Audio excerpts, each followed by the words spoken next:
Liz? Liz, don't even with me right now. I've been having that kind of conversation all day. All day. Holy shit. Holy shit. But hello? Hello, friends. We're here. All my things are on. I remember to tweet. I have a drink. We're good. It's less chaotic than last week when I tried to start and just everything was comically going wrong. We're good. I did mean to message Jeff that when he gets back from the walk with the dogs to bring them up here so we could have some puppy time. And I didn't do that because I'm a bad person. Let me try this. Hopefully they'll come back. Because we were so behind on so many puppy cams that, like, we gotta get them in at the beginning. You get back.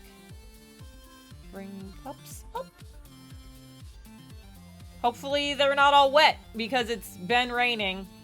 So it'd be really unfortunate if we were like, yeah, puppy cam, and their paws are wet, and then I just have wet. I'm not gonna keep talking. It's gonna get weird. Flashfire! Thank you for the bits sub on my full vaccination. Hell yeah! Oh my god. Oh, I was gonna just do a dance, but we also have to resub dance. Oh my god. Hell yes. Hell yes. For the vaccination. Also, Warburg, thank you so much for that 45 months of subbing. That's batshit crazy. Let's just call it like it is. It's fucking bananas.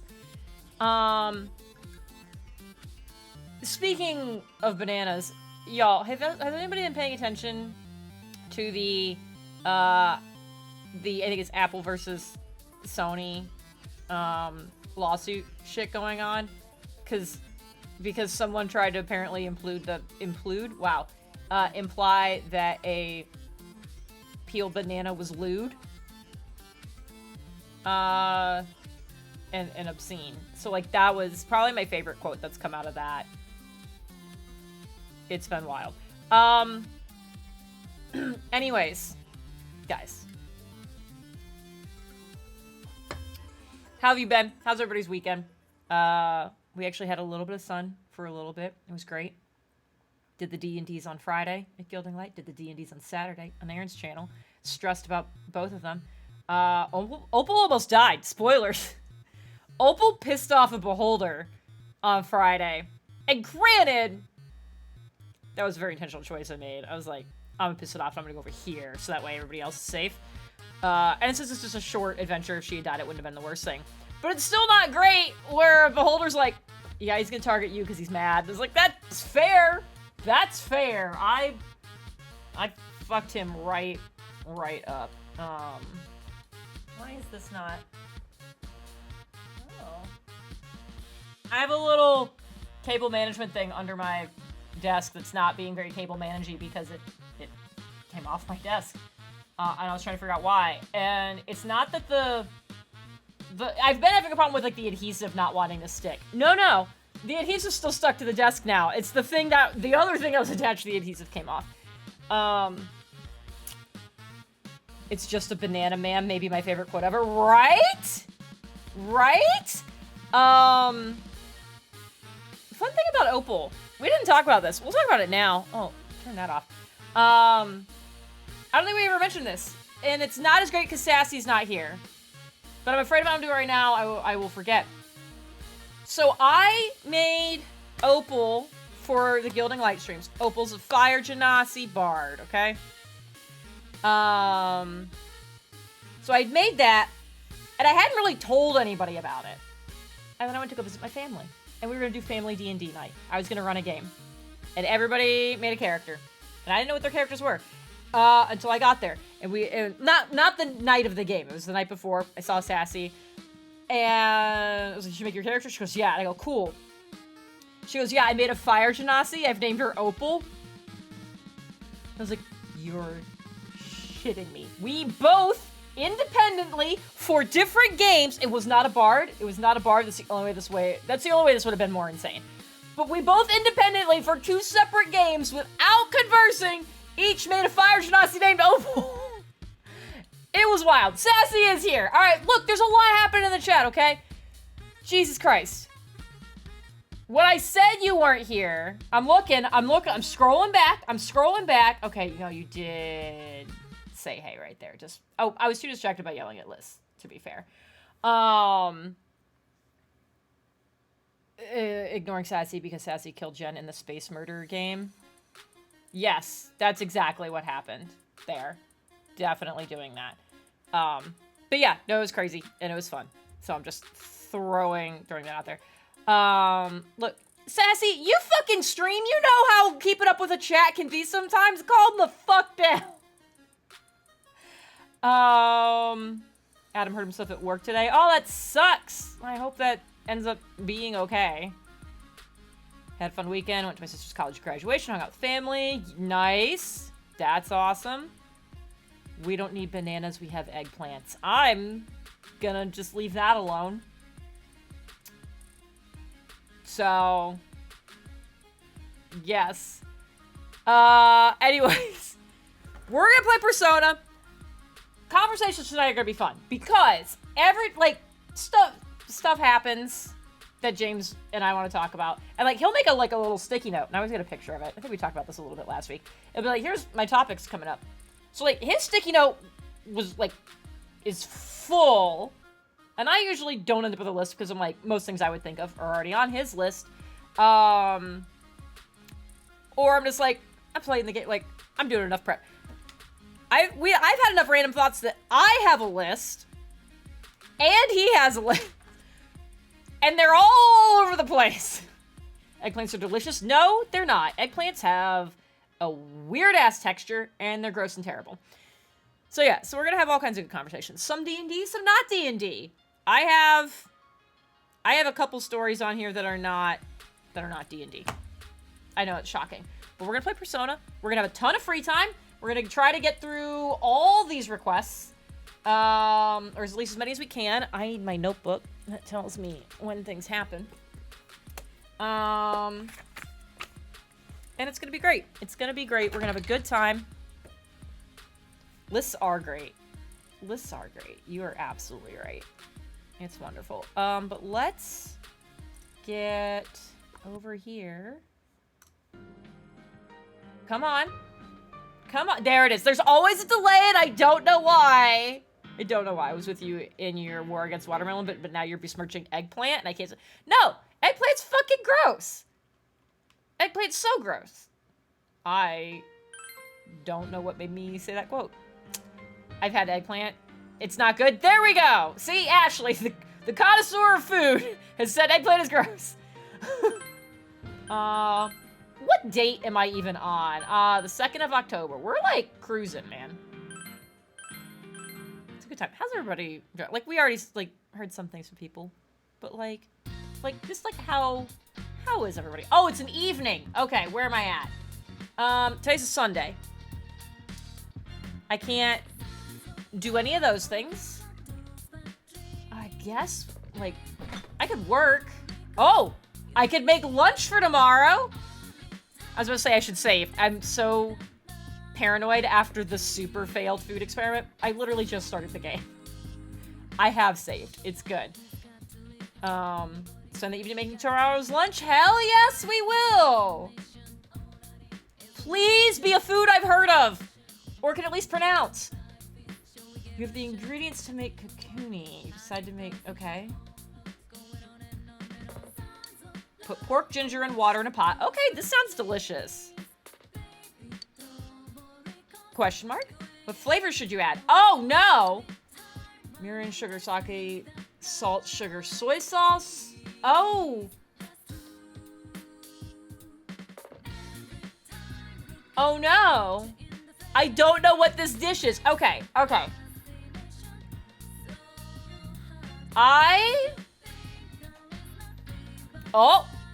We're saved. We're saved. Hold on, everybody. It's, we got the pepperonis. Hello, you have a shark. No, come here. Come here. You can keep your shark. Yeah, it was running. Okay, well, if you're gonna hide under there, come here. Oh, you left the shark. Someone come here. Yo, okay, yeah, you wanna come here? Oh, your paws aren't all that wet. That's pretty good. Yeah, okay. You're making this as difficult as possible. Yeah, we got a Tucker. Hello. You did so good at your vet appointment earlier. Oh my god. That would have been very bad if you had hit selections for me. Griff, I got you. I got you. Oh my gosh. Oh my gosh. Haha, now daddy's got you. Okay, and there's the shark. There's the shark. Yes, thank you. Okay. Yeah. There we go. There's so much happening. There's so much happening here. But yeah, we had our follow-up. We think our butt is finally done being...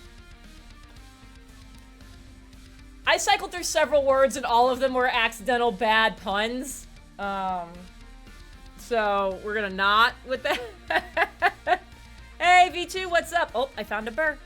Oh, I found a big burr. Well, let's get rid of that. But yeah, we think we've been struggling with an infection for months now. And the vet was very happy to say that everything came out clean today. So, so we think we're done with that adventure, which is great. Okay, where are my scissors? No, I don't know where my little scissors are. They might be on my dice table. Oh, but I got it. I think I got it. Who needs scissors? Ha ha ha! There we go. Shark cam is all right. All is right in the world. There we go. Yep. Yeah. Look at, you guys see, you guys can see, you see his little bow tie? You see his bow tie on his collar? They both have bow ties. It's wonderful. Okay, do you want to go play? Do you want to go play? Okay, you can go play. Mwah, I love you. Mwah, I love you. Okay. Here you go. Be free! Yes, he's very... You say he's fancy for this TR Tuesday. That bow tie lives on his collar. It is there all the time. All right, so now we get back to the game. And I go back to panicking about what is in this dish. Okay. All right, it'll take a second and we'll come back. Oh, my good boys. Okay. It was pork, ginger, and water. So we got ginger. I'm gonna go with the mirin, sugar, and sake. Because I feel like salt... This doesn't... We're going with this. We're going with this. We just started. We can start over if it's terrible. After the ingredients boiled, you added the rest. It came out perfectly. It looks delicious. I'm so good. I logicked my way into into food that actually works. Dope. I like how I'm not sure what the ingredients are, but I know exactly what to do with them on a routine basis. Oh, I forgot about you. You're not okay. All right, we're done talking about blood now. What? Hey, we still have a little time left. I guess I'll keep talking then. Speaking of blood, do you know what dragon's blood is? It's nothing like a fantasy novel. Not actually the blood of a dragon. Dragon's blood is bright red resin taken from a plant called, I can't pronounce it because I'm bad at these things. But I actually know what that is. Okay. It was valued in the old days as an almighty medication, and it actually has the ability to reduce inflammation. The people of old were such romantics to call the tree resin dragon's blood. I don't like the way you're laughing. You listen to the lecture intently. My knowledge increased. Great. That's the only thing that increased. What?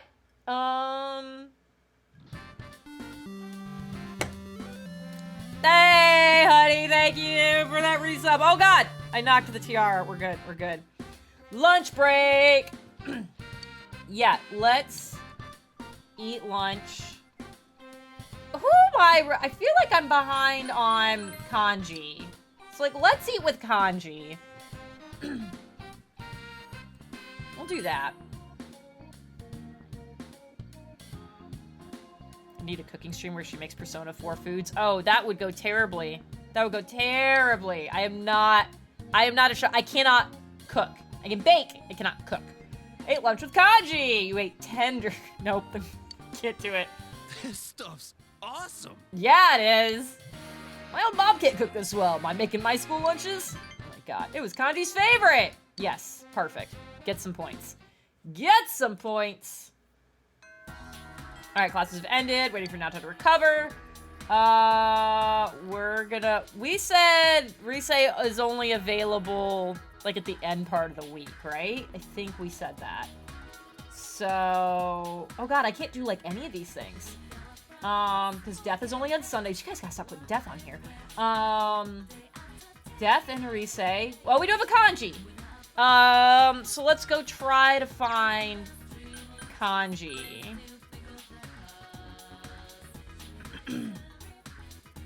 Friday through Sunday, yep. It's no kanji. All right. Son of a biscuit. And I can't do Culture Club. Can't do that one.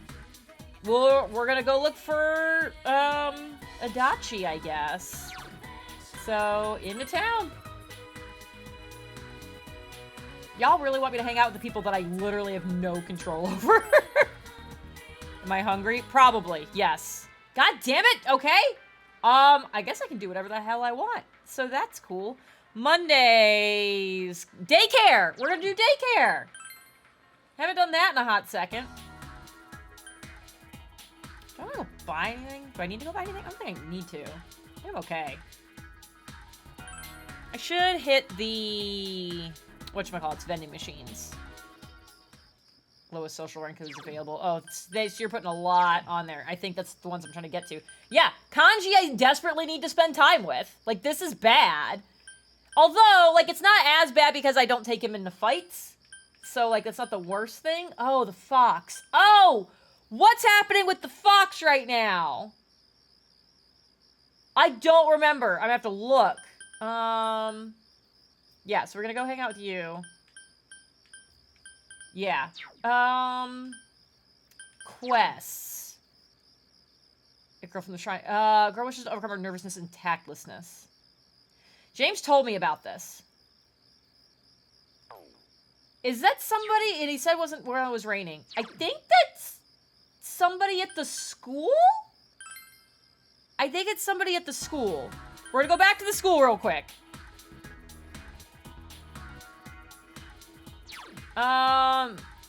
Who's available? No, see, Liz, what's happening is you're asking me to, like, cross-reference. It's like, all right, who's available, who's low? Like, I'm trying to, like, now I gotta, like, converge shit and be like, all right, this person's lowest. Are they available? No. Okay, let's move to the next one. Like, that's a lot of fucking work. That does not help. All right, hello, you. Huh? What? Don't just walk up to me and talk to me all of a sudden. Don't you know that's rude? Oh, sorry for blowing up like that. It's fine. I'm not in a hurry to go anywhere or anything. That's why I'm hanging out on the fucking roof. Buying James time. I don't know what you mean by buying James time. We know what time he shows up here. It's bedtime for the kids. 8 o'clock. That's what'll be here. There's no buying time. That is just making the time until he is able to get here painful. So, female student is mumbling and obviously flustered. Perhaps she's the one who wrote the Emma request the fox showed you. She wants to improve her conversational abilities. What do you want? Stop staring at my face! Her words are harsh. But you dealt with the cold response well, due to your understanding. What? Normal people would have left by now, yelling something at me. You're weird. Yes, I am the weird one in this exchange. What are you standing there for? Say something to me. You got that? What the? Okay. You should talk to her again next time you see her. Great. All right, well, now we'll go do, the thing with the stuff. Daycare.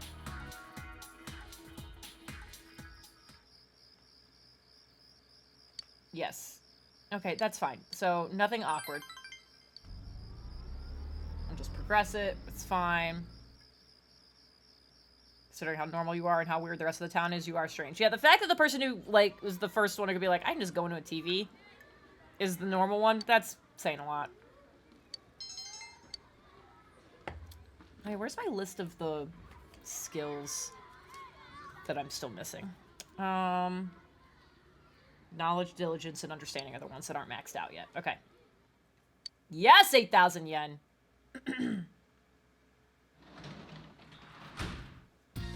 You're back. Yes, I am back. So Dojima is on the list, so we're gonna check the fridge. You open the fridge, there's a piece of shortcake covered in a huge blob of whipped cream. Eat it. I'm gonna say no, because I need to save. I got a bad feeling about this. No Dojima. Although, it would increase my courage, and courage is already maxed out. No, we'll hang out with Dojima. Hey, Here we go. Oh boy. Oh boy.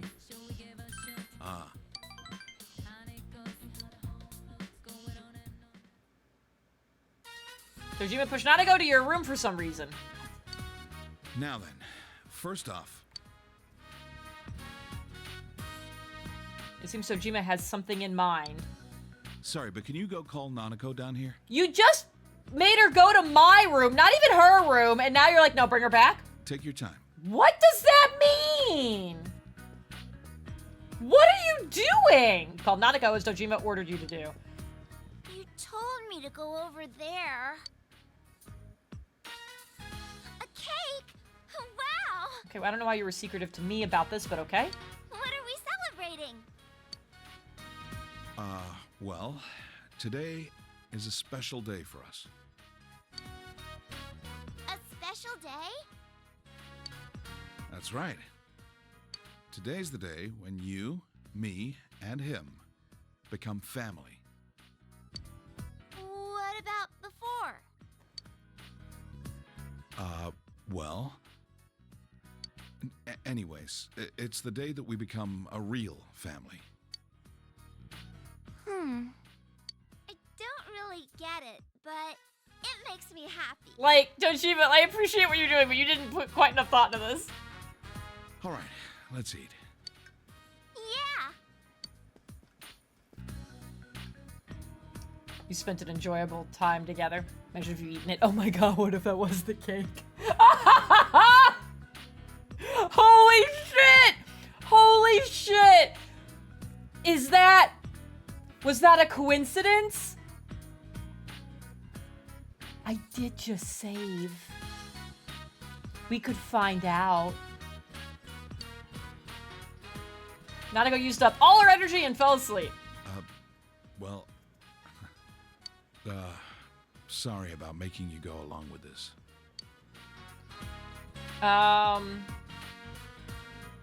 It was fun.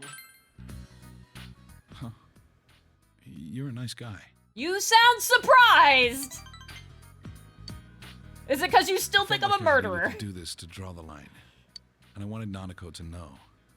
She has to know how important my daughter is to me.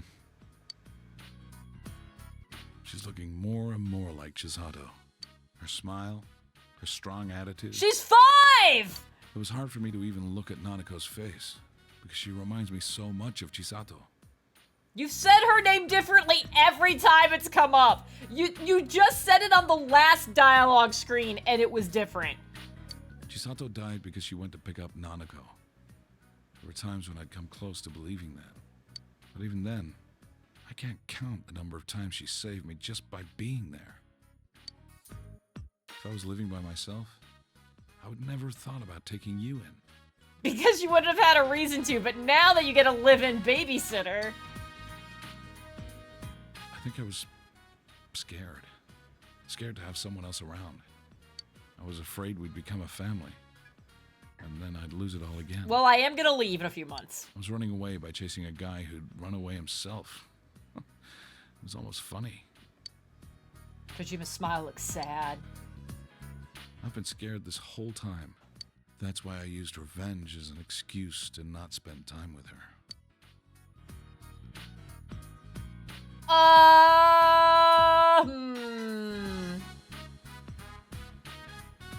Was it hard?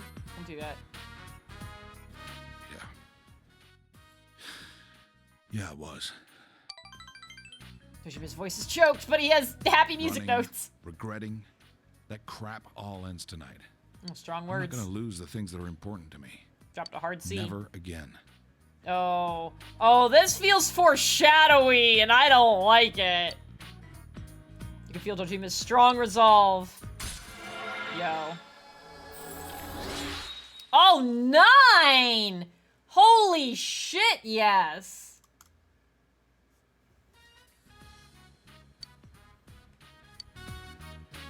That's the strength you show me. Thanks. Still think you killed people, though. Or tried to. Sat with Dojima for some time in silence before going to your room.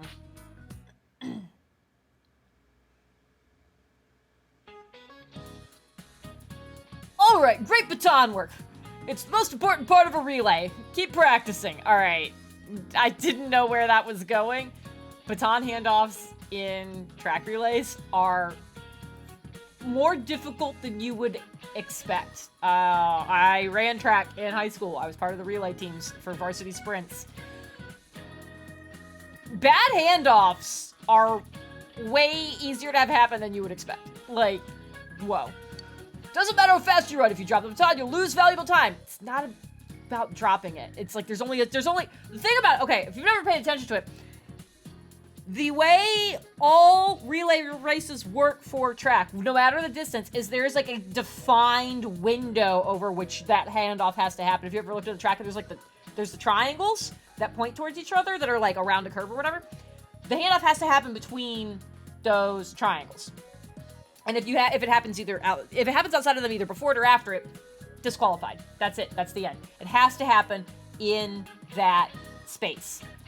Which means that if somebody else is running in super fast, you have to decide at what point you start running, so that way then you can build up speed and you'll line up with each other so you can actually get that handoff. Because if you start too soon, they'll never catch up to you. And if you start too late, they'll run into you. And you might pass too early, you might collide with each other. It's a whole fucking thing. It's a whole thing. Like, that was most of our track practices on the relays, was just being like, cool, here's how fast you typically run. Okay, I can like measure out X number of steps. Be like, cool, when you get to about here, that far away from me, that's when I start running. It's nuts. It's nuts. Anyways, just keep passing that baton until you reach the anchor. It's fundamental, but difficult. Yeah, there you go. It's like, you made it weird, though. By the way, the word anchor was originally used in a different track and field sport.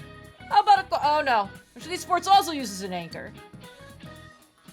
Okay, well, I'm assuming you mean tug of war, which one I didn't realize was a track and field sport originally. But swimming relays also have an anchor. It's just a relay thing, but I'm assuming you mean tug of war. The blue garland is still inflated and going strong. Oh, man! That's impressive. The answer you thought was right. Yeah, you got it. Player supporting the end of the rope was acting as an anchor and was thus called so. I use thus, so I sound very smart. Crossover in other sports, since the last runner in a relay is also called that. Alright, one more time. Oh, why am I the anchor? I'm so spindly. Your knowledge has increased. Hell yeah. That one's not maxed out yet. Please keep doing that.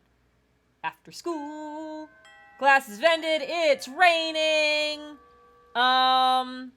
I could go have very expensive ramen to try to beef up some stats. I could go study. We're gonna see. Okay, we're gonna see if we can find what's his butt. Do you guys? I feel like the stuff in the fridge is random. I think that was just a coincidence. I'm gonna save here just in case. Do you guys want to go back? I had really good ramen today. I'm jealous. I say I'm jealous. I did actually get to have good ramen last week. Jeff's like not super huge on it. I think he likes it enough that when I'm like, oh my god, I want ramen, he'll deal with it. But he was gone last week. And so he was traveling. I was like, it's a great opportunity to have foods he doesn't like. So Aaron and I, because Aaron also loves the Tatsuya, the ramen Tatsuya place around here. So we ordered ramen and had that before Critical Role. We had to have dinner together. It was great. I got to have my ramen. Everything was wonderful. I loved it. All right, since Kanji's not here, and I can't do anything else, I could Culture Club, but I really think I need to go. We're gonna go study.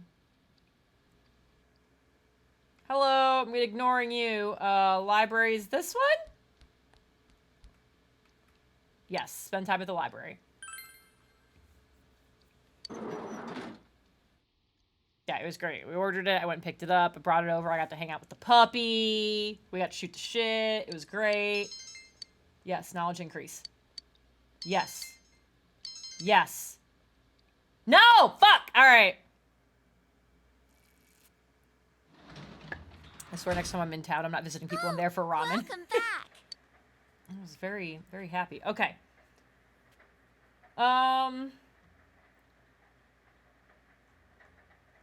Yeah, I still can't do any of those. So we'll check the fridge.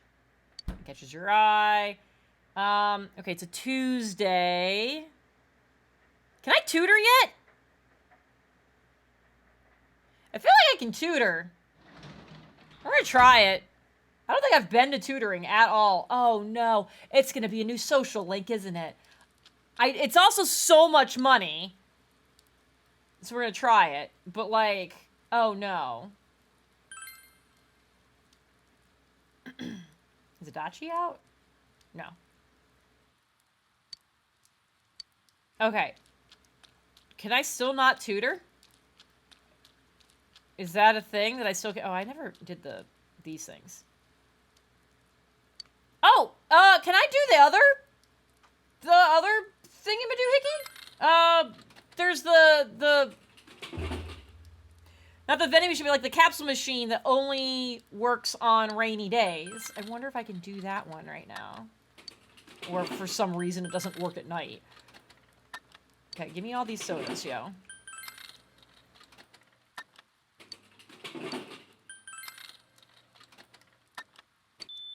Okay, you're gone.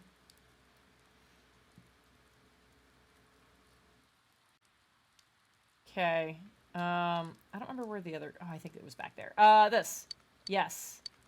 Let's see, others. Tutor. Yes, take this job. Oh my god! I have to be... Oh, fuck right off. Okay. Oh, but there's... Is that... No, that's not a real vending machine. Or maybe it is. Maybe it... No, I don't think I can get to that one. Okay. This capsule. Rain loosen the dial. Yes! Oh, this is spending time. Do I want to do this? Or do I want to read? I probably want to read. I don't think anything good comes out of that. Or, like, super good. So, we're gonna go home and read. Jen's already a Saint game. Oh, that is so beyond not true. That's so wildly not true. But I appreciate it. Okay. Let's go read. What do I have? Oh, my phone went pee-pee. Why is my phone going pee-pee? Received a text message. It's from Kanji. What's up, buddy? You like movies? Yeah. Sucker for movies about dogs. Oh, but only if the dog is okay. Ah, Kaiju! Hooray for the power of friendship, indeed! Thank you so much for that resub. Also, hello. It's so good to see you. I'm condensating all over my desk. My hands are wet. You see, let me know. Okay, yeah, that's fine. Let's... you realize you haven't bought anything? That's fine. Okay. Do I want to work? Do I want to read? I feel like I want to read. What books do I have right now? Your courage? I don't care. Your knowledge and expression. Knowledge I need. I don't have to... Okay, yes, both of these are knowledge and expression. All, okay, so much knowledge and expression. Understanding and diligence. Oh, that's both. Have I already... Oh, yeah, I haven't finished you yet. Dope. So let's do that.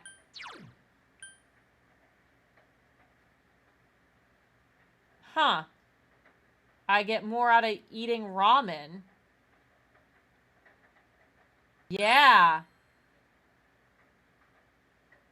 Yeah, do that one. I hate that it's 3 chapters. I'm going to waste an evening, but that's fine.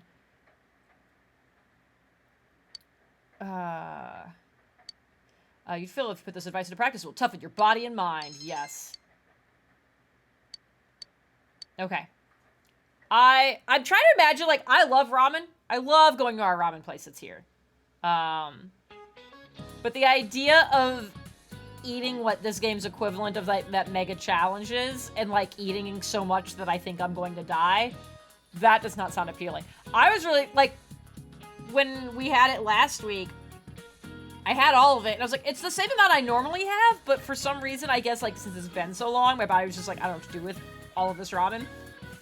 Ramen burps are not pleasant. I'm just gonna say that. I'm sitting there watching Critical Role, and like, I'm drinking a Coke, and I burped, and I was like, I hate everything. Midterms are starting on Friday next week. Okay, wait, first of all, I feel like we just did these. Second of all, why are they starting on a Friday? You guys studying hard or hardly studying? Let's get back to basics then. Take note that Japan is in the center of the Japanese maps. Other countries center their maps in different places. Yeah, everybody puts the map themselves in the center, pretty much. Where would you find Japan on the map made in a foreign country? I mean, a foreign country is that's very wide-ranging, because it depends on what the country is. Let's see, Amagi-san, no, I feel bad about that. So, Hanamura! Wait, why would you feel bad about asking her to answer? I feel bad for asking Yukiko, but not me. I don't even know what he's talking about. It'll be the right edge. It's not even on the map. I don't know why I had that moment where I was like, which way's right? I believed in you, really. Yes, in foreign world maps, Japan is placed on the eastern edge. I think it was because I was thinking of east, and I was like, wait, east is not left or right necessarily. And so I was like, which one? Hoo boy! I just finished the game and I can't stop crying. Oh god! Oh, don't tell me that! Now you know why they call this part of Asia the Far East. Foreign maps are designed to be centered on the prime meridian at 0 degrees of longitude. Sure, okay. Yosuke appreciates you. Thanks, Yosuke. You're still kind of gross about the girls, though. Expression has increased. I don't care about that one.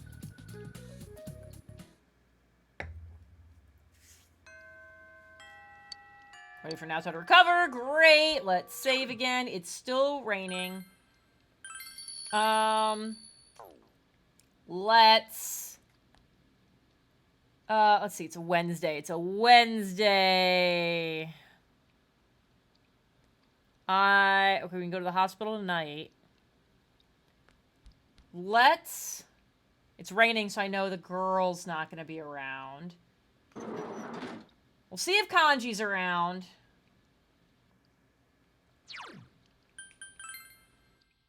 Otherwise, maybe we'll just go study again. Nope, alright. To the library we go. Let's see. Adachi, God, Adachi is on here. Yeah, Adachi is on my list, but he's not being available for reasons, so. Alright. Give me that sweet, sweet knowledge. Dang it. Alright, that's fine.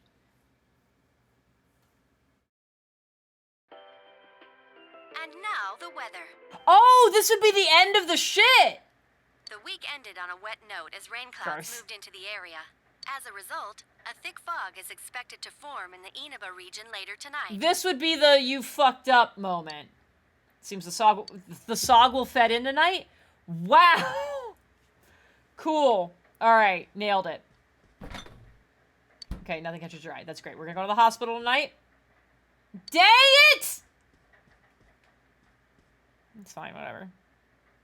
Yeah, we'll watch the Midnight Channel. But there's nothing to watch, because I've saved Naoto fucking forever ago. Let me go work at the hospital.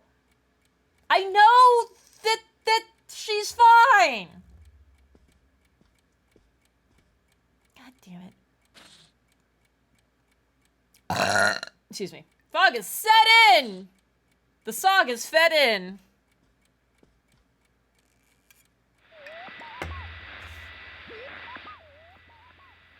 No one is appearing on the Midnight Channel since Naoto has been rescued. It seems the killer was thwarted this time. I wonder at what point, like, does he know immediately if we've rescued the person? I mean, okay, I guess that was a dumb question. Because I know there was a comment about Naoto being found. Just kidding. Never mind. If it wasn't... I say that, I'm making assumptions again about who I think it is. Meanwhile, the Foggy Shopping District, these are my favorite cutscenes because it just shows the Foggy Shopping District and nothing happening. So... Oh, something's happening this time. Damn it, again? All right. Well, if it was Adachi like I think it is, you would... Like, you're the one who told me that Naoto is safe. It's very wet footsteps. But, like, I know it's wet out, but, like, unnecessarily wet footsteps. It was not okay.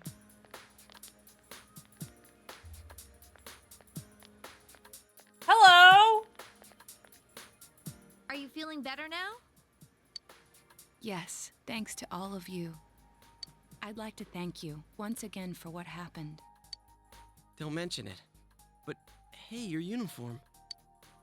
Huh? Ah, yes. After contemplating the matter, I went with what I've been wearing thus far. There's no need for you to... Hey, it's the Detective Prince. Rumor-loving student, Jesus. That's no prince. I heard he's a she. Okay. Can Chie kick Galactic Punt, specifically? That kid. Huh? You serious? If he's a she, then... oh, crap! Also that kid. Kinda disappointed. But then again, there's something neat about it. Alright. I know this game's a little bit aged, but, Yeah, if you look at it a certain way, doesn't she seem pretty cool? if we could punt all of these fuckers.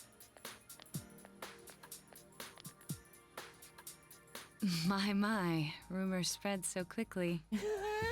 That was the greatest tone. We're on your side. Thank you. But it doesn't bother me at all. There's no need to worry on my behalf. Alright.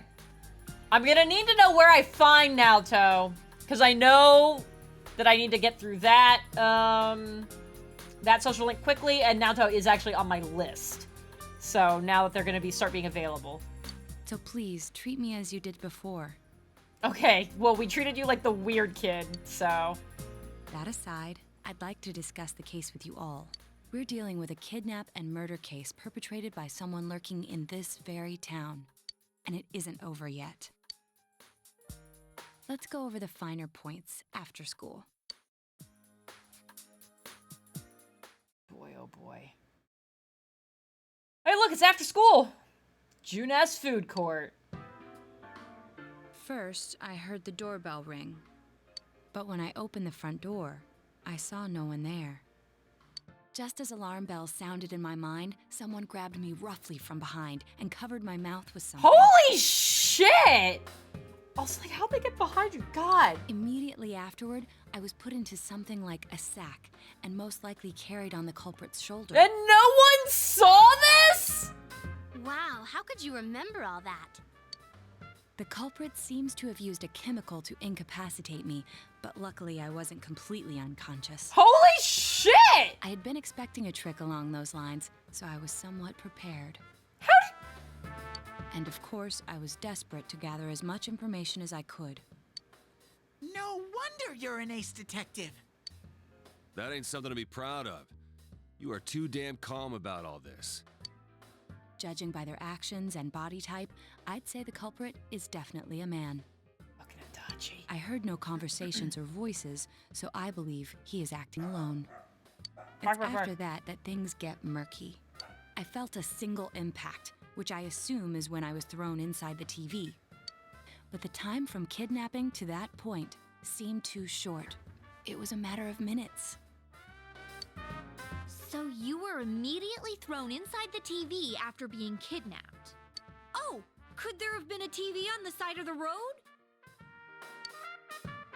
Regrettably, my memory from there on is a blur. Like, maybe you got a TV in your house. I see. How'd they get? That's how they got behind her though. Oh boy. But man, the killer came right up to the door and rang the bell? That's just crazy. I finally understand why you all testified that you couldn't recall much of what happened. such a bizarre experience with mental and physical fatigue on top of it.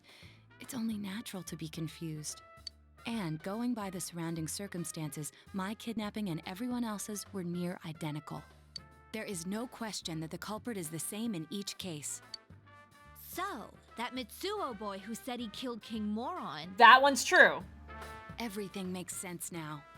I can't say for sure until I gather more concrete evidence. But Mitsuo Kubo's only victim was Mr. Muraoka. It was a copycat killing that mimicked the true culprit's method. No wonder King Moron's death broke the pattern in so many ways. Right. God, remember how I screamed about that from the beginning? The question remains, though, as to how Kubo learned of that world. That's it! That's what was bothering me! Mitsuo could enter the TV, right? Then why didn't he kill King Moron that way? I believe he didn't understand the other world as well as the true culprit. Could he get in there? Like, we know we found him in there. Are we sure the true culprit didn't just throw him in there? Is there a reason we don't think that? Because I feel like that's the case. Like, maybe the actual person was like, no, fuck you. Even though I can now enter it myself, it wouldn't occur to me to use it for murder. It's because you're not a terrible human being. And remember, the previous corpses left no sign that their deaths had anything to do with the other world.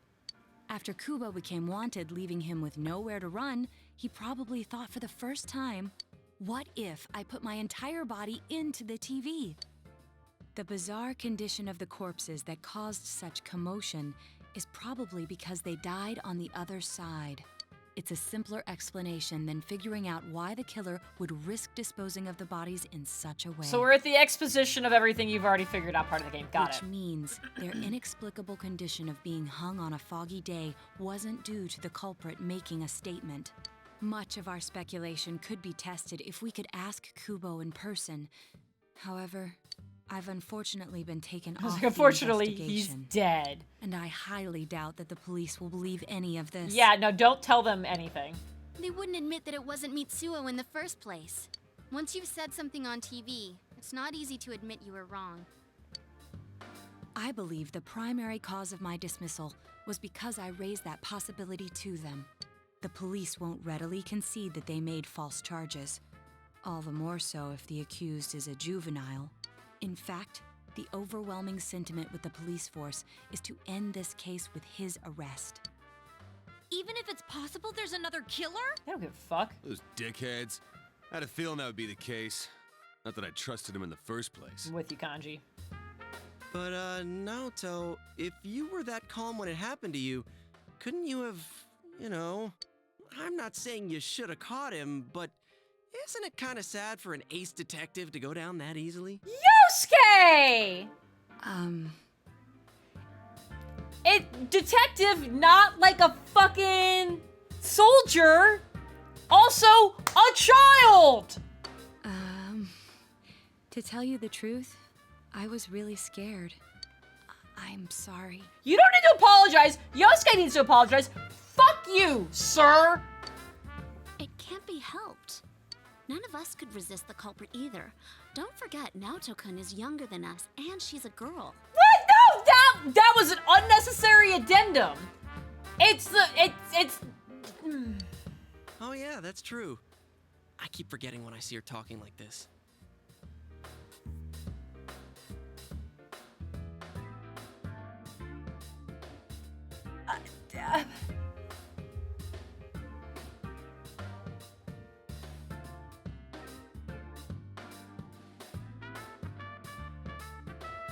You know, Naoto? Are you gonna make it worse? What is it? You got balls. For a girl. Regardless, I have no doubt that the culprit will continue with his attacks. We can only watch and wait for him to make the next move. But this is no longer a mere job or someone else's affair. I want to know the truth of why we were targeted. Please allow me to join your effort. Of course. Yeah, of course. Thank you very much. Mostly because I'm hoping we can just tell Yosuke to fuck off. I'll do my best, leader. You already— No!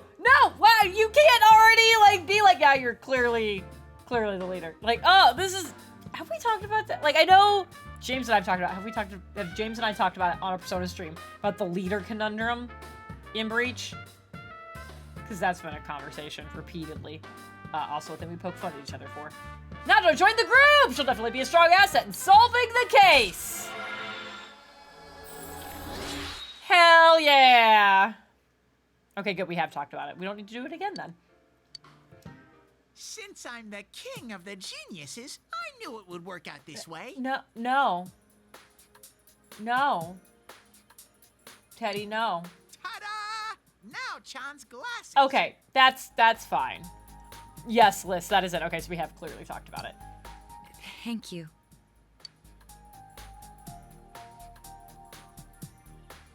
They told me about you, Teddy. I can sympathize with your drive to find yourself. If I may help in any way, let me know. Wow, what a nice girl. True culprit is still at large! For now, you'll just have to wait for them to make their next move. So much. Hey! Welcome back. Yeah, you can work as a janitor today. Oh, fuck, I was gonna go to the hospital, but now oh god! Oh, there's so many! No! James, good sir. Jen, good madam. Do you actually want the Dojima redemption? Because we are at link 9 with him. Yes. Okay, just making sure. I was like, you didn't see it. We had a moment earlier already, and we got up to 9, and it was great. But yes, hello. Hello. Yeah, no, we're well, first off, hello, Jen. Hello, chat. I hope everyone is doing well tonight. But yeah, we're getting to the point. October's a good month to get whomever you can to rank 10 rank 10 before the end of October. Gotcha. Okay, good to know. Wonderful. So, I missed cake. Yeah, we had the cake. Okay, so here, James, I have a question for you. You're very familiar with this game. So we started the stream, it was an evening, and I checked the fridge, and it was like, there's a piece of cake covered in whipped cream. Eat it? And I said no, simply because Dojima was actually around and had the exclamation point over his head. He's like, I haven't seen him in forever, and I know eating the mystery refrigerator food just bumps your courage, and my courage was already maxed out. So I was like, I won't do that.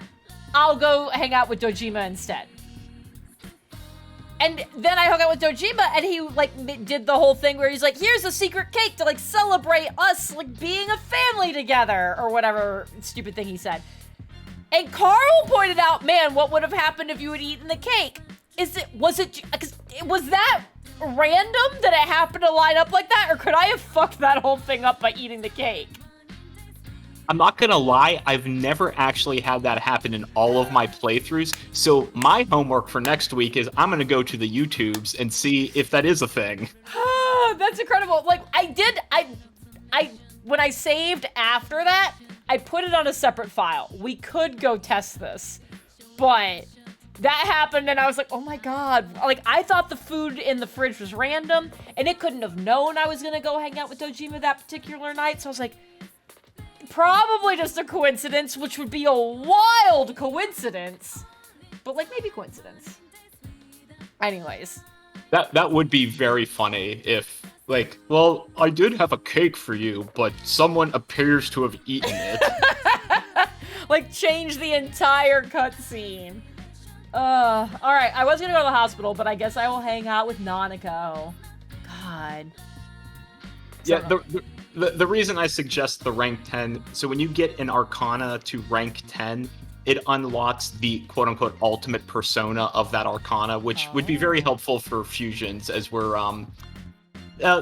starting to get near the end of the year, and for no particular reason, having the ability to fuse powerful persona might be helpful. Perfect. That's not foreboding in the slightest. But how are you, sir?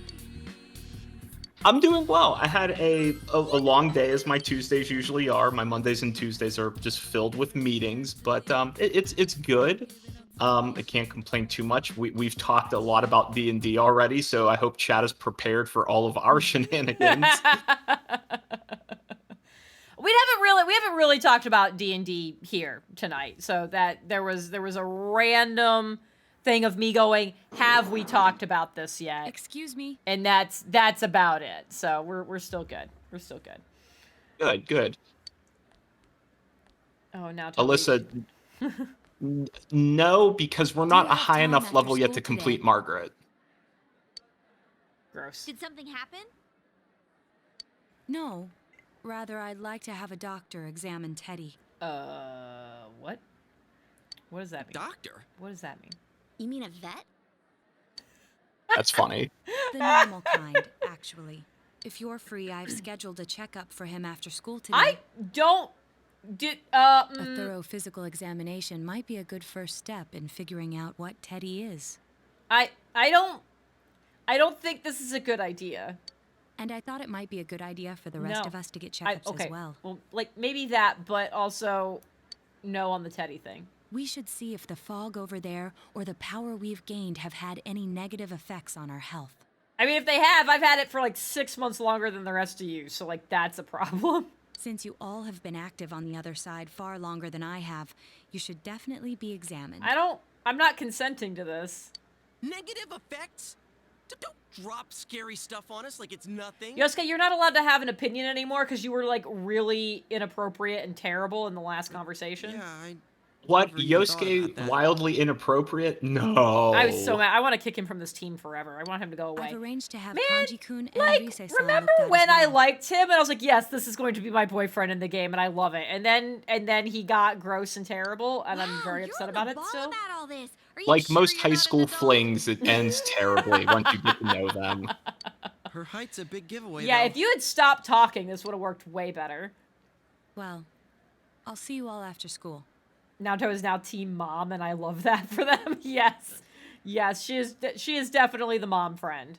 Yeah. Well, if it makes you feel any better, I never want to tell you what to do in the game unless you ask me. But really, if you want to put Naoto in instead of Yosuke, that's a really good move. Perfect. That was just an ordinary checkup. Just keep telling I was yourself kinda that, buddy. looking forward to getting into some gigantic machine and being spun around. What? Was there really a point to this? The doctors look confused too. Oh, they're back. Oh, God. I'm very sorry for the wait. I'm very sorry for the wait. Nope. Shove him out a window. So did they find out anything about Teddy? Maybe you should have They taken him did to a indeed. shrink. They found out that they can't tell anything about him. I even had them take an x-ray, but nothing came up on Like it. nothing? Like literally nothing? Or like nothing abnormal if he was a regular person? This is a very important distinction in your phrasing. No matter how many times they tried, it would always be too blurry to read. I should have just let you keep talking. A visual examination and standard palpations indicated that he seems perfectly normal. Well, we know that's not fucking true. Since the machine could be malfunctioning, they told me to try another hospital if we're still worried about him. I felt bad for making them go through all this. But not bad enough to have them stop. What were you saying? They could have just x-rayed someone else as a baseline. to see. Exactly. Like, oh, is it the machine or is it the guy? Don't know. So he is different. Oh my. What should I do? You should go back to the TV in your bear costume and just stay there. They took a look at everything inside me. She just said they couldn't see anything on the x-ray, you dork. Never mind. But at least they didn't find anything wrong with him, right? Man, we know as much about Teddy as we do those personas and shadows. Oh yeah, I tried looking them up at the library and on the net.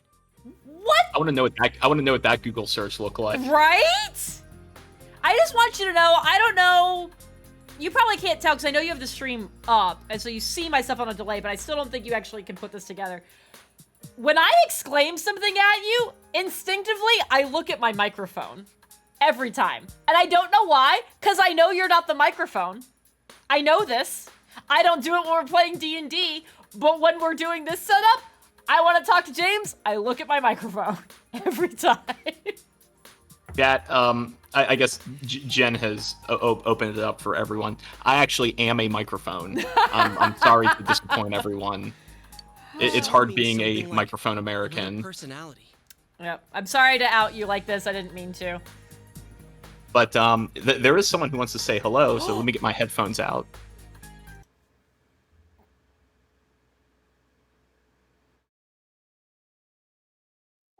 Can you say hello to everyone? Hi. Can you say hi? Hi.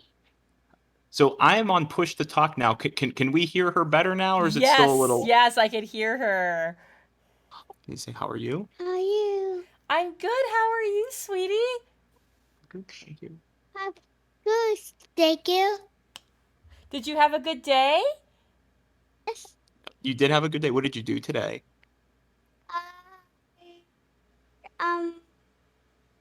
Did you play outside? Yes. Did you color today? Yes. What did you draw today? Whoa.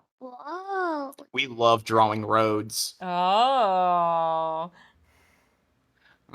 All right. Well, can you say goodnight, everyone? Good night. Say have fun. Good night, sweetie.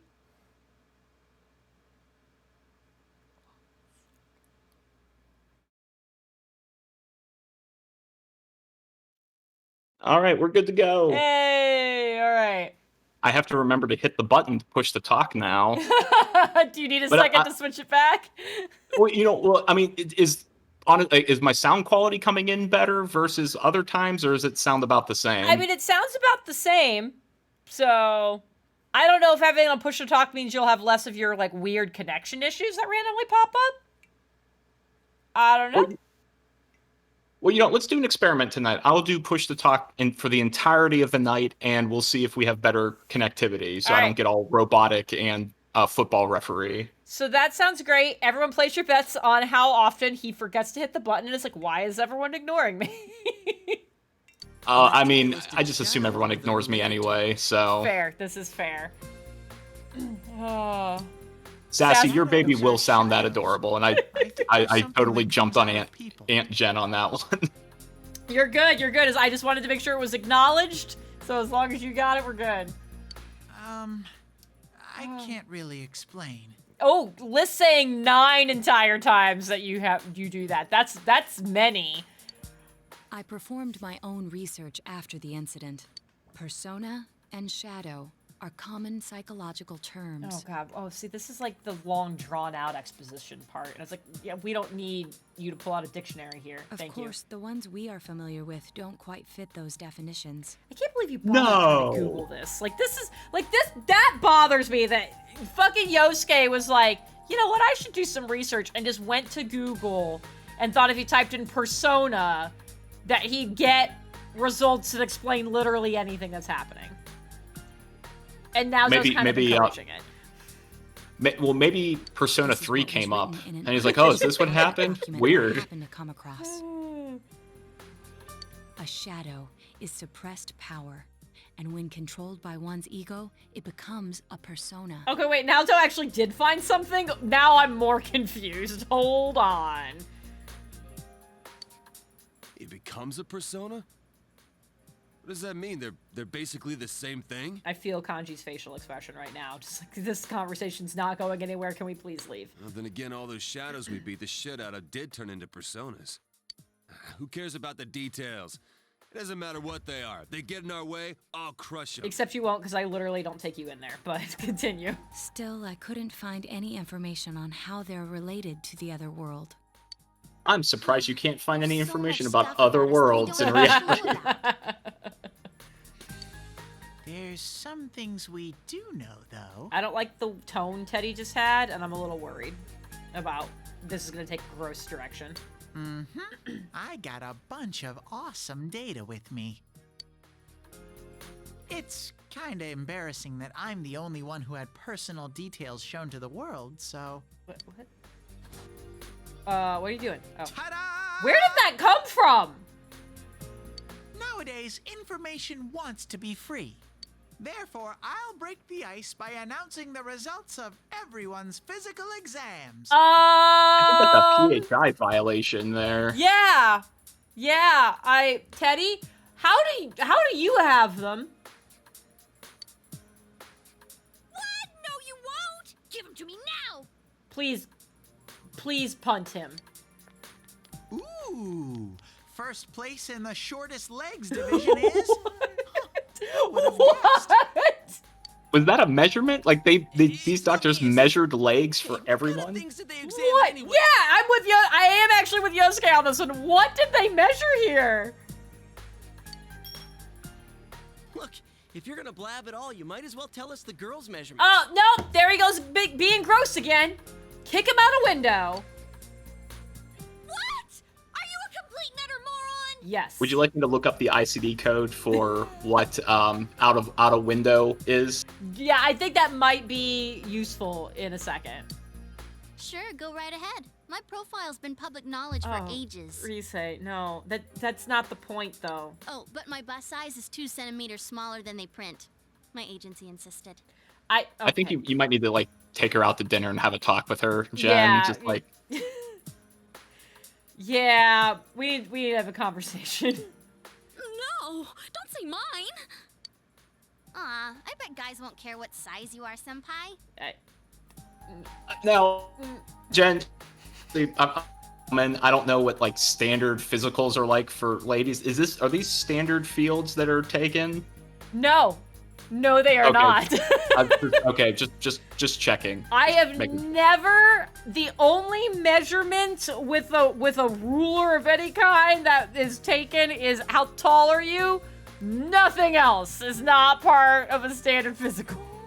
Like maybe if you're going to the tailor, maybe. Yeah, but, and even that. So like when I've had dresses for events, so like I've been a bridesmaid in several weddings. There's still no measurements. It is like, I guess when you're getting fitted for the dress initially, when they're like, what size should we order?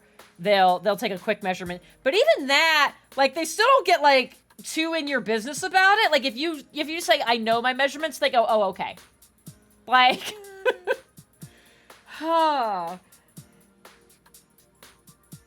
Yeah, after that, if you're getting it just tailored, it is, put it on and we'll pin it. And that's it. Yeah, a more practical. I almost said hands-on, and I'm like, nah, that's probably not a good thing to say. Poor phrasing. Poor phrasing. Honestly sized breasts like Oh yours my would God. definitely make it easier to wear a kimono. Rise, I almost had drink in my mouth when that happened. What? Oh my God. Oh yeah, Naoto-kun's in here too, huh? Let's see. Naoto-kun's Is my girlfriend checking out everyone's boob sizes? Is that what's happening in this cutscene? Potentially. Okay. Huh? Is this for real? Oh my God. Wait, isn't this measured wrong? Oh my God, please stop. Anyways. Yeah, just tear that, burn it. The important thing is that according to the examination results, nothing's wrong with our health. So we won't be needing these anymore. I'm going to go shred them. Yes, good plan. Well, thank goodness everyone's healthy. Jesus Christmas. You're right. Let's go home. After all that, they found out nothing about me. I wonder what I really am. Yep, great mystery. You're a bear. We'll find out together. That's Yeah. the nice Thanks, touchy-feely Sensei. answer. I shouldn't have said touchy-feely after that cutscene. My apologies. That was my bad. Phrasing. Maybe he's actually a cat. That's true. Could be. Teddy's gazing at you with gratitude in his eyes. Oh, please. I'm uncomfortable. Dear Lord. Is that what they call eyelashes? Oh, you got some gratitude in your eyes. Oh my gosh. Oh, we're getting some Persona shit. I don't remember what that one does, but cool. Hey! If you don't hurry, we're gonna leave you guys behind! Don't leave me with the creepy nurse. And I think it is a Friday. I think it is a nurse day. Midterms start next Friday. Study? No, I'm not going to study, but also, why do they start on a Friday? That's terrible. Because they want you to have a horrible weekend. God. Okay, so I'll check the fridge. Flashfire, if you think this game was designed to make Jen uncomfortable, you should watch the first Palace of Persona 5. That will make Jen uncomfortable. That made me so uncomfortable. That was fun. That one was funny because like I wasn't streaming that because at that point they were still being weird about their streaming rules, and I don't know what the rules are for Persona 5 now. But I was like, no. But I did at that time. I still had a website, and I did make a blog entry. But I was like, here's all the thoughts I had going through the first chunk, like the first Palace, and so you can watch kind of me devolve into what the actual hell is happening. So, chat, I'm a little busy helping Jen out right now, but if someone wants to go hunt that down, I would love to read it. The website, I think, still technically should be up. I don't think, it hasn't been updated in forever, but it should just be lowzelda.com, and you should be able to go back a little while and find, I think I did a couple entries for getting through at least the first 2 castles.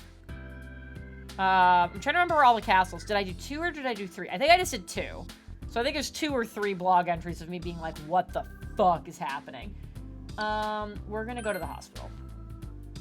Because I'm almost out of time to do that before the week starts back over. So. Janitor! Oh, perfect. It won't be awkward because my relationship isn't ready to progress yet. Hey, weren't you just here this afternoon? No, I was not. You sure? I gave an x-ray to your friend.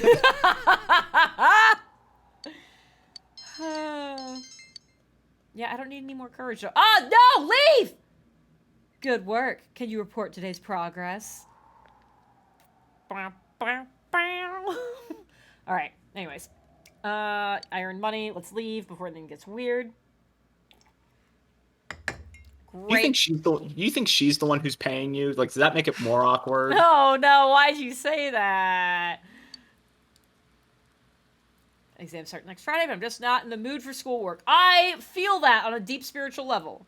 Dracula or someone else, we're the only ones who know that. If we don't act, the case will grind to a halt. Tests are important too. I'm not saying they aren't. I'm feeling anxious. We're the only ones with the ability to solve this case, yet we have no way to act. We can only wait for the culprit to make his move. We must not forget to check the Midnight Channel. This is a crucial moment. Thank you for this completely unnecessary conversation. I think they just wanted to remind you that Naoto's going to your school. Yeah, that's true. Oh, gosh. Anyways, so I'm just gonna, like, crank through stuff like I have been doing. What? I know you've got a list. I actually have a list. There's so many list things. What do you want to talk about, James? I have filled a post-it note with things, and then when you brought up a particular subject about D&D, I had to fill it up even more with ideas. So, you know, if it's okay with you, I mean, we could always go with our usual of waiting to near the end, or at least the latter half, to talk about D&D. Yeah, I think that's a good plan. So, before we get too far into this, you all are crazy for associating shapes and numbers. I just want to say that you're all bonkers. Okay, so this is actually, I'm glad you brought this up because there was that, and then there was something else.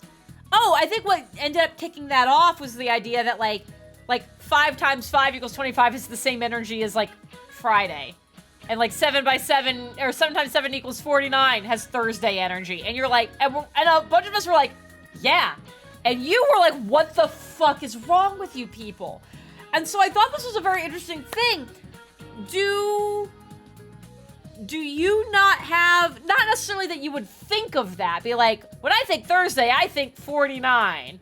But like if somebody saying that you don't go, oh yes, I can see how that there's not an association. That's not the right phrase for it. But that like there are some things that are a quantifiable thing, but they also like kind of like have a feel to them. Is that not a thing for you?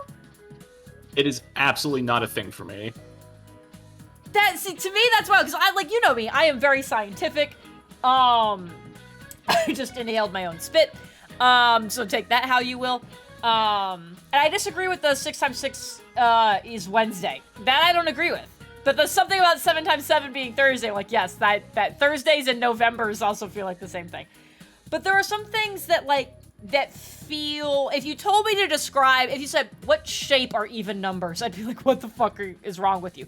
But somebody being like, hey, even numbers are, like, round to me and odd numbers are sharp, I'd be like, yeah, that tracks for me. Like, not necessarily a feeling I would have by itself, but somebody saying it, I'm like, yes, I can understand that, where there's just some words and ideas that have a feel to them. Not full, like, Synthenasia being like, I hear colors, or I see sounds, not quite to that degree, but, like, some basic form of that. And I guess I just kind of assumed that everybody, if you're like, yeah, these feel the same to me, that you could be like, yes or no, and not, what the fuck are you talking about?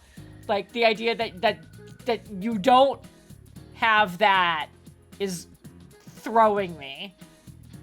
Yeah, I think the closest I would come to it, there have been experiments and studies done to, like, associate shapes with words, and I know that words that have hard consonants in them tend to be sharper, and I always associated that with, like, if you're doing, like, sound mixing and you're watching the frequency bar, sharper words with hard consonants have stronger peaks and valleys in the sound wave versus, like, Hawaiian, for example, is mostly just vowels and it's very flowy and it shows in sound mixing. So, but even then, that's like a direct correlation between frequency, pitch, and cadence, which versus like 49, like 7 times 7 being that's Thursday. Yeah. Like, I couldn't even, like, finish the analogy because, like, it just doesn't make any logical sense to me. Yeah, like, if you had asked me to come up with it, I never would have. But somebody being like, these have the same energy, I was like, yeah, no, that makes sense. And I can't tell you why it makes sense. And maybe, actually, that one specifically, let's talk about I'm stopping the game for a second because they're getting into, like, dialogue that they're voice acting. So we're going to finish this conversation real quick. I think for me, it's that, like, to me, Friday is the end of a week. Right? So the idea that, like, and, like, I don't want to say whole numbers, but, like, even intervals of 5 feel very natural and comfortable. Like, I would rather end on 15 than I would rather end on 17. Things like that, okay?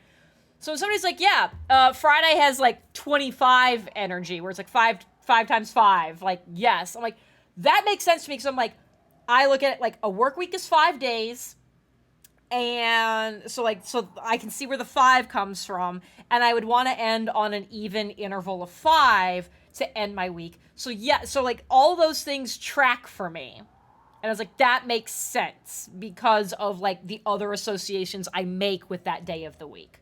Like, it's the 5th day. I want it to end on, like, a nice, like, quote unquote, I'm gonna say, like, an even number, but even, 25's odd, you know what I mean? So, like, that it's a divisible number. Yes, a nice divisible number.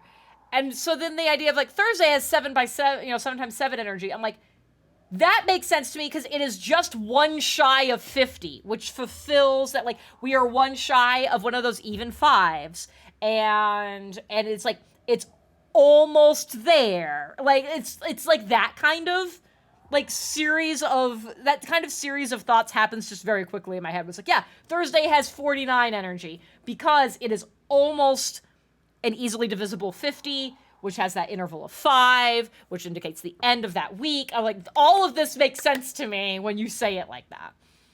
Well, Jen, you should know as a scientist that energy cannot be created or destroyed, and you're trying to create way too much energy with these numbers. Let's go back to the voice acted dialogue thing. But it's wild to me that there's people who don't have that moment where you're like, yeah, this feels soft to me, or this feels sharp to me. And it's like, yeah, okay. And maybe it's because I spend so much of my time looking at sound waves because of streaming and stuff. Maybe I have subconsciously drawn a lot of these parallels because I look at that shit so much. That's true. That's entirely possible.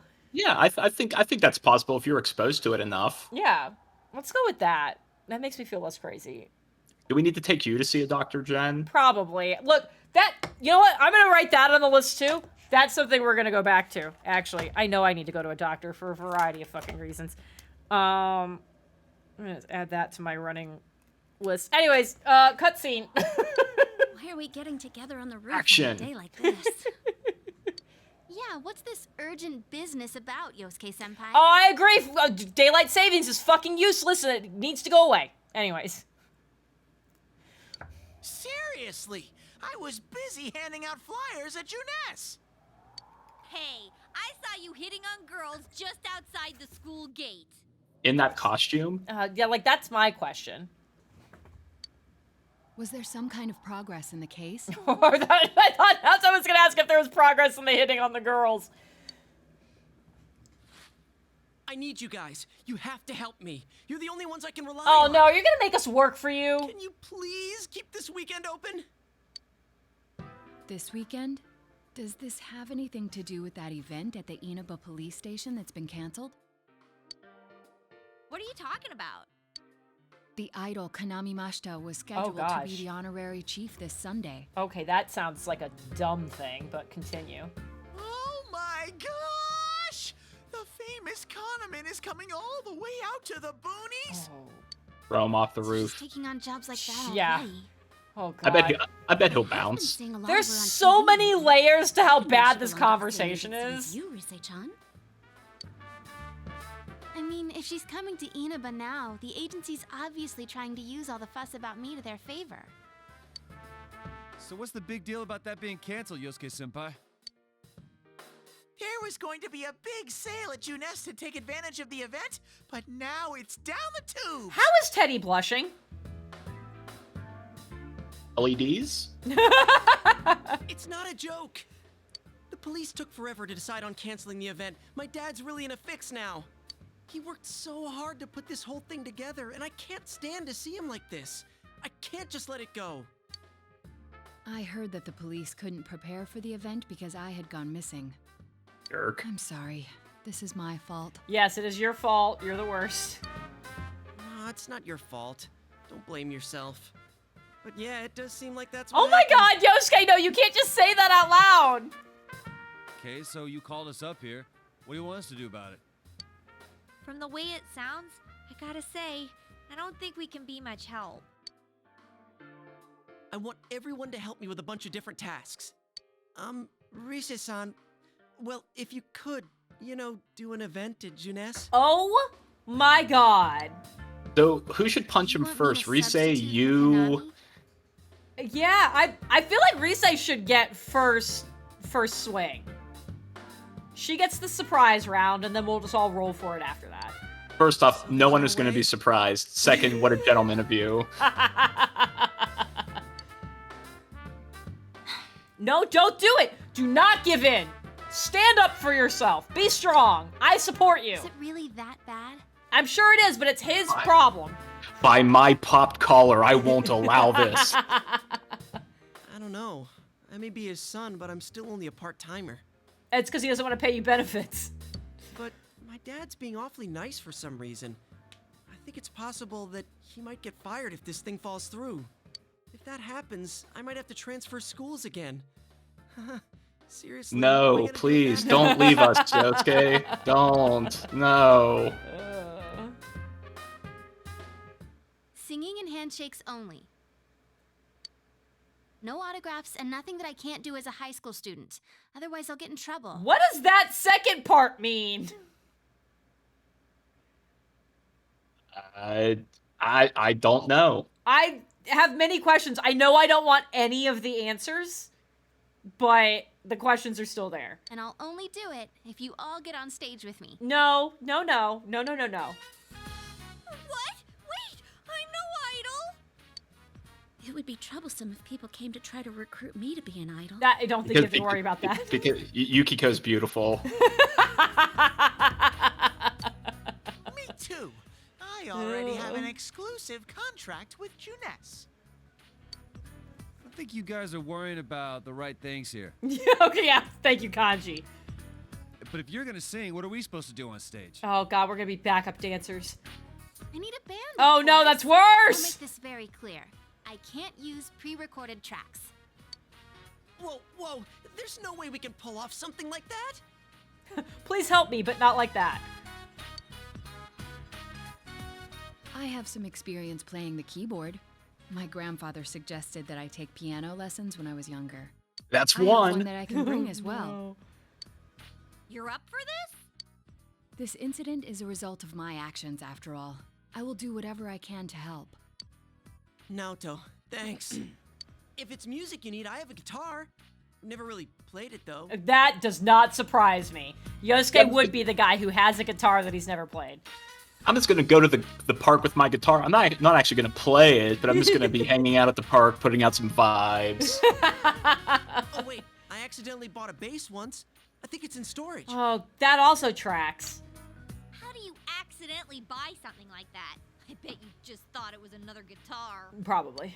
That also tracks. I should have some kind of musical instrument at my place for dinner parties and such. That you also don't know how to play? Some kind of instrument? Oh boy. Then it's decided. So who would have thought, as we were going through this game, that Kanji by far would be the biggest voice of reason across everyone here? I'm gonna be real. I would not have. If you had told me that, I would have taken that bet because I would have been like, you're crazy. Even though I know you've played the game already, I would still be like, you're lying to me. I'll look for a song I can sing that can use a band arrangement. You guys get instruments and find a place to practice. Oh no. That's all. Come on, guys. No one has any experience playing. Let's throw a band together. It can't be that hard. I'm so mad. Got it. Try to pick an easy one, okay? Oh, Jen, you were in band. I mean, people just picked up instruments all the time and just were passable, right? Yeah, definitely. The only time that ever happened where somebody could pick up a random instrument and be passable is there's actually, once you've learned one, there's a lot of overlap between some of them. So like I started out playing flute. I played that for 7 years before I was like, I thought I actually wanted to be a band teacher for a while. And as a band teacher, you have to know how to play all of them. So they're like, so you should start playing like a woodwind, like a different woodwind. That's an easy transition. Picked up saxophone. Oh god, I'm saying this sentence on the internet, but there's not another way to say it. I'm trying to figure out a way to get around it. Oh god. The keys you press down, keys is not the right word, but the pads you press down on a flute, for certain notes is the exact same for those same notes on a saxophone. Oh, I see the word you're trying to avoid. You see? Yeah, You see exactly what I'm getting around. I could really feel it. I could really feel the word you're trying to get around, like inside of me. Yeah, you know? it got real bad. It got real bad, and it was hard to dance around that. But yeah, it was one of those things that like I'd been playing the flute for 7 years, and they're like, "Why don't you try saxophone?" And I picked it up, and I got like one of like the beginner books to like learn stuff, and I was like, "Oh, this is pretty much identical." So I had been playing saxophone for like 3 weeks, and so like my senior year of high school, the high school I went to had 4 classes a day for like an hour and a half each. Half of my day was in band. I was in the symphonic band, which was like the top tier band that required like you had to be audition and get accepted, whatever. I was a flautist in that. And then I was also in the concert band, which was like the step below that. I was in the concert band as a saxophone player. I've been playing for 3 weeks. We had our first chair test, and I got like 4th out of 9. There you go. They were so mad. And I was like, I'm sorry, but it's the same. It's the same. It was just learning how to like play with like a mouthpiece, like reeded instrument. That was the only thing that was different for me. I'm sorry, I'm so naturally talented at so many things. Yeah, exactly. It's like, I'm sorry, I'm just so good at this. Yeah. So I think there are certain instruments, like I've always looked at piano as the Latin of music instruments. That if you know that, like at the very least, like from a music theory standpoint, if you can read piano music, I feel like you can pretty much read any part because Agreed. it's usually. So my dad plays bass guitar, and so there are all these basses laying around. So I've been playing piano since 3rd grade, and I just decided, I want to learn how to play bass. And I picked it up very quickly because, like, wait a minute, I'm used to playing at least, potentially 10 notes at any given time. Yeah. You're telling me on a bass, I only play 1 note at a time, and maybe if it's a complicated piece, I might play a dyad. Yeah, I think I got this. This is fine. So what I'm trying to tell you, Chad, is that anyone can play bass. That is a very easy instrument to play. So, what are we gonna do with these? I just grabbed whatever I could find that wasn't being used by the symphonic band. Oh, God. What is that? It's a gong. Hey, okay. Perfect. Did you not know what a gong was? Well, duh. I'm pretty sure he meant to ask, what is that doing here? I thought Chie might want to play that. It sounds kind of Chinese-ish.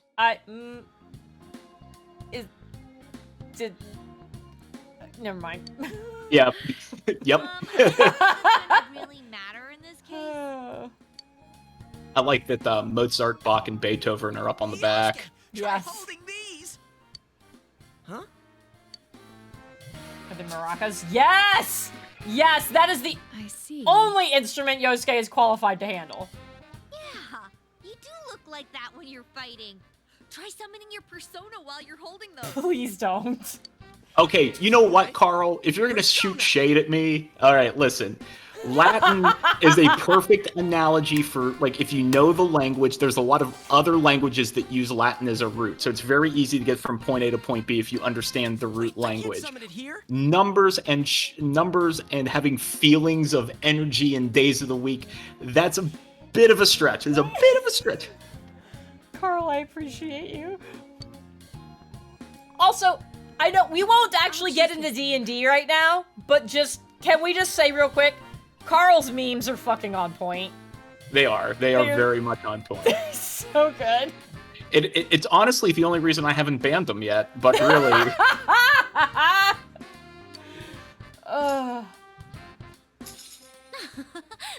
Look! Isn't this like my fan? Yeah, sure. I think she's convinced we're playing for a dinner party at the inn. Come on, we need stuff like guitars instead of little backup instruments like these. I'm nervous there's a trumpet on the table and that someone's gonna pick it up. I'm so worried about that. Hey, I'll play the guitar. No, you won't. Why don't you take the bass? I can at least teach you a little bit. What? You're gonna teach somebody something? Yeah, leave it to me. Sure. Yeah, that's fine. Wait, do you already know how to play the bass? Because that would be awesome. Do Actually, I know Do next to how nothing do that? about it. Way to step up, Oh partner. my god, shut up, Yosuke. So I have to say, the first time I played this Well, then, since game you two and and I Natsu realized have that the main decided what to character play, is now canonically a let's put bass Hanji on player, top. I was just nodding with approval, like, yes, yes. Hey, why don't I get to pick? I thought he said he couldn't play it. No, he said he accidentally bought one. He didn't necessarily say he couldn't play it. If you're up front, it'll look like a metal band. I think you'd be good at the drums. You're always hitting and stomping on things. How is after all. Yosuke consistently getting worse in this conversation? How does that make any sense? Again, Kanji, the voice of reason. Then I will take over all the charming percussion accoutrement. Oh boy. Hey, baby. I'll lay down the passionate beats that flow from my soul.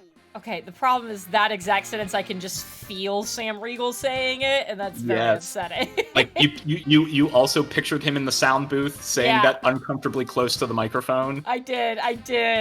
So bad. He's got the gross mustache right now, and so, like, I'm picturing it with that. It's the whole thing.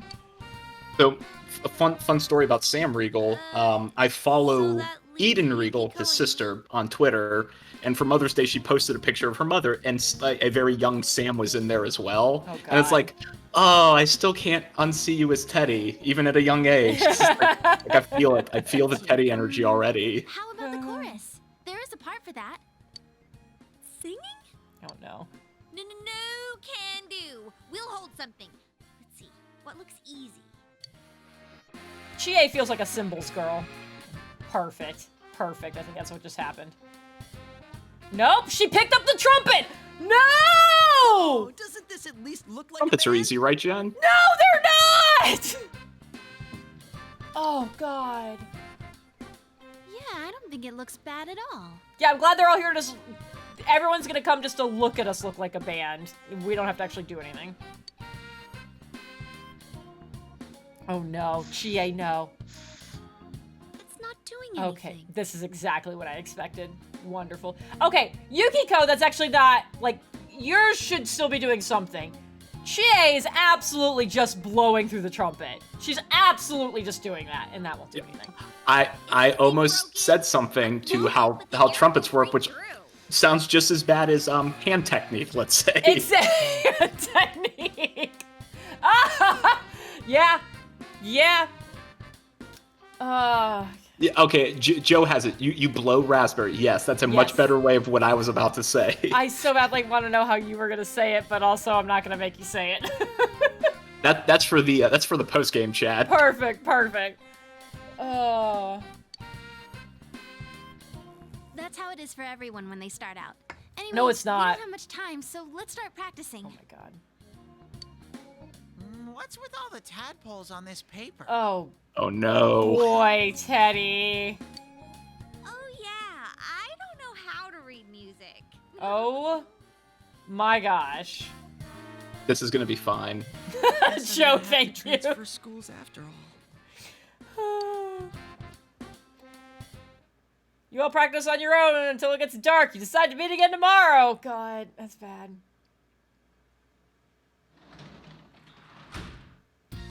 Oh, you're home. Yes, I am home, thank goodness. Here's the other thing. James, Yo. I'm very hydrated. Do you need me to vamp for a little bit? I was gonna ask you if you needed a break or if you wanted to vamp for a minute, so it's up to you. I can vamp. Wonderful. All right, you vamp. I will be right back. All right. See you later. All right. I believe gone. You know what that? Get the going because I can't respond. But while I'm waiting for chat to catch up, I hope everyone's having a good day. It's hopefully you're having good weather where you're at. It's starting to get sunny again in Nashville, so I'm very happy about that. It's starting to feel like spring. Get the compliments going. Everyone, we have to put in random compliments about Jen because she cannot respond.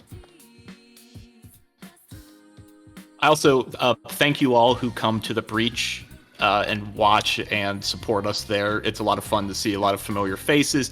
Carl, again, the memes are excellent. Thank you very much for the memes. We try, like, I want to watch them and like digest them during the game, but I also don't want to just start randomly laughing during the stream or like when Jen's soliloquying ad nauseum. I really want to read these, but I think she has her headphones in, so she's just going to have to wait till she comes back.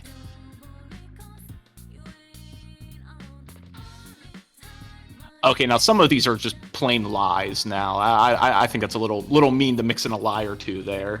We're supposed to be nice.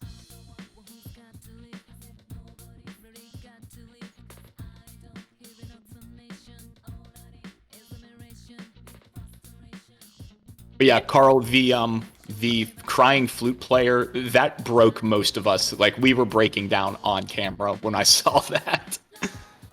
Yeah, I had to mute Jen. Yeah, I had to mute myself, and then I had to close Discord because every time I made eye contact with it, I was losing it all over again. I like that I keep my headphones on, so now you like taunt me while I'm gone, and you're like, oh, I can't read that out loud. I see what you you're doing. you got to adapt with the times. Yeah, but good on you for staying hydrated. Yeah, it's very important. I try to be very good about it. I don't want to be a hypocrite and yell at everybody to stay hydrated and then not do it myself. I do see the lie you were talking about where Logic said I had a great personality. So here's the funny thing, Jen. I didn't think any of these were lies, but I just wanted to say one of them was a lie. Oh, I know. I absolutely know that. But here's the funny thing. It was when Logics came through that I thought, okay, maybe I'll make the joke about the lie. So the fact that both you and I cued in exactly on that one is incredible. Perfect. Oh, goodness. And let's see. What is this? A Saturday? It's a Saturday. What can I do? Hey, Nanako. Yeah, I could. Are you already ranked 9 with Nanako? So, like, we could close it right now? I don't think I'm at 9 with her. I think I might be at 8. Nanako, yeah, I'm at 8 with her. Because I think the last time I hung out with her, it was just like, it was one of those it won't progress things. Gotcha. Alright. Let's... Sure. I could go to the hospital, or I could do this. I feel like this is probably more important. Alright, here we go! Ready Rank for 9. awkward cutscenes. Just think, after this, there's just going to be one more, and you'll never have anything awkward with Nanako again. What happens if you get to rank 10 with somebody? Like, is hanging out with them just, like, 1, irrelevant, and 2, nothing happens? Pretty much. It would just be, like, a little scene of, like, you sitting at the table with her, and she has, like, the little flowers over her head, and that's it. Cool. So no reason to do it. No reason to do it unless you're dating the person. Then there are Okay. different things that happen if you're dating. Gotcha. You know the photo you found before? I'm not gonna lie. Back to Dad. When Alyssa, she sings about Junes, I only caught it out of my peripheral, and I saw the J and the S at the end. I'm like, she sings about James. That's weird. I should read better. I should get good at reading. Maybe you just haven't been paying enough attention to the game. Maybe she does. You don't know. Maybe. You looked happy and smiled at me. I like how she says that like it's very rare for him to smile at her. That it's a noteworthy event. Big bro, I love my dad. Okay, like 2 social links ago, you said he wasn't your real dad, so... The Stockholm Syndrome is strong. Right? He loves you too. I think so too. Oh boy. Dad didn't forget about how we used to pick flowers at Samigawa. He smiled at me and said, "You remember too?" I mean, I feel like maybe I partially reminded him about it, but like, okay. Dad loves Mom. Oh boy. I feel sorry for him losing someone he loves. Oh boy. I feel sorry for you too. Feels very wrong. Yeah, I won't go anywhere. No. Wait till rank 11 when Dojima brings home another woman. So yeah, gotta explain all of that. Oh god. I hate that this, like, I think there was something from one of the social link events before you got on the stream where I was like, that feels foreboding. And that combined with this one, I don't like. I won't go anywhere. No, bitch, I think you are going somewhere, and I think I'm gonna get mad about it, and there's gonna be a lot of yelling involved. I'm just gonna throw that out there into the universe. If I had a bingo card for this game, you getting thrown into the TV would be on it. I'm glad to be Dad's daughter. Oh, she's doing the Junes dance while she says this. He's just like misassociating now to try to suppress the memories. God.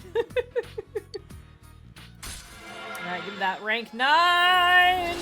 Oh, so close to that sweet 10. Oh, beautiful.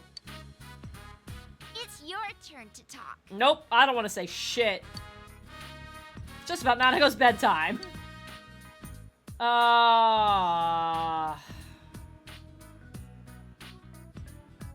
Yeah, she wants me to talk, I'll fucking talk. Yay! Logic Killer, you got Jen mad and yelling that never happened. Yeah. Yep, never. Oh, gosh. Yeah, I can't argue it. I think the thing I'm most looking forward to with this particular game is that whenever you quit or we actually complete it, just doing like a debrief of all of the things that you got mad at and then all of the things you should have been mad at. That could be fun. That could be if I like do a post Persona 4 stream and just be like, all right, let's get you. Let's see what the chat has to say about it. I have videos of previous streams ready to go. Like, do you remember this scene right here? This scene right here. Oh no. 1, 2, 3, 4.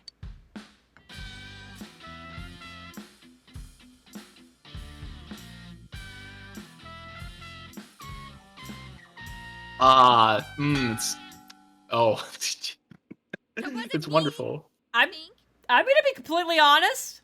For it having been a day, I'm kind of impressed. Now, Jen, I have from one musician to another. The amount of practice that you have put into all of your instruments, do you find it that it's very difficult for you to deliberately play wrong notes? Yeah, I would say it's hard to deliberately play wrong notes. So now that you've brought that up, I'm now thinking about the poor musicians that had to intentionally play wrong notes to record that bit, and I feel very bad for them. Yeah, that's exactly what I was thinking. Because I was thinking like that would pain me so bad to deliberately, like, I know this is the wrong note and I know this is the wrong beat, but it hurts. I don't think I could intentionally do that. There was one of the schools I was in when I was in New Jersey. We played a quote unquote modern piece that it was painful to look at. It was painful to look at. I want you to imagine this. Everybody who's ever played music like in like a band, like looked at sheet music before. There was no time signature. Oh no. Yeah, that was the first clue. There was no time signature. Having no time signature is like walking into a multiple person bathroom and there's no walls around the toilet. Yeah. Like something is clearly missing and it feels wrong. Yeah. There was no key. Every note was individually labeled if it should be sharp or flat, or, and then if it was natural, just didn't have anything. Nope. I don't like it. Yeah. And there was a point in the middle where there was a held note, and everyone was just supposed to play whatever fucking note they felt like. No. Yeah. No. I hated that piece so much because it was terrible to look at. And then like that moment of everyone just play whatever note you felt like, I was like, I can't do that, because I could hear the person next to me, and I was like, we have to at least be in tune with each other. It's like, I need to at least make a chord with you. I cannot be in direct opposition to you. This is not okay. I mean, even Rock Band had time signatures at the very beginning of the little scrolly thing at the top. Yeah. And that was a plastic guitar you were playing, and they had a... Anyway, Yeah, just sit with that for a second. That wasn't me either. I mean, I can't get any sound at all out of this. Oh, Yukiko.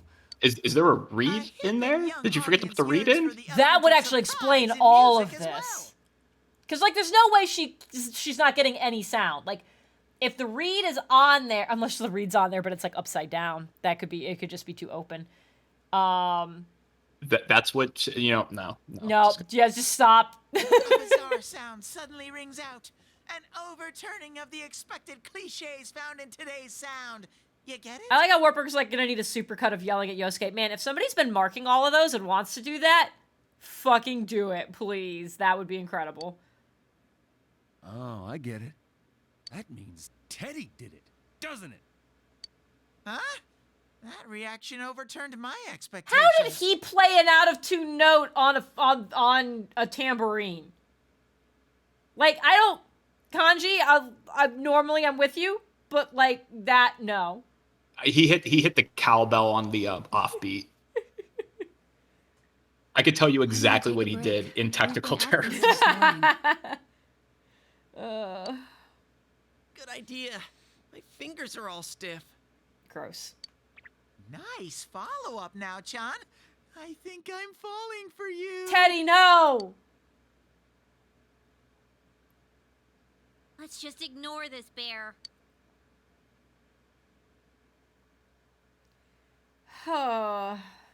Yeah.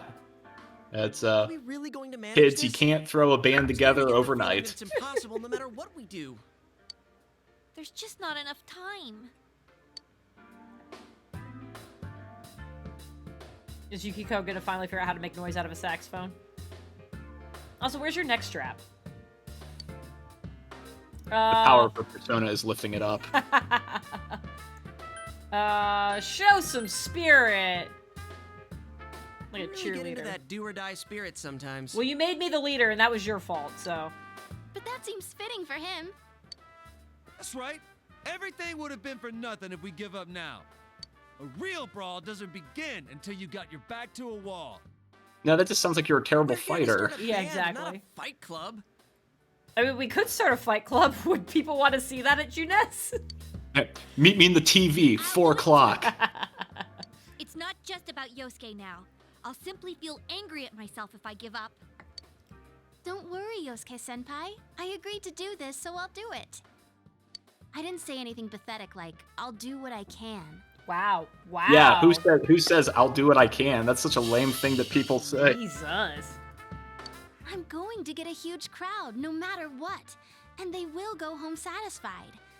I should not have been drinking water at that moment. That water's in my lungs now. Please. Yay, just pneumonia. to do it. Wow. Now that's how a pro delivers a team-boosting speech. Alright, shut up, Yosuke. Well then, should we resume our practice? Thank you, Joe. All right, let's do this. Oh, that's really a good quote. Kanji, what was that? Oh! I did it! I did it! So this isn't broken after all. I'm just more impressed that you weren't getting a sound Yeah. out of it. Like, I want to know how that's physically possible, because clearly she did actually have the read in it. Okay, let's try putting your music together and I'll sing along. Uh-oh. Whoa, wait a sec. Uh-oh. Can't we get a little more practice before we try doing that stuff? What? Playing for the real reset. I mean, I'm all for that. Don't think of it like that. I'm seeing how hard you're trying, and I don't want to just sit and watch you practice without me anymore. Here goes. 1, 2, 3, 4. Okay. It's not bad. Behind the door, deep inside your heart again. You wanna hide, you wanna come out, going round and round. I'm impressed with how well she's singing with her mouth closed. That Ventriloquism sound school. pretty good. That was actual music! Yeah, it felt good. Flashfire, that is actually Seems Laura there's Bailey hope after singing. all. Damn. The band has practiced hard and overcome many obstacles that dared face them. But now is their time to truly shine. Hey, shouldn't we have been studying for midterms? I know, I was gonna say, like, don't we have, like, major tests coming up? Public adoration awaits. Hell no. We've already been on a TV show. A midnight one. Okay, why'd you gotta bring the mood down like that, Yukiko? I was discarding my clothes more than I was discarding my fear. Okay, Yukiko, please. For me, it was like discarding my public image anyway. Okay, alright. Come on, everyone. Let's cheer up, okay? And you're just standing over there like, yeah, totally. We all totally faced ourselves. Haven't you heard the phrase, a clever bear conceals his claws? I'm gonna play a special little bear performance of my own and charm all the girls. Please don't. That saying's about a hawk, not a bear. And don't even think about it. We don't have the skills to ad-lib. Banana, thank you for the resub! Do you Woo! understand me? We're doing this exactly like we practiced. Got it? Okay. I hate to say I agree with Yosuke right now. What a lead guitarist attitude right there. I mean, there's that. But also because he's talking to Teddy, I'm like, okay with it. What? If you don't, then I'll make sure you pay for all the topsicles you've eaten during breaks at work. Just like we practiced. Got it? Oh, God. Well, let's take it from the top. One more time. Keep up that energy that we had before. I don't know if they're like deliberately making a joke or commentary on bands, because usually bass players are like the least energetic people in a band, and the fact that you're a silent protagonist, I think is pretty funny. That is pretty good. That is a pretty good observation going on there. All right, I think we actually have vegetables this time. I think it's not wheat. I think it's actually like eggplant. I'm gonna teach my daughter that wheat is a vegetable. Please do, because I'm imagining that moment where I actually get to finally see them, and we're in a room together, and that gets said, and I can't have the Nanako reaction. I can't have the reaction here. I feel like, yep, you're absolutely right, because that's what your dad said. That's right. And he's right. Here's the problem: is I was wrong. It is wheat. These are not vegetables. Well, maybe they're vegetables in Japan. I don't know. I'm trying to be culturally open-minded, Jen. Oh, plant the fucking eggplant. Jesus Christ. Well. Flash Fire. Oh, go ahead. No, go on, Jen. I was gonna say, Banana asking if Twitch Prime updated to auto-renew. I didn't think so. But that'd be dope if it did. I'm excited. Flashfire, bet Jen would die on the inside if that were to happen. That is one of the perks of having young children, is that you can make other people die on the inside because of, social conformities and them trying to be respectful in front of children. Oh, God. All right, Dojima, what do we got? Okay, so this is going to be just some bullshit right here, so we can have another conversation. What else you got on your sticky note? Okay, so another thing on my sticky note. Let me tell you about sleepwalking. I don't know if anyone sleepwalks. I saw that on your note, and I have so many questions, so I cannot wait to hear what this is actually about. Longtime listeners will know that, I have 2 small children, and they wake up at 6 o'clock every morning, regardless of the day of the week. So for me to get my workouts in, a lot bigger than I expected. I wake up at 5 o'clock in the morning and either run outside if it's light out or go to the gym now that I'm vaccinated and all. And there's usually no one there at 5 o'clock in the morning, but it's still dark in the morning now. So sometimes in the middle of the night, like at 2 o'clock in the morning, I'll wake up thinking that I heard my alarm I'm having a dream that I heard my alarm. Those are the So worst. I'll just get out of bed, walk to the bathroom, put my contacts in, put deodorant on, kind of like slap my face a little bit to wake up. And I'm like, it's so, I hate this time of year. It's still so dark. And I can put my workout clothes on and I'm about to leave the bedroom and I'll look at the clock again and it's like 2:15. I'm like, oh God. And then back into the bathroom, pop out my contacts, go back to bed. Oh. It's like, it's like I'm conscious the entire time. It's not like I don't remember doing it. It's just that I'm so used to waking up when it's dark that when it's dark at like 2 o'clock in the morning, it's like, okay, let's do this. Go to the gym. It concerns my wife greatly. Gosh. So you're not talking about like actual sleepwalking.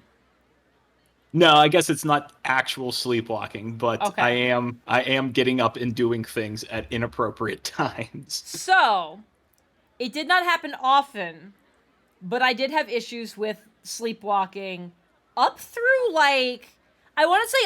middle of college. And for all I know, it's still been a problem.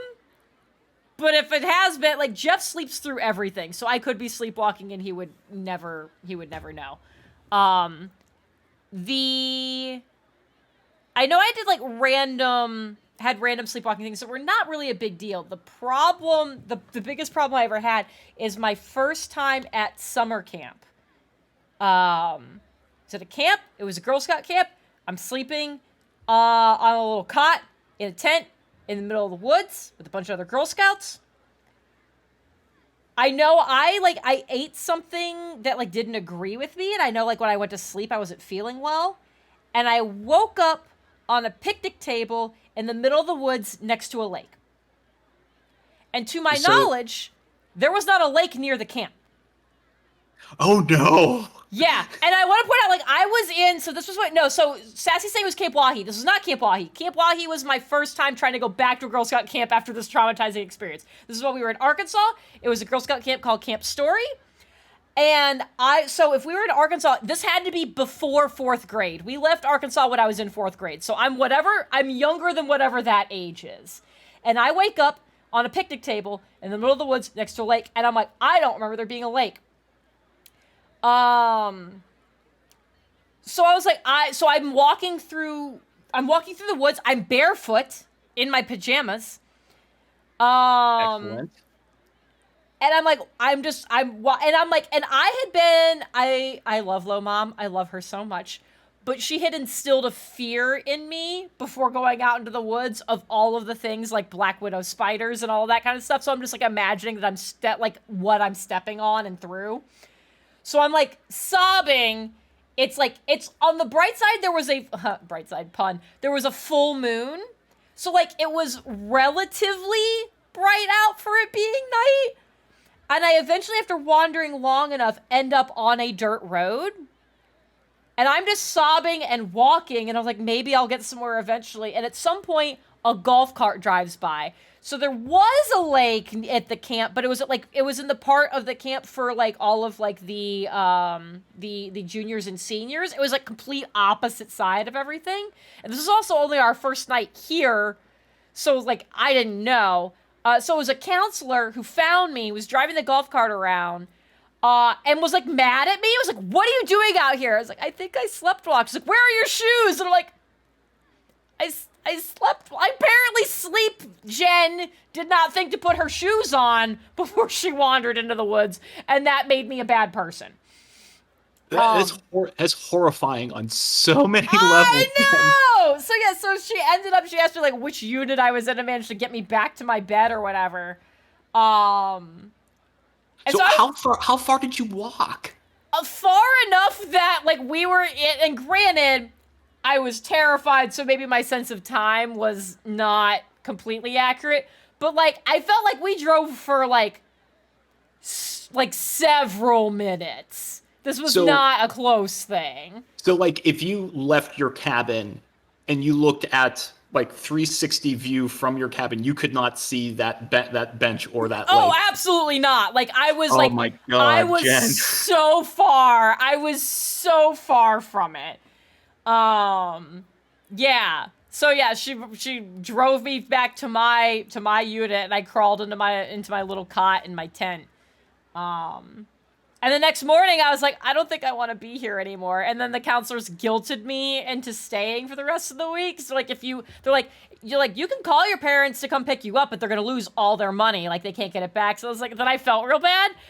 So I got guilted into staying the rest of the time, and the rest of the week was not too much better, but I don't think I walked into the middle of the woods anymore. And it wasn't until we were, like, my parents got me back home that they also realized that, like, they were like, you could write letters home and whatever. They were holding all of my mail, and they didn't send any of it until I left. So I had already been home for 2 weeks before they finally started getting my letters from when I was at camp. My mom was furious. Wow. Yeah. So that was how we, one, figured out that I sleepwalk and it can get bad. And two, that traumatized me so bad I didn't dare go to a summer camp again for another, like, 5 years. Wow, that's incredible. It was real bad, yeah. But yeah, I woke up on a picnic table in the middle of the woods next to a lake, and I was like, I don't remember there being a lake. Oh no. And I just started sobbing immediately. Jen, you know that counselor that found you in the golf cart is still talking about that story to this day. Oh, absolutely. You know what? I hope she's randomly stumbled on this stream and is going, oh no. Oh, like, what have we done to this child? She's playing Persona 4. There's a strange man talking over her. I don't know what's going on. Yeah. Yeah, it was not good. So yeah, so there was that, and there were random other incidents of sleepwalking over the course of, like, forever, I guess, for like a decade after that, where it's just like I went to bed and then I'd wake up, and it's like when we lived in Michigan, Sassy, you'll appreciate this. When we lived in Michigan, I think there was like a small handful of times I just woke up on the bed that was in the basement. I went to bed in my room. I woke up down there just like 3 a.m, just like woke up and I was like, this is not where I went to sleep. So that means I made it down 2 sets of stairs, opened several doors, managed to find another bed. So that makes so much more sense now, because when I was talking about sleepwalking and just like, you know, being very tired and normally waking up when it's dark, like I know it wasn't a super great story, but the like reaction was a little like, oh, I understand now, because you're like, oh, you think that's bad? Like, yeah. Oh, I get it. Sassy saying she found me once or twice. Oh my god, this is incredible. We might need to get Sassy on this call just to seriously. Yeah. So sleepwalking. So when I saw it on your list, I was like, oh fuck. I expected it to be like your girls have started sleepwalking and like you woke up and like you went to go for a run and one of them's just somewhere else in the house. That's what I thought you were gonna go with. No, they haven't been sleepwalking, but they will do things like, I mean, you've seen our house and how our stairs leading up make that 90-degree turn. It is freaky in the morning when I come back from a run or from the gym and like they've woken up, but they can't come downstairs because of the baby gate, or they don't go into our room to wake up my wife. They're just staring down the stairs. So like I turn that corner and I just see these beady eyes looking. No. Oh gosh. Come play with me forever and ever. Jesus. Don't say stuff like that. You're making me even more nervous. Thank you for the 3 people who are here just to watch Persona. Indulge us in that story. What else could we have done? It's not like we have any costumes. The clothes we've been wearing all summer won't work as costumes, and since we'll be changing wardrobes tomorrow, it works out. Oh, crap. I can't stop my legs from shaking. Kanji, I feel like that's a problem considering one of the drums is controlled with your feet. You'll be hitting the skins more than a bare-knuckle boxer. You shut your stupid bear trap. I don't need to hear this. You've been on TV before, right, Naoto-kun? Man, aren't you used to this? Teddy has his "come at me, bro" like hands going. Yeah. It's kind of creepy. Yeah, I don't like it. Like, the longer I look at them, they're also making me, like, more and more uncomfortable. The last time I played for a crowd was a piano recital when I was young. Doing an interview on TV is much easier. Sassy, I don't remember Brady sleepwalking. Wait, are you talking about when we were at the cottage? So my mom's side of the family, they had a cottage up on Lake Michigan, and her entire side of the family would all go up there for the same week every year. For a very long time. It started to fall apart with me because I was the oldest. I was the oldest of all of the grandchildren / nephews and nieces and stuff. And so like the first time it didn't happen was when I had my internship at Fermilab. And of course that was like the big family drama of like, oh my gosh, I can't believe Jen didn't get time off. It's like, it's an internship. She doesn't get time. It's a summer internship. She works for 8 weeks. Like there is no time off. It was a whole big hullabaloo. But shortly after that, everyone else started like getting to that age where they had that kind of stuff going on. So then it stopped being a big deal. But of course, I was the bad guy. Anyways, doesn't matter. I don't hold a grudge. But we did it for a very, very long time. And I want to say, so we were on a lake, and I want to say Brady. Oh, my sister's chiming in. Started putting alarms on the doors because he would just start walking down the street at home. Oh, perfect. It's like I feel like I remember at one point someone found him on the dock. I feel like I remember that happening at one point. While we were all in this tiny cabin that had way too many people in it. I'm learning so much about Jen's family right now, chat. It's Yeah, there was a lot to unpack. You know, if you really think about it, there was a lot to unpack in the series of statements I just gave out. He also ended up in the canoe. I mean, okay, not in the canoe when it was in the water, though. He was in the canoe while it was on ground. I feel like that's a very... It's a very different connotation. Very different. The canoe did not just live in the water. It was one of those things we only put it in the water right before we got into it to use it. And then as soon as we got back to the dock, we pulled it right back out. But he was definitely in the canoe. Yeah. I don't know if he knew he wasn't in the water when he got into it, but... Even if I make a mistake, I'm the only one who gets embarrassed by it. You're saying doing interviews is easy? That's crazy too. Oh, I can't take this much longer. Don't you get nervous too? Eddie still wants to throw hands. I'm screaming on the inside. Here's the thing is, I want to say this, but I think it's gonna freak everybody else out. But God, I want to say I'm screaming on the inside. You do you, Jen. Oh no. Am I gonna... No one's card is gonna turn upside down, right? I'm not gonna ruin the performance. The game just ends the credits. Real talk, will anything actually bad happen if I click this? No. Okay, No. good, because I have to do it. Wait, you are? Sensei's face is like a waterfall. That sounds like I'm crying. What are we supposed to do? Oh, hello, person. Wait, there was a random person back there. Did someone just... Everyone, can you gather around for a Wait, second? how long was that person there? Wait. What the fuck? Yeah, got it. I'm gonna go back and look at that later. Your hearts are all racing, right? So is mine. But that's the power behind a live performance. Don't think about doing everything exactly right. The crowd's here to have fun, so we need to have fun first. Rise-chan. My girlfriend is so good at motivational speeches. You're the When I power say couple. who's It ready, really works. You say, we are, okay? Be thankful for your fans, your friends, and yourself. This is a full-blown, one-time only performance. Now who's ready? We are! Oh boy. Fired up and ready to go! Now listen up. We're sticking to how we practiced, Okay. okay? Hold on. Where's Uh-huh. where's Teddy's drums? Where's Yukiko?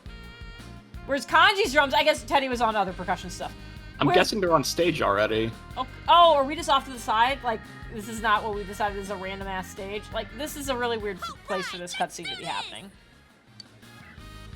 Here goes! Are we gonna run on stage? Is that what's happening? Okay. Yeah, you're gonna get full-blown cutscene. Oh! None of us have eyes. That's gonna make it hard to see our music. You just gotta feel the notes, you know? You don't read them. I like their creative way of not having to animate her mouth. That's pretty great. I was gonna make a comment, like, yep, it's gonna cover the mouth.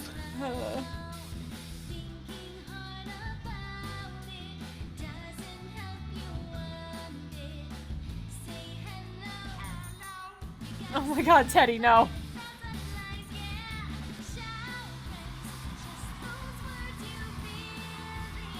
Feels like the whole town is there. It really does feel like that. All 16 of them. Naoto is so happy to be here. I'd be so happy not to be dead in the TV right now.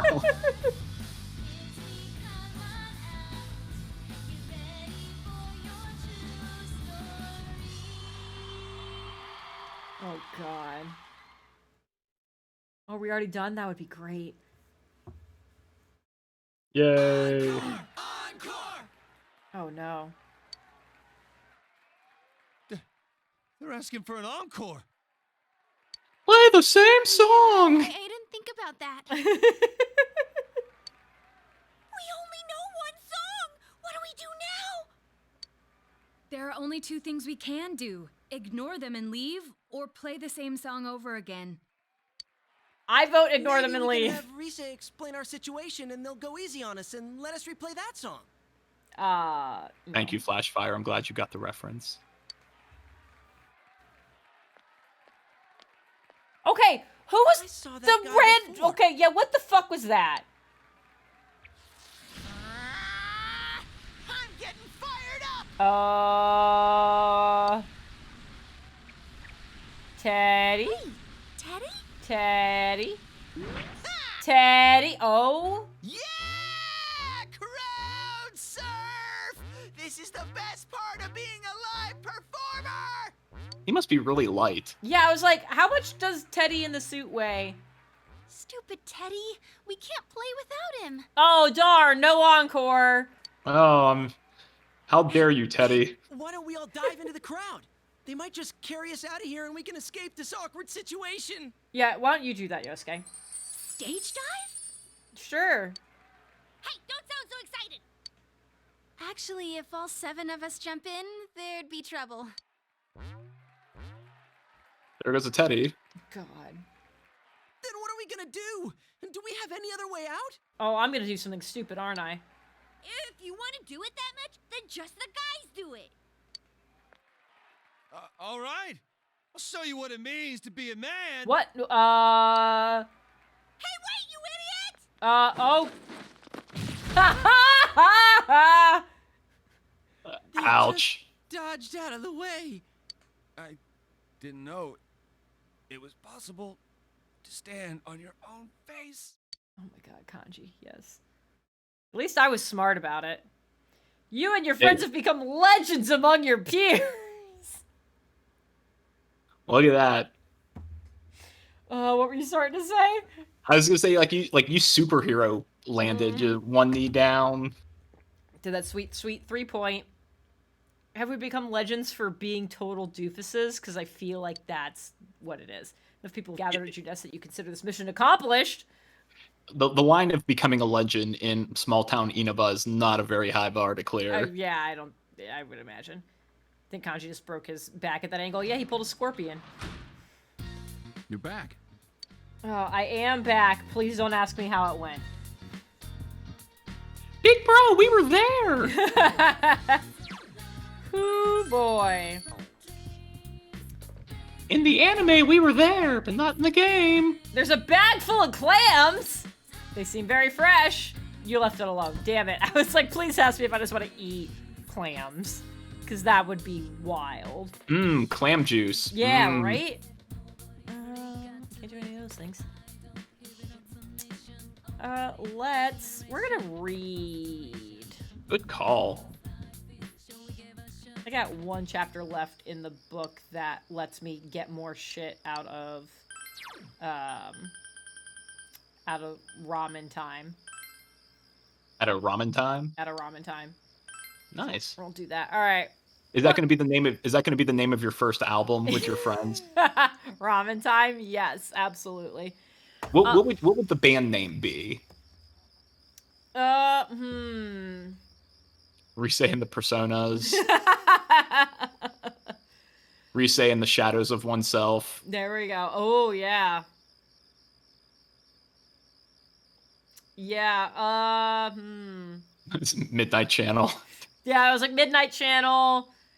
Yeah, the band is called Midnight Channel. One of our other songs is Midnight South. Definitely gotta have that as a song. Another one is just steamed cabbage. Weed is a vegetable. I hate all of these choices.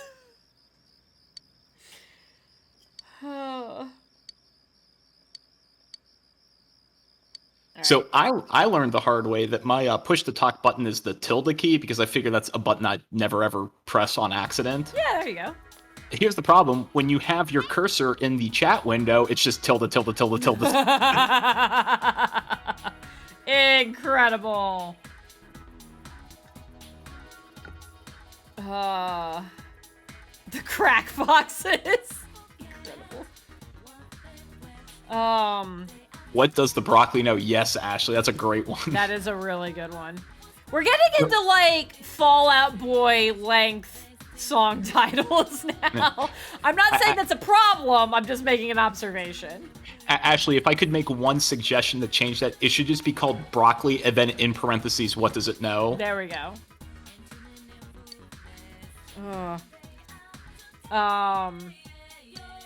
So I know you still have plenty of things on your list. I need to bring up something on my list. Please do. Go for it, Jen. So my job, I deal with a lot of medical professionals, and that covers a wide variety of people. That is, I like how I'm questioning, like, help each other. It's doctors and nurses, but it's also people who are admins for research organizations, it's sales reps at pharmaceutical companies, but everyone's like related to medical stuff in one way or another. So even if they're not a full-blown doctor, you would naively expect a base level of intelligence and competence. I would say to the average person, yes. I too work in the medical field with a lot of doctors, and I know where this story is going, Yeah. sort of. So one of the projects I've been working on in between some of our events is creating, so we do all these virtual live events, we create a virtual exhibit hall. And so all of the sponsors and other exhibitors for these events get to have like a quote-unquote like virtual booth. And I am the contact for all of those exhibitors and vendors, and I build that exhibit hall, I build all their booths, and before I got to this company, the way that was handled was, oh, you're a sponsor or exhibitor or vendor or whatever, here's a copy paste of roughly the same email that wasn't very clear, and then also it's like you would just like have to like remember to like, oh, I need to edit like this date and this part over here and whatever. It was just in an email body. And I was like, this is not good. So one of my projects I did between events is I made this very pretty branded PDF that's like, here's something that we can just give to the actual event owner, and that way then when they sign on a sponsor, they can just send this as part of their packet of information, and it will have their due dates for stuff, an actual breakdown of what to expect 2 weeks ahead of the event, the week before the event, the day of, in the week after, what stats they'll get, like all of that information, and like the links are in it for like, here's where you can submit your stuff, here's your due dates, here's where you'll go to watch the conference, all that stuff. I made this beautiful PDF for it. And so when we build this exhibit hall, there's like, we essentially have like 3 formats a booth can be. Okay, there's just 3 formats. So it's like, you pick which one you want, and here are the requirements for each. Like if you pick this one, these are your image sizes, and you pick this one, these are your image sizes. This is what we need from you. So I built this PDF. Go ahead. Like any convention, you know, you have different booth sizes. Exactly. Just the virtual version. Exactly. So it's like if you pick booth 1, like all of them have 3 slots for images and logos. So it's like if you pick number 1, I went and like built a fake booth and put placeholders in that said image 1, image 2, and image 3. And I was like, this is where the images can go, and here's what the resolution sizes are. And then here's booth number 2, blah, blah, blah. So I built this PDF, and I have the whole list. It's like, pick which one you want. There are 3 options. And then there are screenshots of the 3. And then there's below that, it's like, if for booth 1, here are your image sizes. Booth 2, here's your image sizes. Booth 3, here's your image sizes. So I built this. I have this general form, and then I have 3 fields that prompt me to fill them in before I send them to someone new. So we have a new event coming, and I fill in the 3 things, and I send it off to this person, and they go, how do I know which one is option number 2? Yes, Jen, how would you know which one is option number 2? And Stream can see my face right now. And I had to find the professional way to respond. It's the second one. Like, well, how do I know that? Not the third one, as some might be led to believe. Yeah. Because sometimes a 3 feels like a 2, from what I'm told. That's not what we said, first of all. But yeah, she's like, how do I know that? And I was like, because it's counting. It's not like there's like a whole form of like, here's 8 things, and after a while you can lose track. It's like, here's 3, they're all next to each other, and all their descriptions are below that. It's not like you're filing taxes and you need like, oh, you need form 1099B, dummy. Yeah. I'm like, if they can't count and know which one is the second one, they should not be touching any of this. As a baseline, Justin oldest daughter, she can count to 2. She can count further than that, but she knows where number 2 is relative to other numbers. Speaking of dumb people, this is not a sentence. What did Napoleon have invented? Yeah, translation issue, huh? Oh. Yes, Carl is correct.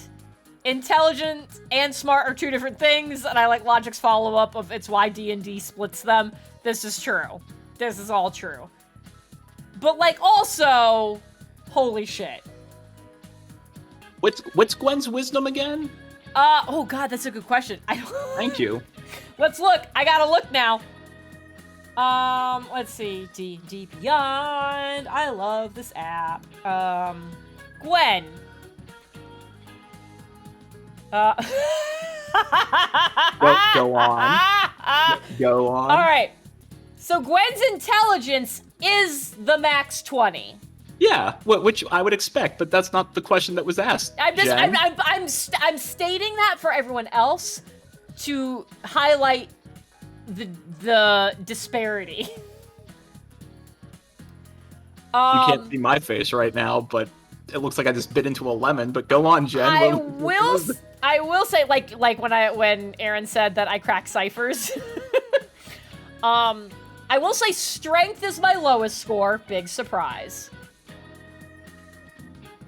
What do you think my wisdom is? I think it's a 10. I think it's just a good old average 10. Okay. It is not just a 10, but it is only a 13. Okay, that is a lot better than I was expecting. Okay, yeah, and part of the reason it's a 13. So like I rolled decently well, and then we've also had a point upgrade since then, and I want to say I dropped something into wisdom. So intelligence is at 20, dexterity and constitution are both at 18, which is fucking awesome. And then the next closest one is wisdom at that 13. We get it, Jen. You roll really well on your characters. You play multiple instruments. You sleepwalk to a lake. We get it, all right? Not everyone can live the dream.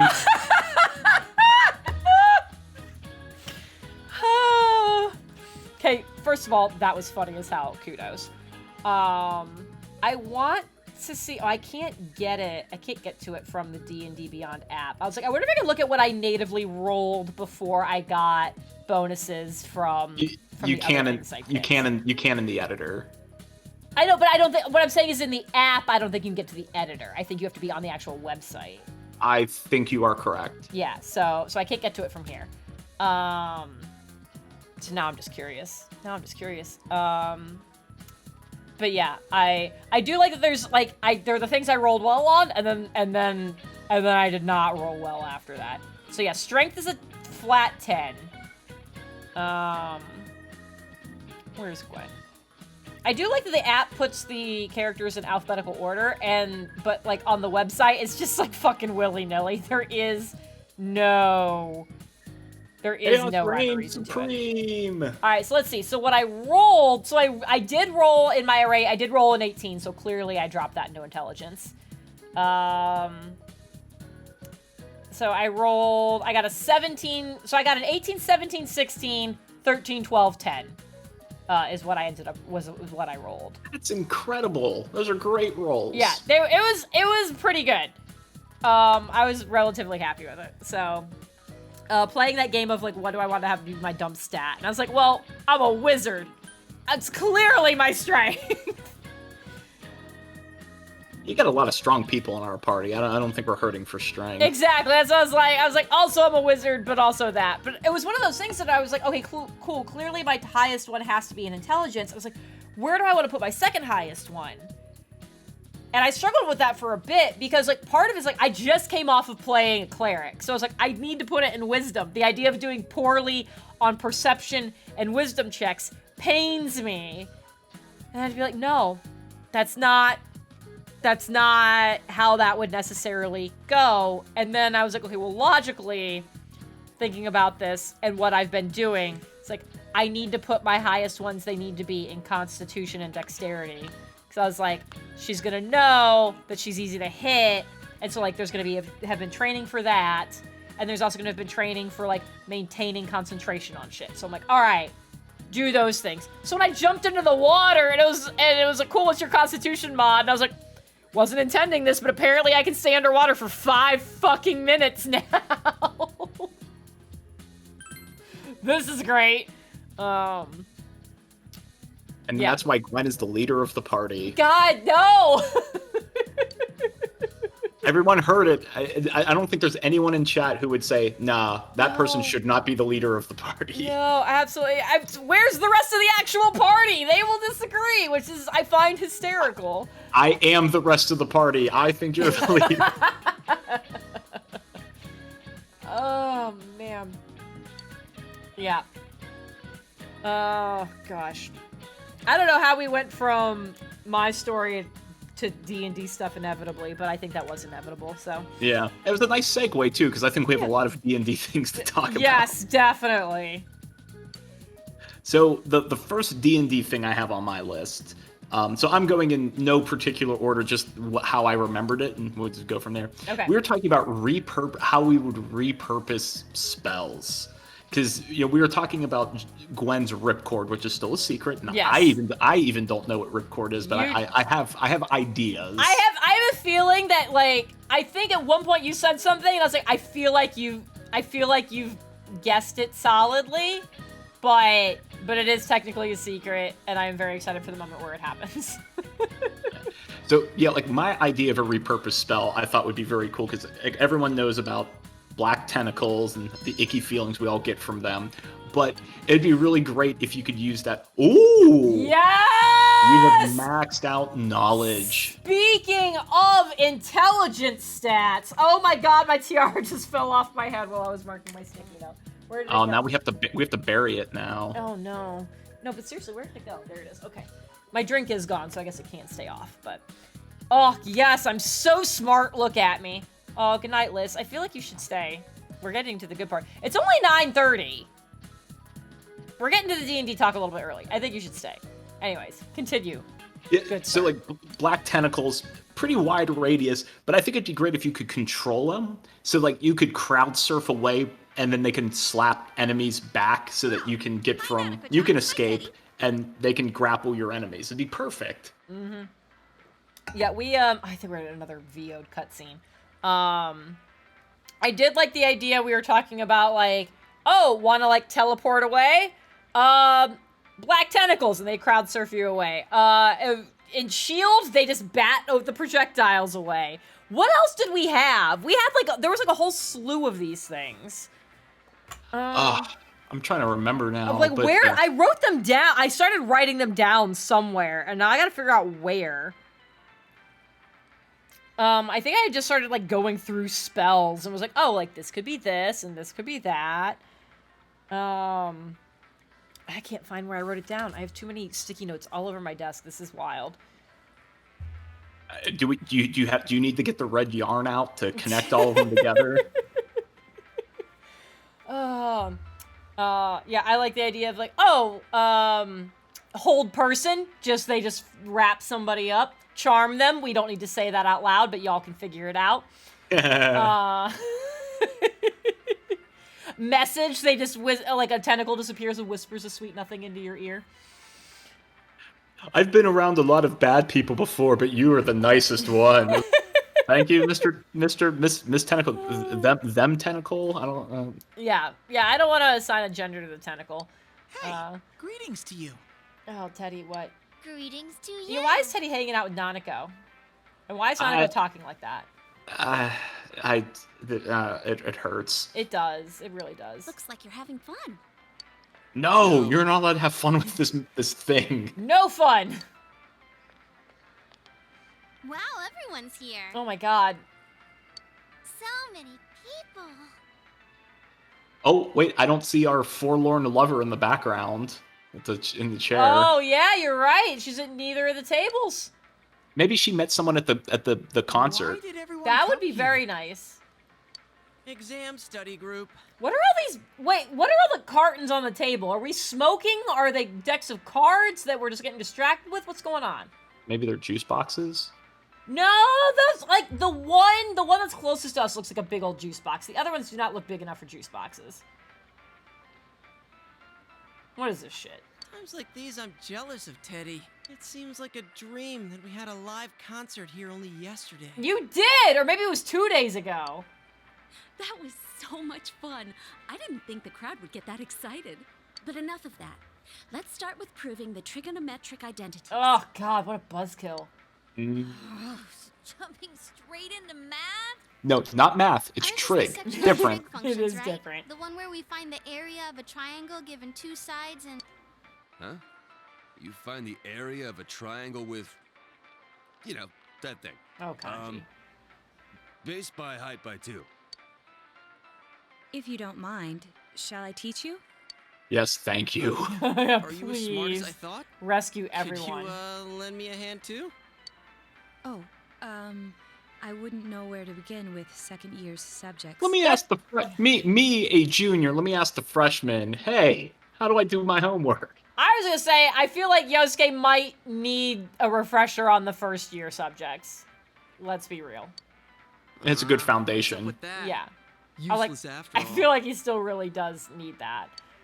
Don't call me useless. Oh shit! I think I figured out what buttons to push to get Naoto-kun riled up. Oh my god, don't do that! It's not funny!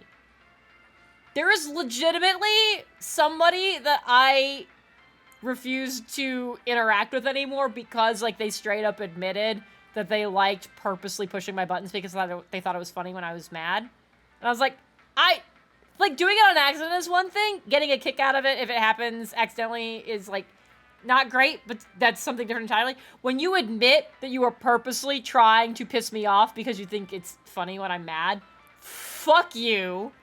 I don't want to deal with that shit anymore. And that's why Jeff sleeps on the couch. You're pretty cute when you're angry. No! No! Fuck you, Yosuke! Fuck this! Absolutely not! What are you talking about? Everyone, throw him in that trash can. That's where he belongs. Don't even put him in the recycling. That's it. I quit. This just ain't my thing. To hell with the exams. It's time for my animal crackers. Okay, yes, Kanji. Yes, animal crackers. Ooh, can I have some too? I want to find the penguin.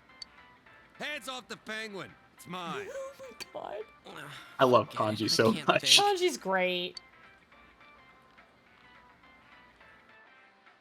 Oh my god, just an explosion of snacks. Doesn't know who he is. That's so weird. Oh yeah, it's so weird, Nanako. Teddy, shut the fuck up. My life on this side is really fun. But the Again, more I sounds like he feel just that came out of way, jail. The more I want to know who I really am. I've surfed the net, read manga, watched TV. What kind of manga? Never mind, don't answer I that. even went to a place called the Library, but I still can't find anything about me. Dude, I'd be surprised if you did. Says the guy who Googled I'm personas and starting to get an shadows. idea. I'm sure he tried for a good 5 minutes to find something. An idea? Whoa. Isn't this your first time sharing a theory about yourself? I lived in that other world. That world was my reality. But now, I have a feeling that it was born from the minds of people on this side. Which Nanako means is right there. Nanako Yeah. is right there. yeah, I was like, are we not gonna stop this conversation? Also, are you about to say you were born of someone else, someone on this side? It was from their mind? Because I don't like that either, that someone dreamed up Teddy. And over in that place filled with shadows, I think I was some sort of special Oh my god, being. did Teddy come from Nanako? A special being? She's too pure and innocent to have a fucking shadow? I don't remember anything from back then, though. Maybe it's that amnesia thing I read about in a book the other So day. mad. It's true. There are some aspects of the other world that make it seem as though it's rooted in human thought. The child is here! Still, there's no point in applying the principles of logic and deduction to a place like that. But the fact Big that bro, it existed in everyone's such a using big world from the words. beginning adds credibility to your theory. There is little doubt that you are a special being on the other side. If you yourself know nothing about it, perhaps it's true that part of your memory is missing. Tell me, what is the earliest memory you can call to mind? Oh, don't say when we first showed up. It's from a while ago. Okay, good. I've always lived there as far as I could tell. Then it started to get noisy, so when I happened to bump into Sensei and Yosuke, I asked them to do something about it. I see. If you've always been on that side, you'd have no sense of time or days. I like the idea that Teddy has a family over there, and it's like they're all very normal people. Like, no, we just kind of pushed him out because he's a little weird, you know. Oh, thank you, Chie, for finally realizing that the child who doesn't know what this is I'm sorry, here. Nanako-chan. We didn't mean to leave you out. Hey, I think Teddy must be a king. Yep, that's it. Nailed it. I read in a story She was that listening king intently and all alone figured it in the out. forest because of a bad guy's curse. Isn't that what happened to you, Teddy? Probably. King. Well, when you put it that way, it sounds about right. I'm really uncomfortable with how far on down. Or wow. Hey, Words? I drank before the stream. How far down his shirt is unbuttoned? I'm uncomfortable. Like that. It goes too far. Yeah, I mean, it is October. It's probably very cold. I mean, also that tidbit nipply out. It did, ugh. Wearing a cape. Sheesh, Yukiko. You go into laughing fits in front of anyone now. Can we not talk about Teddy being a king? I don't know why. I forgot that we were having a separate conversation from them. And I was like, I thought he was just like, can we not talk about Teddy's nipples? That would have been amazing. It's like, oh, the foresight that they had to know. Huh? What's with that face? Teddy really was a king. There were all these other kings too, and we all...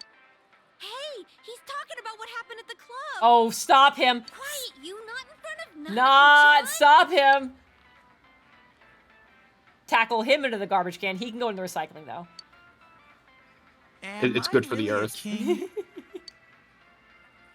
Maybe so. Yeah, why not? Sure, buddy, you're a king. If I'm a king, I'll get to smooch girls every day. I am a Teddy. Oh fuck, no. I hate it. I have this fuzzy feeling that I'll find out sooner or later with your help, Sensei. Joe, I'm not reading that out loud. Please don't put that voodoo into this world. Don't say that. I'd time him out if I could, but he has this little sword next to his name. It's very unfortunate. Thank you, Joe. Oh, God.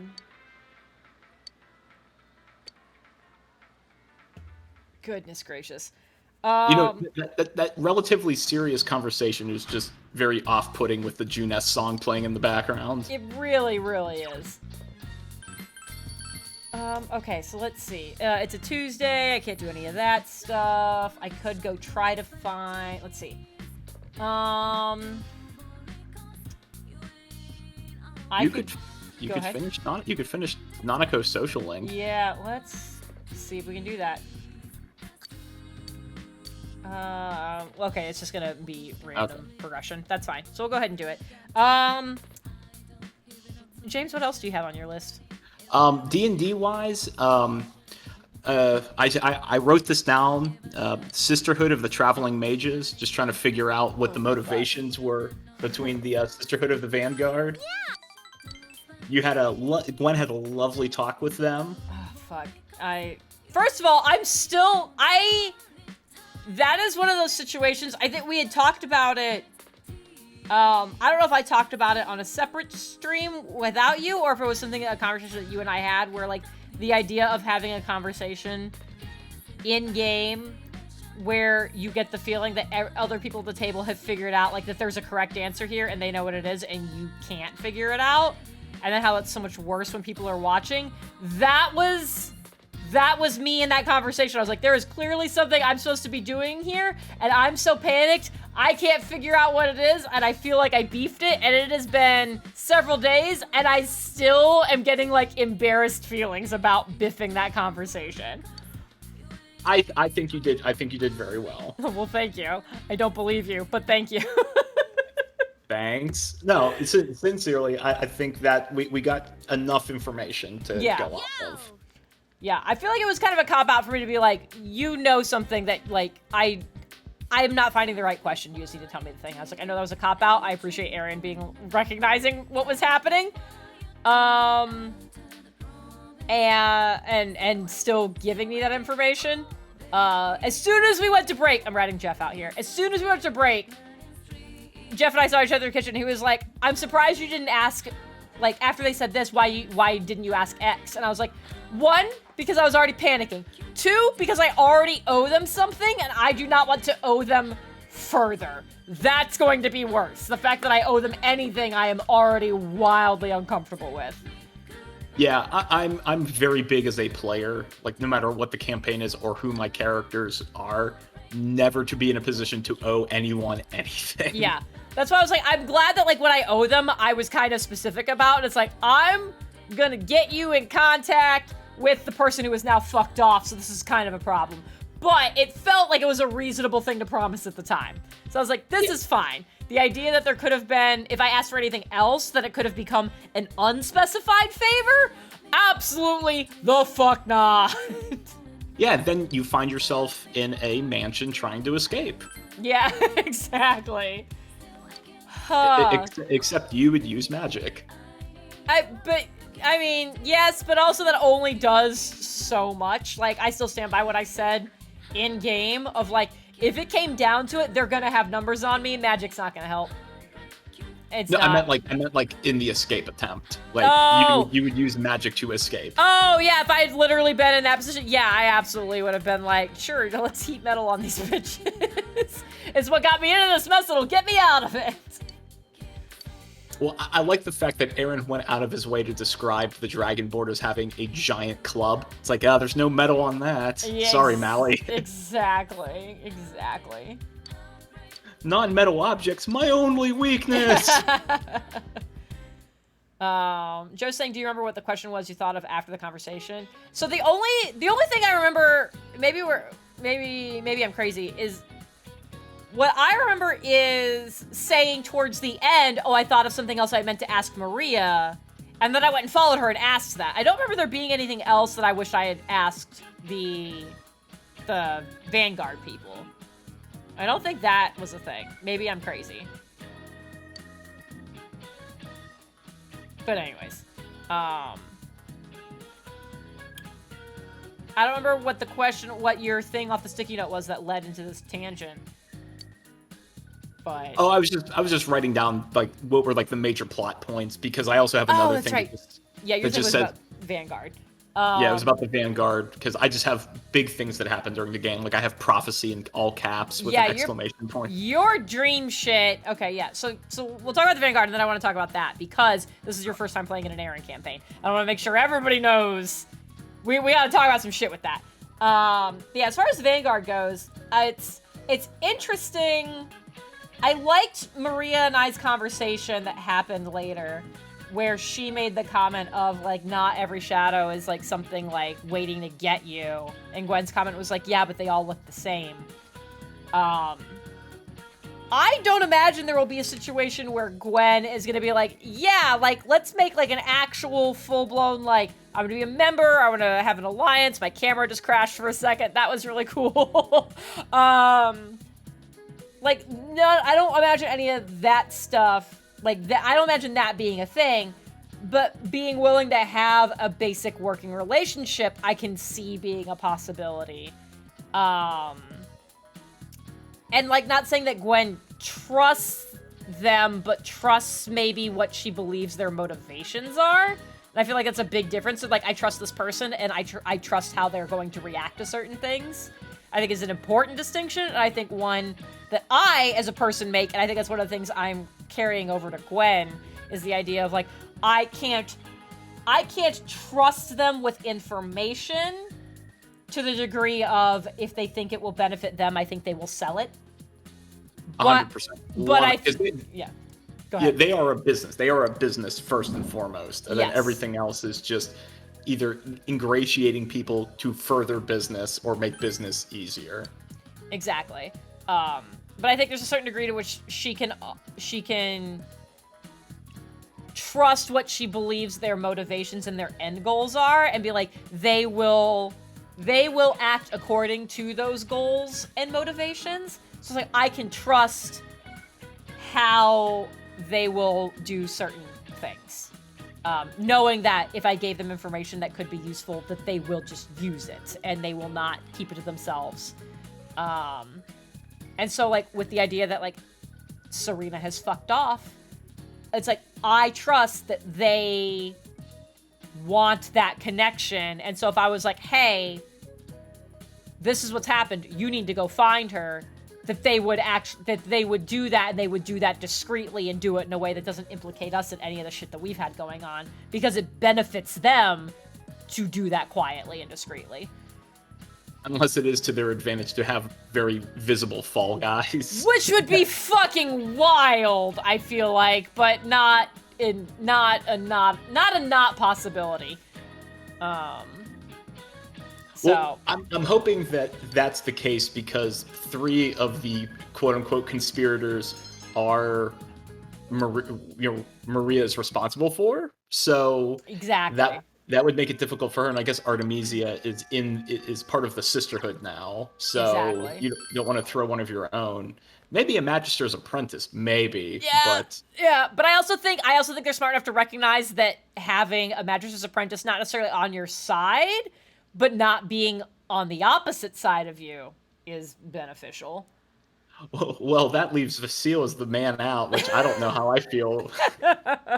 It'll be fine. You'll be fine. Yeah, I'm getting to a point with Serena. Like, I'm wondering, like, how many more of these shenanigans before both player and character just say, "No, I'm done. Yeah. I'm done with you. Just I don't care anymore." Just like fuck right off. Okay, real quick, I'm trying to like figure out what I can actually. Kanji, you don't have a thing over your head. Senpai. Oh, he's gonna ask me something man to man. Oh, can I tutor him? Oh, it's because it's finals time. No, fuck off. Okay, so I can't hang out with any of my school people, can I? Because it's you cannot hang out with school. All right, good. Exactly. Good to know. All right, continuing on. Fucking, I can't do that today. You could try June S. Yeah, we'll do that. And then if that doesn't work, I'll go eat ramen because I finished reading the book that makes ramen better. So there we go. I can really appreciate how delicious this ramen is. Renji, thank you very much for that follow. Yeah, so let's talk about your dream prophecy. Actually, before we talk about the dream prophecy thing, hey, you remember about an hour ago when I said I was very hydrated? So I need to take a break again. Oh, okay. Do you want to vamp or do you need a break? I'll vamp. I'm good. All right, you have fun. And when I come back, we're going to talk about this prophecy. Okay. Bye, Jen. All right, everyone. So I think we've said a lot of nice things about Jen now, but I don't know. Should we talk breach talk? Anyone have questions about the breach? I think it's been a while since Aaron and Jen have had breach debrief. So if we want to take advantage of the opportunity, if you have any questions that Jen and I can answer, or if you just have any comments, be happy to do that.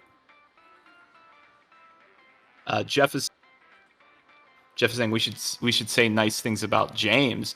No, that's too obvious. That's too obvious, Jeff. No. We could say nice things about Jeff. He has a magnificent beard.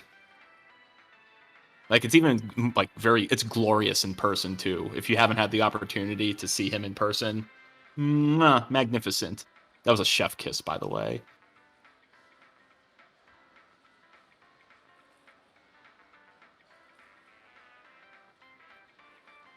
Jeff, I will accept your compliments because you asked so nicely in caps. Okay, I agree with saying nice things about Jeff, but we do need to say nice things about James. James is great. James is one of my favorite people on the planet. He is a wonderful human being. He's a wonderful friend. He's a wonderful father. And I super appreciate you, and you not just putting up with my shenanigans and giving up your Tuesday evening constantly to help me through whatever this game is, but also you just putting up with me as a human being voluntarily. Well, I appreciate that. Thank you all for the wonderful compliments. And this is usually where I would have like a snide, pithy response, but I think in the spirit of us being better about accepting compliments, I will graciously accept and thank you all. There we go. Perfect. I love it. You just got the highest of compliments from Joe saying he would trust you with his dog. It's much like Joe, I also wouldn't feed his dog chocolate. Joe, have you ever put together That fact that you and your dog share that in common, that neither of you should eat chocolate. I really want to know about that. I do like the idea. You were right, James. Jesus, you're James. Aaron and I have not been able to do one of our Breach stream debriefs in like 2 months. The last time we did one was before the ship shenanigans. Oh my goodness, that is a long time. It's been a very long time. So, like, a lot has happened. So if anybody's got Breach questions, please bring them up. Yeah, get him in the queue now. We're going to talk about prophecy for a moment or two, which, you know, it won't take long. We'll be done in about 2 minutes on this prophecy, and we'll move on with our lives. Yeah, yeah. So for give the short version of what happened and then your thoughts on it for anybody who missed it. And then I need to inform you what kind of DM Aaron is. And I know you and I have talked a little bit about it, but not a lot. And then like the rest of the chat needs to know. Good to know. Okay, so the vision that Vasile had, he prayed to the Ennead, and at first he got very warm, comforting feelings, like the pat on the back of you're on the right path. A lot of things have been happening, but you're doing your best, and we're very proud of you kind of feeling, which then turned into everything is on fire. Architecture Vasile has never seen before, so definitely not Stormiel. Everything was on fire. Everyone was dead, like dead. Like you would need 300 gold piece of diamond to bring these people back. And more than that, because Rika was in separate pieces. You know, Vasile does have some skill with needle and thread, you know? Just get it close enough. If you get it close enough, it's usually fine. Oh, no. Yeah, so everyone was down except for Vasile.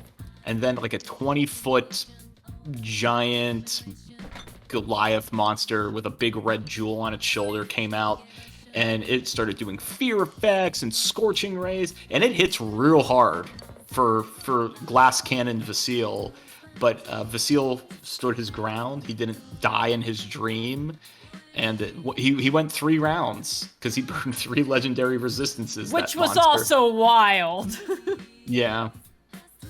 So, yeah, and then we realized when Vasile woke up that that damage carried over, and the very cavalier nature that James was having piloting Vasile in a dream became terror of like, oh no.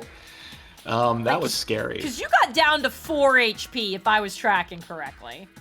I did get down to 4 HP, and it was the timely intervention of a healing potion that Lissa sent my way that helped out a lot. Was it Lissa or was it Ashley?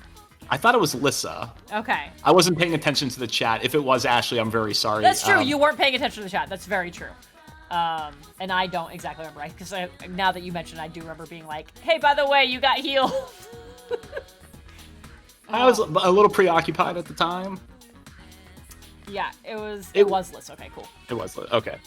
So, yeah, my interpretation of it, so I come from a very, like, Lord of the Rings and Game of Thrones, like, literature background. And Game of Thrones is very good about doing this, especially in the books, that there's a lot of prophecy in Game of Thrones, but the central theme is that people always misinterpret prophecy, and in their attempts to either thwart it or make it come true, cause a whole host of problems because it's either been misinterpreted or it's deliberately vague just to cause chaos. So I'm looking at this as maybe not like literal symbolism from the dream, but coming from like the Game of Thrones, like if misinterpreted, like if Vasile tried to thwart it, it would cause more problems than if another action were taken. And this is the point where Jen kind of like rubs her hands together and goes, oh, summer child, you've never played with Aaron before. This is how it is. So I will turn it over to Jen. So it is, I'm going to say it is entirely possible. It is entirely possible this was more of like an idea than a literal interpretation.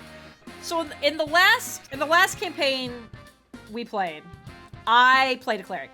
And I would say throughout the campaign, if I ever specifically called out Callista's like trying to process what has been recently happening, she's gonna go and like pray. Like there's the idea of like your normal prayers or whatever. It's like she is like, this is like some meditative, like deep prayer shit. If I called that out, roll a wisdom check. Every time. And I want to point out that when you had this dream, you rolled a 19. So like, it could be inferred that this was the good version of the dream. I just want to point that out. Or maybe the super accurate version. Or maybe it's that.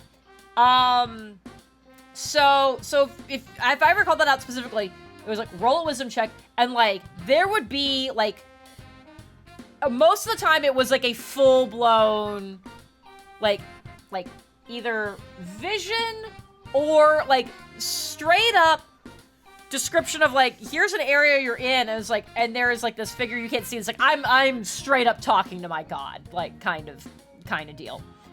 And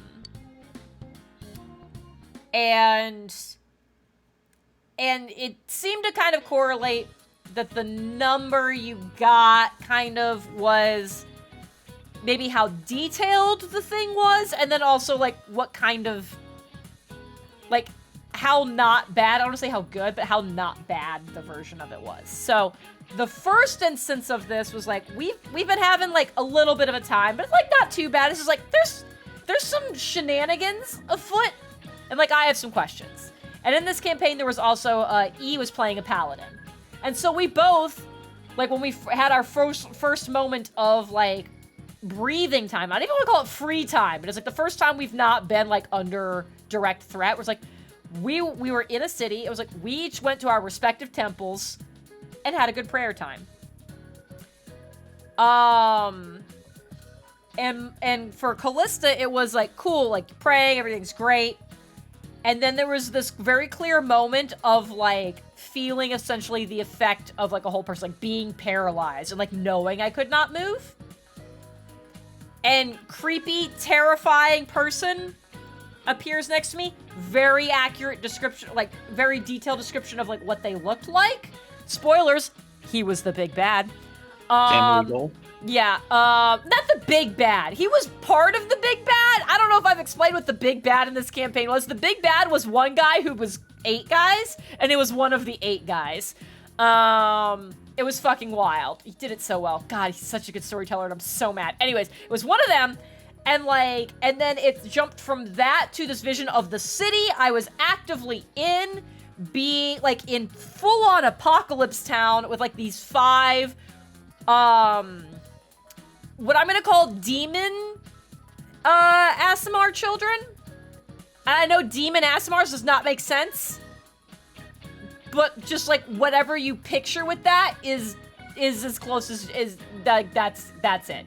Okay. They were like, they looked like angelic, but then very clearly were not. Very quickly. So like a fallen angel then. Yeah, like all of them are fallen Aasimars. So there, and like 5 of them pitchforks destroying this fucking city and killing all of us. And I was like, that's not a good vision, and that was also me rolling relatively high. The same time I'm doing this, E, her paladin, Atuin goes and prays, rolls a nat 1.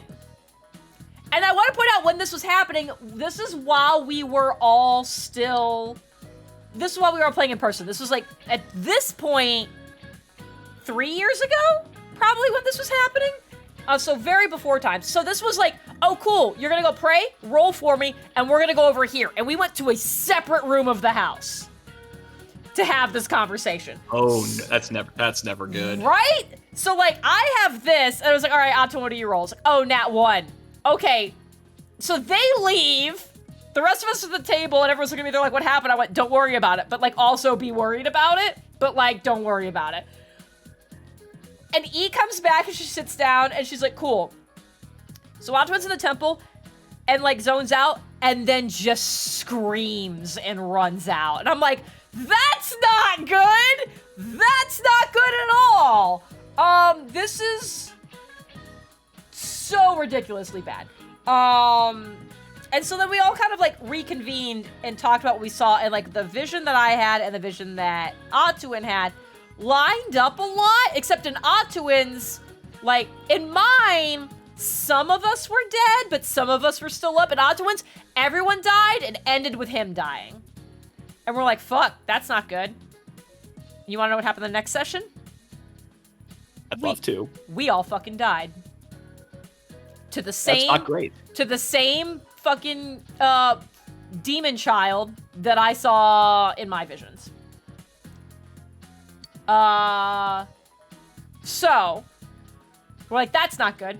And so then as like the campaign continued, there were other kind of like vision things like that, and then straight up conversations like with my god, like try to talk, like clearly doing the god thing of like, I'm not gonna give you direct answers, but like, here's the stuff. And I like to think I'm pretty good at reasoning a lot of things out, and while I still didn't know a lot of what was legitimately 100% like what was actually happening in the background, at least the things that were talked about in those vision dream things, I was like, cool, this is giving me a direction, and that was accurate.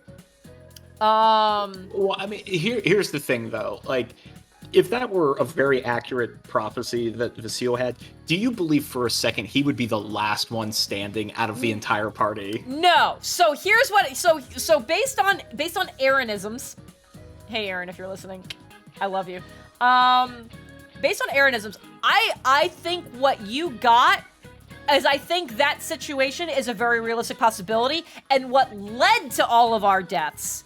That is all gonna track. It's just a matter of like, cool, now that we know it's coming, can we be accurately prepared? So maybe we don't do the we're all dying part, but we're gonna be where you saw us, and we're gonna be fighting that thing, probably several of that thing. But like that is a very, I would be willing to bet what you saw is a very literal prophecy, and not like a rough idea of like, oh, you know, we're all gonna, you know, potentially fall to this very powerful, like, not, like, but not defined kind of thing. Like there's gonna be, there's not a lot of symbolism going here. What you saw is, like, an actual thing that will happen, and it's just a matter of at what point along that path can we divert that path. So what you're saying is we need to start crushing every butterfly we come across. Or maybe crushing every butterfly is what brought that. Who knows? And that's what, like, the Game of Thrones mentality is like. Yeah. Like, what do you do to subvert the prophecy, or does the prophecy assume that what you're doing to subvert it is what was? Yeah. Yeah. Here's my official prediction. This doesn't matter what the fuck we do. You and I have talked about what we think that thing is. So it's not going to matter what we do. It's what we do is going to determine how quickly any of us, if any, die. You know, the way we can subvert it is if we disband the party and we all go our separate ways and never get back together again, because then that scene will never play out. Exactly like that. Exactly. So yeah, like, for me, the most, like, seeing how Aaron has handled clerics having these vision things before, and then the one that you just had. What kind of fish was I just talking about? Oh no. Let's go back. Oh, right there. Perfect. See, I can just scroll. Everything's great. The most concerning part of that to me wasn't just that we were dead. Us being, I was like, yeah, that all tracks. I also want to point out that since my body was the closest to yours, I'd like to think that means I was the last one to die before you were the last one standing. I like to think that's what that means. Yeah, it's totally not Gwen was the first one to go down, and then we all circled around her to try to, like, resuscitate her, and then everyone started dropping. Trying to defend your corpse. Look, you're currently the one with the lowest HP. You don't get to say that shit. Apparently, I was the last one standing, so nah. It's probably... I can't say that. I'm going to say it's probably Gwen's doing that. You're still up. You're welcome. So... Oh, well, excuse me, princess. Anyways. I lost my train of thought. Oh, the fact that it was like, yeah, there's four other bodies other than you guys, and two of them you recognize, and you recognize them as being the other children of King Rid. I was like, they don't go places. So the fact that we're somewhere we don't recognize and they're there, like, that bothers me a lot. And the fact that there were two bodies you didn't know who they were. Because I'm like, on the one hand, that relatively safely means like, okay, like that's not, I was afraid it was going to be like King, like, so one of like King Rid or something like that. But it's like, you would know who that looks like. So it's like, he's fine. Maria's fine. Wait, no, was Maria already dead? Maria was dead. She was one of the corpses. So was the king. Was the king there? Yeah. Fuck, never mind. I'm panicking too much. All right, never mind.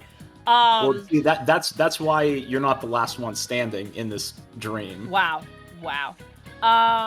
Okay, just kidding. Never mind. I need to go back and rewatch this part. But the fact that there were two you didn't recognize, and I'm like, at first I was like, okay, well, what does that mean? And then I was like, Vasile has no idea what 3 of the 4. Oh, hey, Aaron. Oh, whoops. King wasn't there. Thank you. I was like, I feel like I remember that. But I was like, Maria was. I was like, you don't know what 3 of the 4 Magisters look like. So I was like, that could be that. He came in and read okay, did someone tell you to show up? That's what I want to know. No, he probably heard you, Jen. They probably just down. I am kind of yelling. He probably heard me from 4 houses down. Yeah. I was like, you don't know what the Magisters look like. So I was like, it could be some of them. Vasile has the most wisdom in the party. I'm sure he can deduce is probably the person wearing robes with meat and potatoes in them. So you know what that one looks like, though. I just assume all Do you just Magisters. think all Magisters just walk around with meat and potatoes in their sleeves? Absolutely. Perfect. I love it. God. All right. Well, now we got to be careful what we say here. A lot of our yelling was me going, I hate Aaron, he's a wonderful storyteller. Don't tell him I said that. I think was an exact sentence that got said. Well, here's something safe we can talk about, and I think this is a wonderful segue. So we were talking about, like, what are some, like, or you wanted me to think of what are some, like, underappreciated spells that you like to use.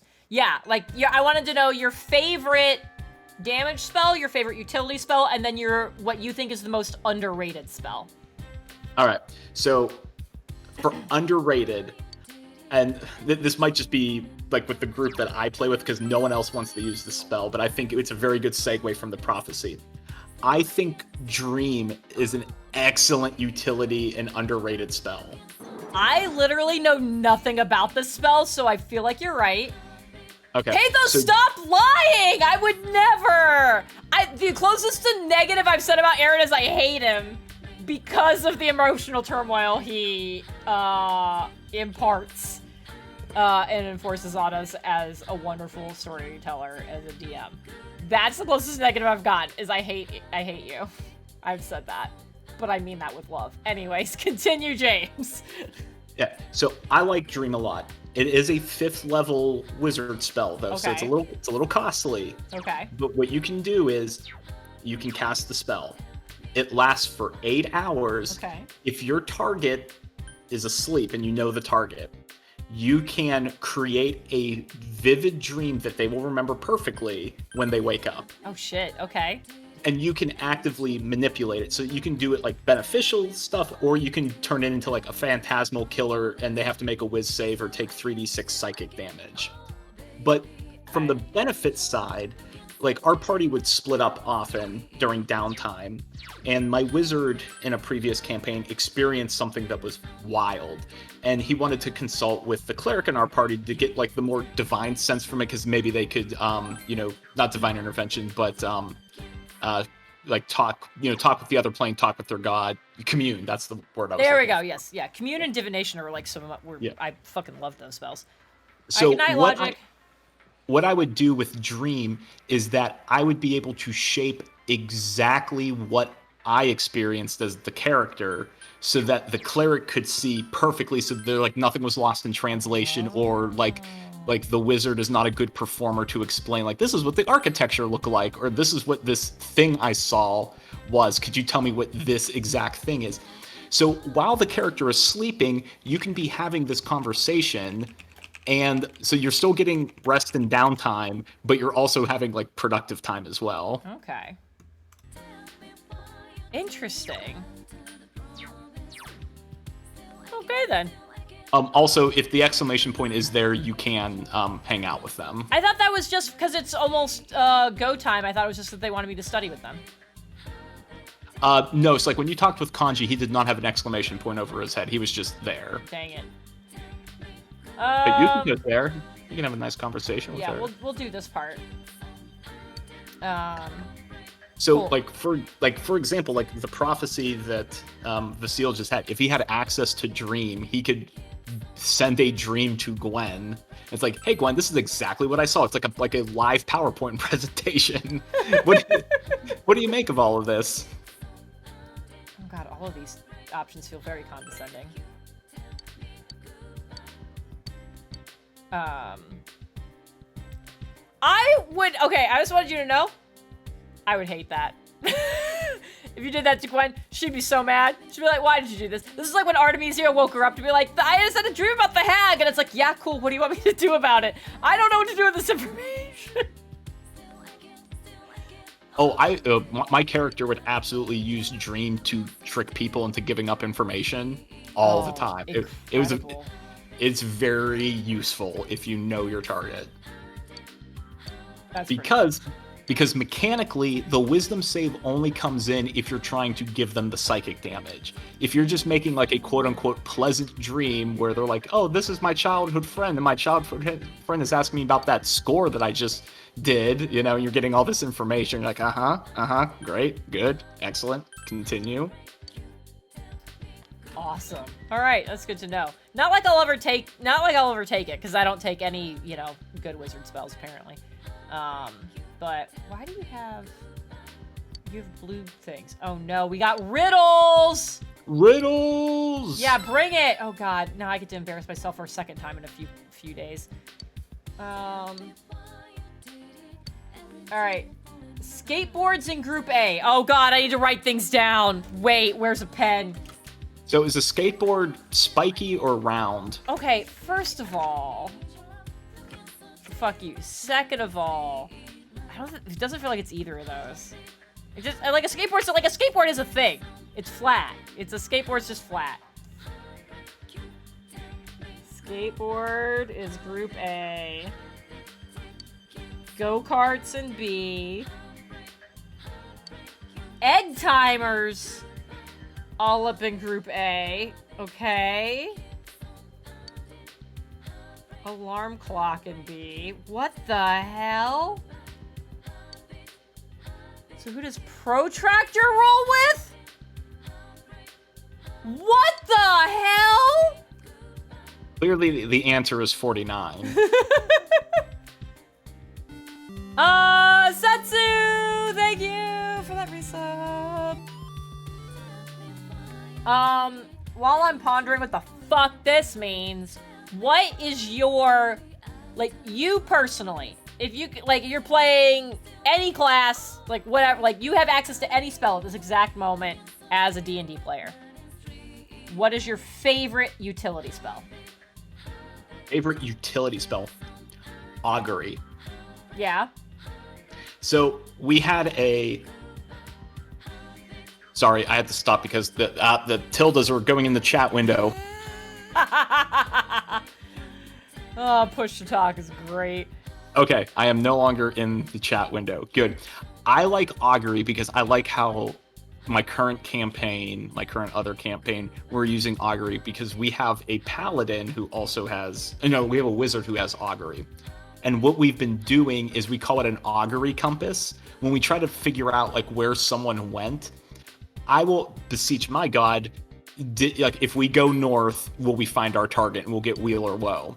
So we'll know whether we should go north or south, and then the other person will ask east or west, and then we'll get a direction that we'll keep going for the day to try to figure out where this moving target has gone. So we call it the Augury compass, and it has saved us so many times of getting unlost and tracking people down. I fucked up the riddle.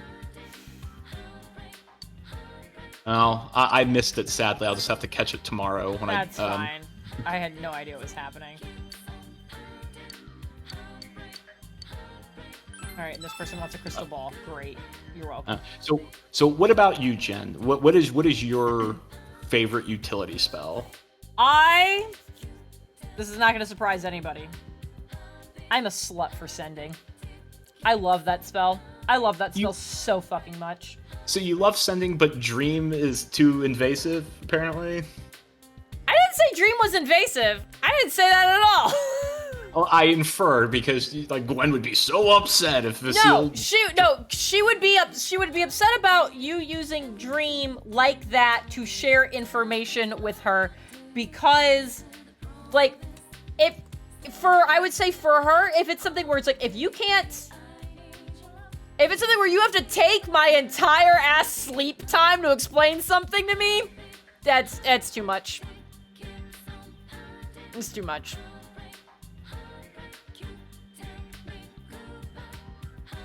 Fair. It's fair. I mean, it doesn't have to be 8 hours. I can end the dream at any time. But you didn't say that. And I feel like you would do it out of spite. I'm just gonna be real. I could make it pleasant, you know, the rolling hills of Thuven, I guess. You don't know that! You don't know that! You're right. Well, maybe I'll just make like a mini archipelago in the dreams. Like here's little Thuven, here's little Stormiel, little Selsavine that's just like mired in shadow and darkness. I love the number of things that you now know as a player that canonically in game you know as a player. Not just from you and I talking, but like you've heard that you're like, I can't do anything with this. Like the mention of the trials, the mention of Thuven, you're like, I can't. It hurts. It hurts so badly.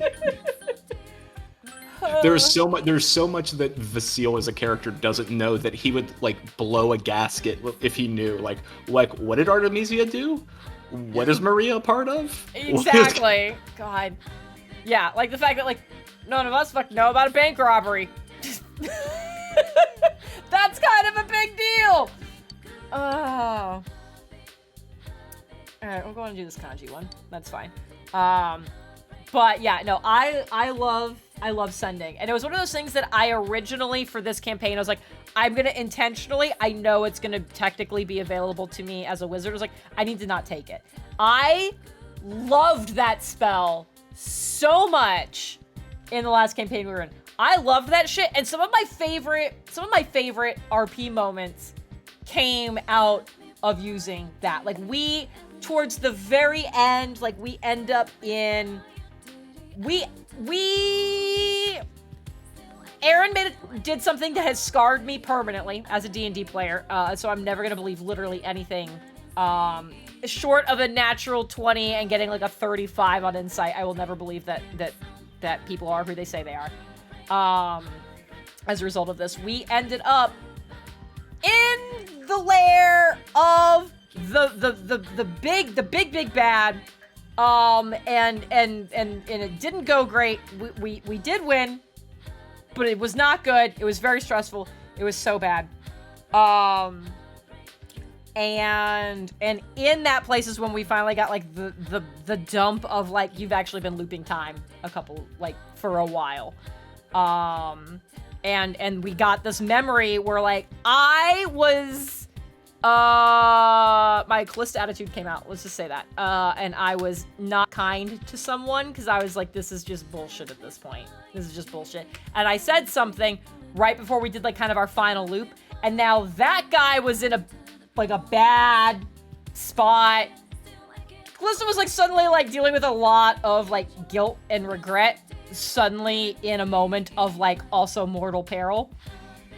So we finished this fight, and I send to him, and I just say, I'm sorry.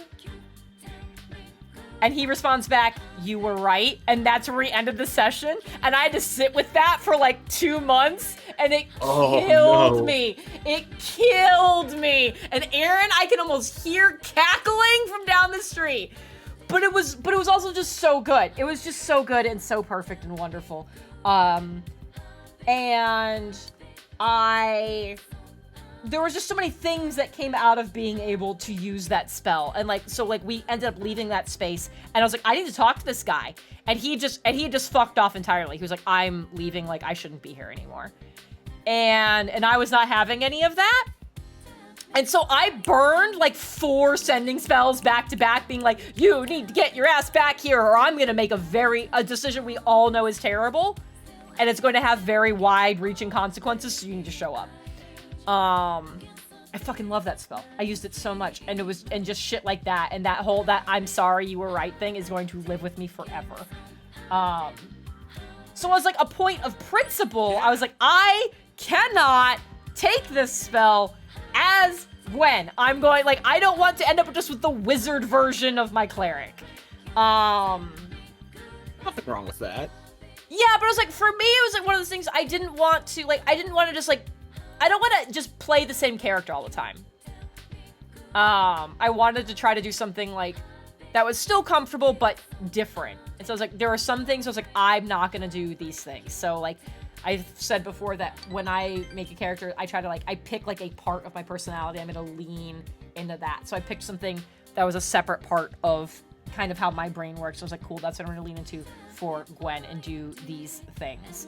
And there were some things I was like, cool. It's like, I'm going to start doing my same bullshit with sending all the time again. It's like, I'm not going to take it. But now we're at where we're at, and I was like, cool, that's how all the Magisters talk to each other. And we are so split, and it feels like we will just constantly be split, especially now that, like, being slightly meta as a player. If Artemisia is part of this group, she's gonna have to fucking disappear. And Aaron made a comment at some point that, like, you still have, like, church things you gotta do. You'll have to leave sometimes. It's like, we're gonna be spread out. Like, I don't want to say all the time, but, like, it's going to happen. And it's going to happen with some kind of regularity because of the obligations people have outside of this party. And it's like, well, shit, logically, yeah, if all the Magisters use this to talk to each other, and we're all supposed to, like, kind of stay together, but we won't be staying together, it's like, yeah, I'm gonna need to be able to talk, you fuckers. I guess I need to do sending. So I just need to, like, I don't want to fall into that trap of just playing Wizard Callista. But also, I was like, shit, I gotta do it. You know, it's a wonderful spell. Just because it's useful and Callista used it a lot doesn't make you Callista by using sending. Yeah, it's just I don't want to slippery slope myself. You know what I mean? So, but I just, that's fair. Yeah, but I love that spell. It's such a good fucking spell. It's my favorite one. Well, that is good. That is an excellent utility spell. Yeah, it is. Pathos is talking about how in the Palladium universe, there's a illusionary terrain that lasts for miles. So like you can, I like that a lot. I never have the balls to play like an illusion mage because I feel like if you're playing a wizard, you need everyone expects the firepower, Gwen. But being able to just manipulate people like that to. Like, you don't need to damage them, you can just get them to just F off. Like, if we had an all-wizard party, I would be cool with that, but I feel like there's too much emphasis on, like, you need to be a DPS if you're a wizard. Yeah. Well, I mean, Gwen's proving you don't have to be. It'll be fine. That's true, and that's probably why she fell first in the party to the giant Colossus thing. No, you don't know that. You don't know that. I was closest to you. I think I lasted a good while. That's fair. Even if it was just out of sympathy that you kept healing me instead of other people, I don't know. But... He keeps healing you. It's like, I can bring them back. I have plenty of diamonds. I can bring them back. Rika, let's keep Gwen healthy now. Aaron, shut up! I do want to. I need to start. I haven't actually started my list. I did it a little bit for Alira, and then I lost the list. So when we actually got a chance to do it, I didn't get to ask all the questions I wanted to. I need to start the list of when everything's done. Now Aaron can tell me things, and what I want to know. That's that's that kind of random stuff that doesn't matter, but it's like, what was the implication here? Like, who fell first? Who was the last one standing aside from you? Like, I want to know that kind we need of to shit. we need the CSI that prophecy. Exactly.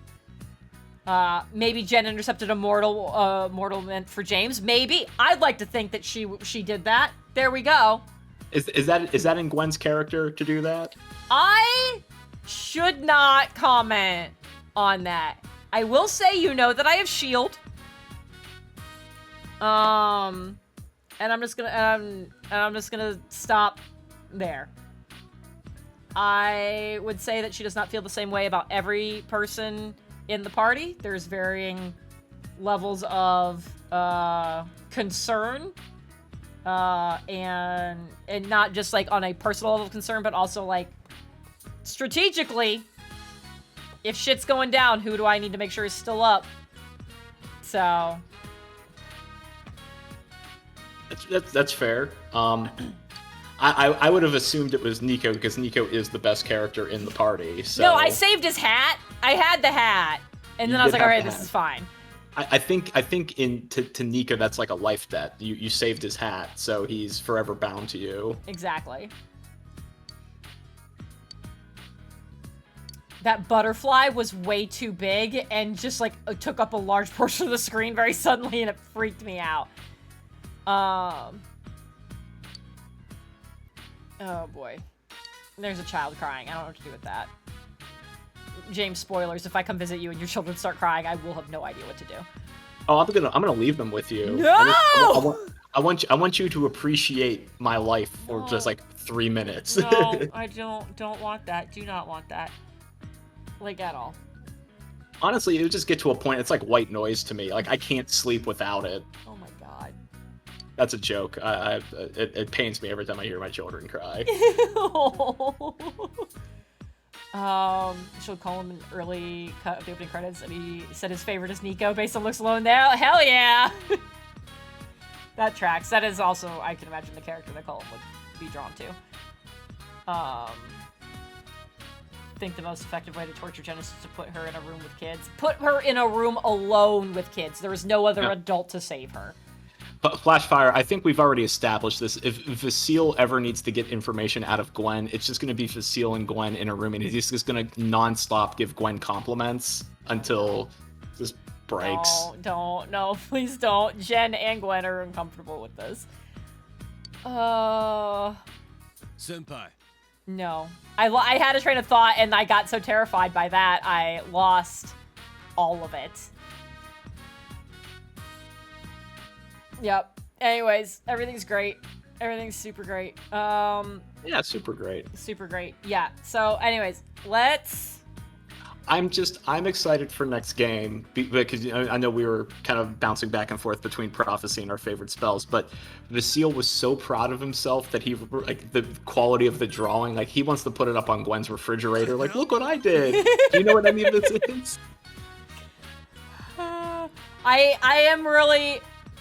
I'm gonna be really curious when we get to be back together. I can't wait for you and I to get to have an in-game conversation so badly.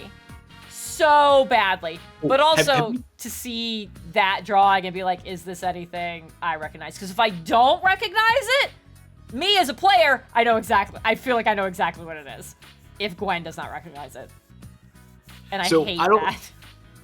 I don't know if we told Aaron our idea, so we know he's in chat. Yes. That if there's ever a week that we're supposed to play and a quorum can't be met, Jen and I thought it'd be really funny if we have like that episode of the like adventure series where it's not a serious episode, it's just like coffee talk.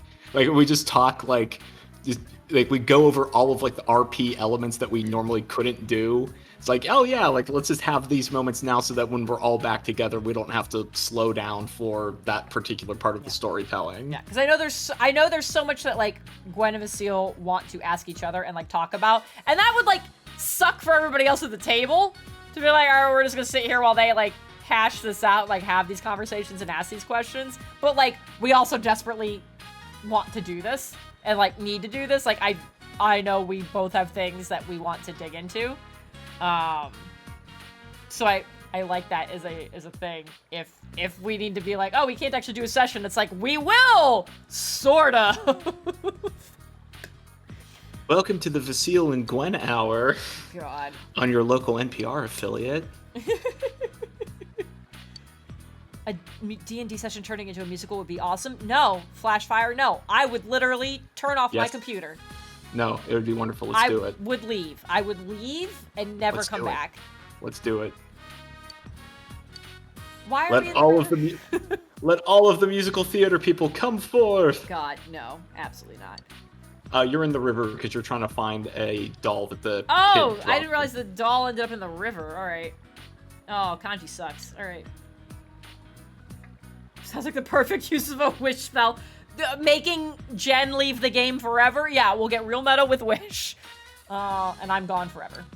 And we just Thanos snapped Gwen out of existence. There we go. It's okay. I'll bring my monk in. His name is Steve. Steve the monk. Steve the monk.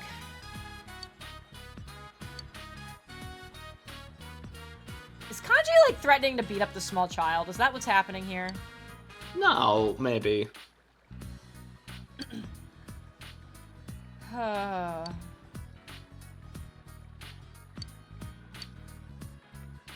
Goodness gracious.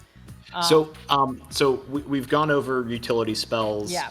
Do you have a damage spell that you like?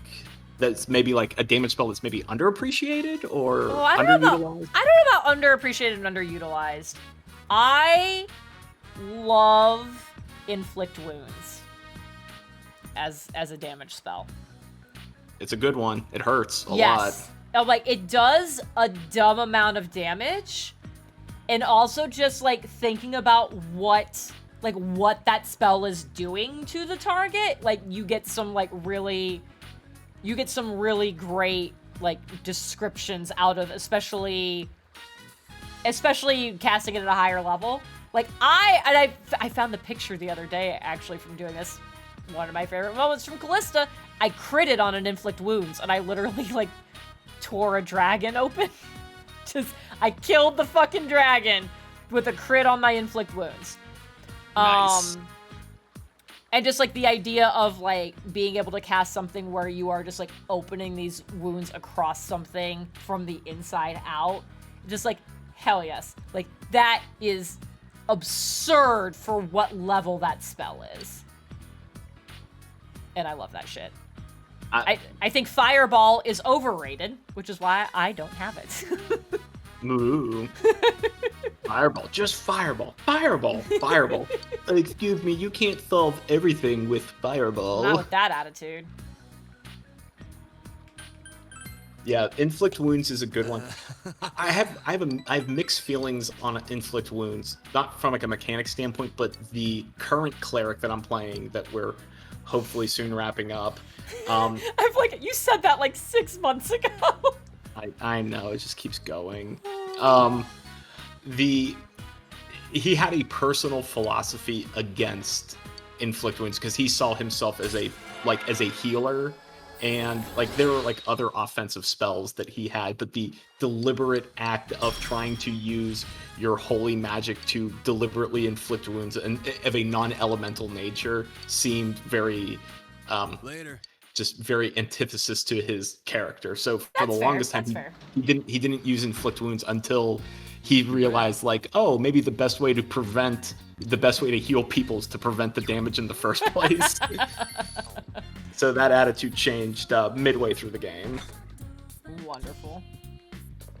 We're gonna go to the fucking hospital. No. One spell that I had, this is a damaging spell, but I think it's very underutilized, but very effective if you know how to. Guardian of Faith.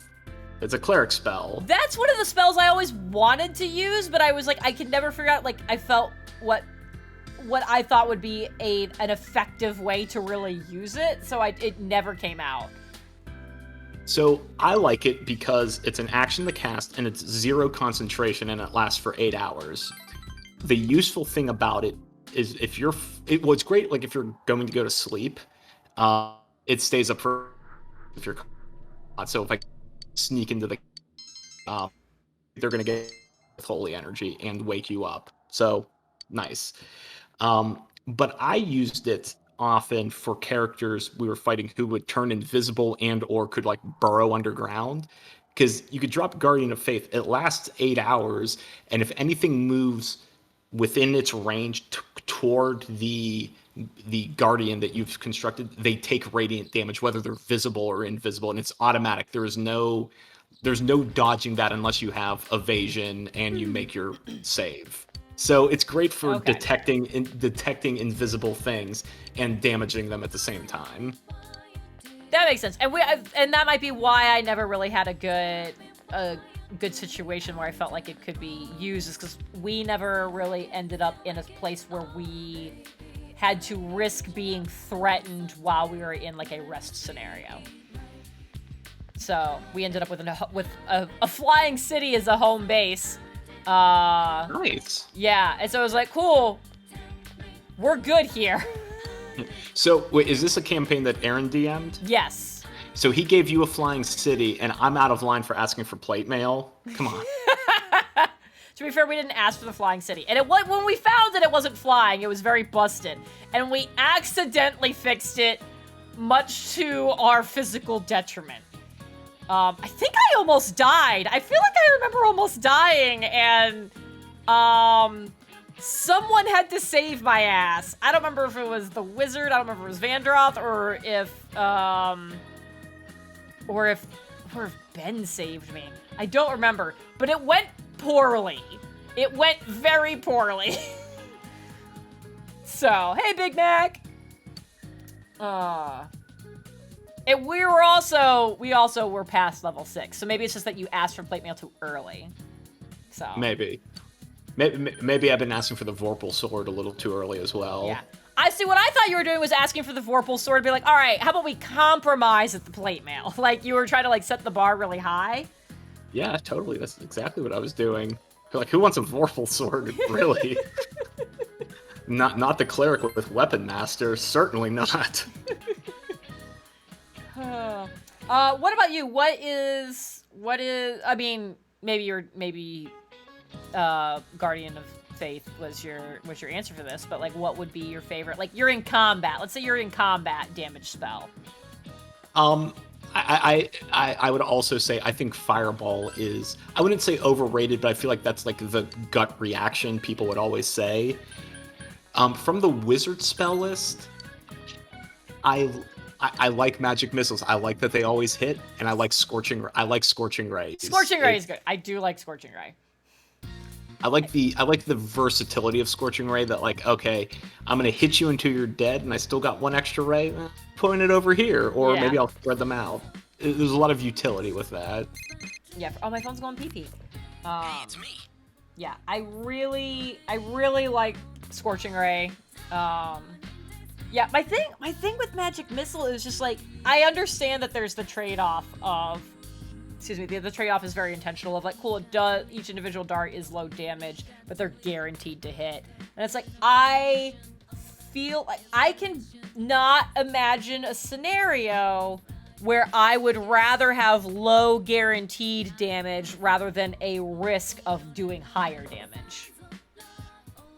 Like, I would, even though I am not a gambler, there's something about that particular balance where I'm like, I feel like the damage is low enough that it's not worth having that guarantee. But yeah, I think that's good. I will say, in one of the fights before we went and fought the big bad in that last campaign, I think I got hit with a 7th level magic missile. That was not fun. I think that was the first thing out of the gate, because I did kind of accidentally blow up all of the bad guys. Remember me saying that the bad guy was actually 8 bad guys? Yeah. That it was like 8 people that were all the same person, but like different somehow. I think 5 of them like tried to West Side Story us and like roll up on us and cause a problem. And I did some shenanigans, and I caused an explosion in the middle of all 5 of them, so they were all very mad. And so I got hit with a lot of stuff right out the gate, which is how I ended up almost dying and then ending up pulling my wish shenanigans later. But yeah, I think I got hit with, I think it was like a 6th or 7th level magic missile. Like, I got fucked with a magic missile. It was not good.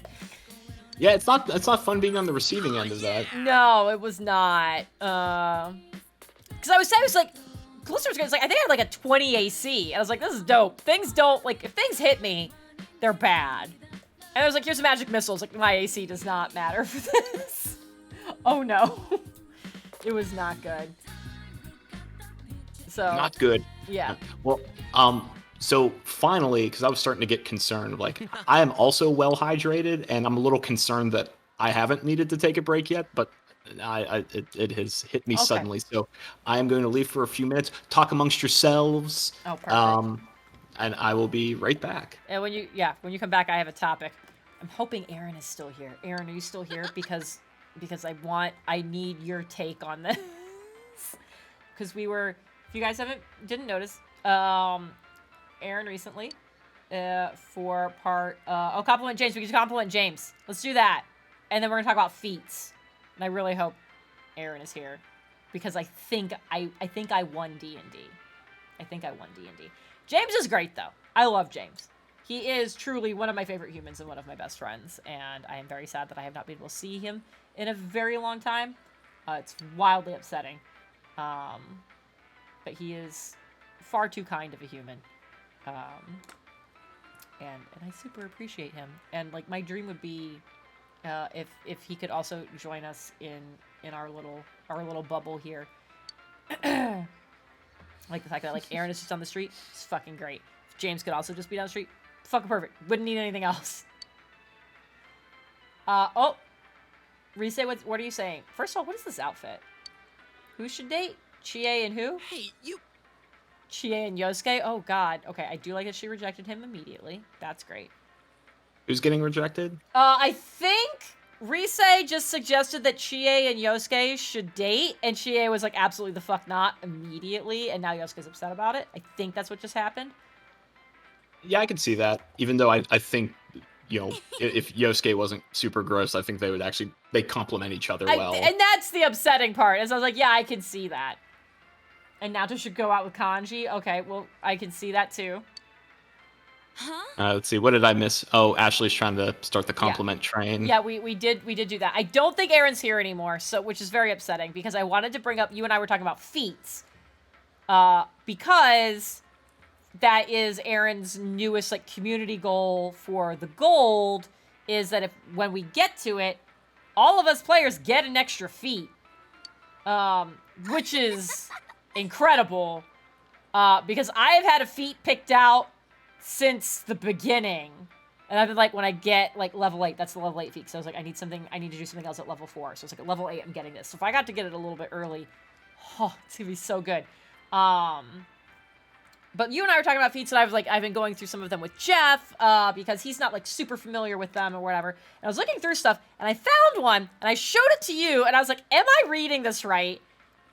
And I think I win D&D. Well, you do naturally. The stupid chat window. That might be the most frustrating thing.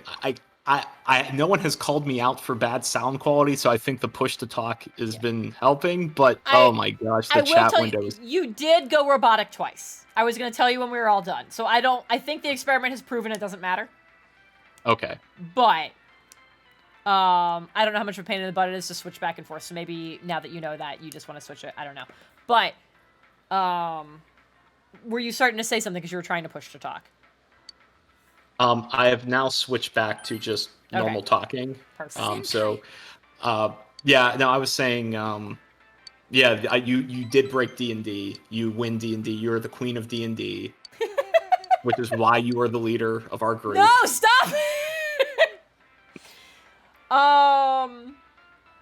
So we're looking at feats, and I came across, if anybody wants to look it up, the durable feat. Welcome back. Which, off the top of my head, I believe, in addition to, like, you get a point in, I think, maybe Constitution, says that when you are rolling hit dice during a short rest to regain your health, the minimum you can roll is twice your Constitution modifier. So, like, if you have, let's say your hit die is a D10, and your con modifier is +2, that means At the lowest you can roll is a 4. So you roll a 3, nope, it's a 4. You roll a 6, it's a 6. But if you roll a 1, it's a 4. Okay? Okay. Got it. Okay, I'm tracking. So that's what it reads as. A wizard has a D6. My Okay. con modifier is a +4. So, according to Durable, I feel like it reads as my minimum recovery per hit die is a +8. Despite the fact that my hit die says I should max out at 6.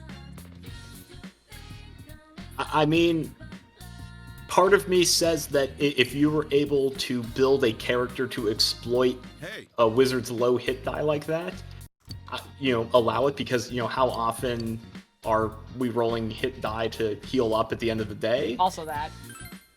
So if that's how you want to do it, I'd allow it. But on the other hand, I would say, like, well, you physically couldn't roll above a 6, so that's the ceiling for that particular ability. Which means you would always get your max hit die back every time you use it. You would never need to roll. Yeah, which is I think another, like, a fair way to interpret it. That's certainly not the way it's written. That's true. And I love it. I love it. So I broke it. And I want to like take that out of spite, even though I know, like, I won't, because I don't think we're gonna short rest enough for that to actually be worth it. But I like that. The other thing I want to take out of spite is I just love that I have more HP than you. And so I just want to take tough. I just want to take tough, even though I'm a fucking wizard. I just want to do that. Well, you know what? Maybe by you taking tough, that's enough to avert that prophecy. Maybe we saw a universe, like, we Doctor Strange looked at 13 million outcomes, and all of the ones where Gwen went down was the one without tough. That might be it. That might be it. But feats are great. Feats are great. I'm very there are definitely, like, I would love to dump more points into dexterity, since my AC as a squishy wizard is based on dexterity. So it's like, on the one hand, I'd love to dump more points into that. On the other hand, give me those feats, yo. Give me those feats. Mm-hmm. Those feats are good. Ugh. Do you have, like, a particular favorite feat? In general, Warcaster. Warcaster is hands down the best feat for spellcasters. Mm-hmm. Because you get advantage on concentration checks. You can cast a spell as your attack of opportunity.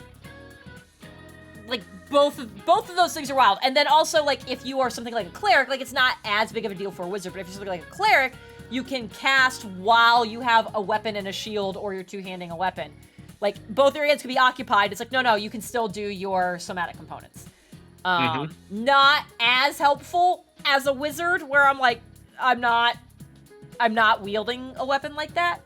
But the other parts are fucking great. And so I still, when Aaron gave me the choice when we did our session 0 and everybody got a feat, he's like, you can have whatever it was, or Warcaster. I was like, Warcaster! That one! Definitely that one! Give me that advantage on concentration, please! I didn't get a choice. He just gave me Weapon Master. I'm like, I can use that. Let's see here. I get to pick 4 weapons, and I think you sent me that tweet. It's like, I get proficiency in 4 weapons. Well, let's pick a slashing, a blunt, a piercing, and then something with reach. Perfect. Yeah. I am prepared now. Oh, our favorite "What did Napoleon have invented" just popped up again. Yeah. Wonderful. That's twice now. They didn't correct it twice. Yeah, which is very interesting. So in general, I love Warcaster.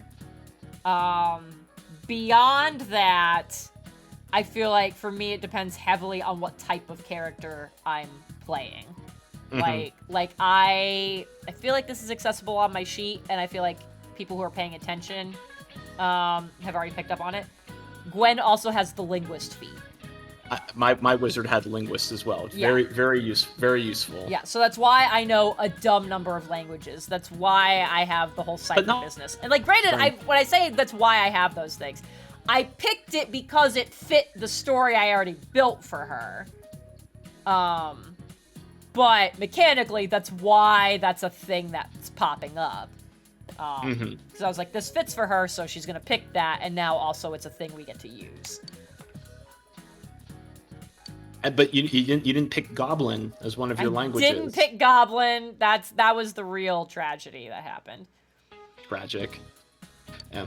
One of my favorite feats for just about most melee characters I play is Mage Slayer. It's just it's just a fun feat to have. I think I like it because back in 3.5 edition, that was just something you normally could do. Like, if you cast the spell in melee range, that provoked an attack of opportunity. Oh, shit. Yeah. So, seeing that it became relegated to a feat, it's like, well, I used to just be able to do it normally, but sure, I guess I'll burn a feat for it. It's finally over. Oh, we're done with midterms. Now we got VO happening. VO! Hey, about question 8. Now, which one is question 8? Was that the 8th one or the 2nd one? Oh, I appreciate that callback to earlier in the stream. That's why you keep me around. Yep, just that though. It collapse any second now. I'm gonna head home. Pathos is right. 3.5 also had Cleave and Great Cleave, which were amazing. Jen, do you know what Cleave and Great Cleave did as feats? Do not. So here's what Cleave did. Let's say you're surrounded by enemies. Oh no.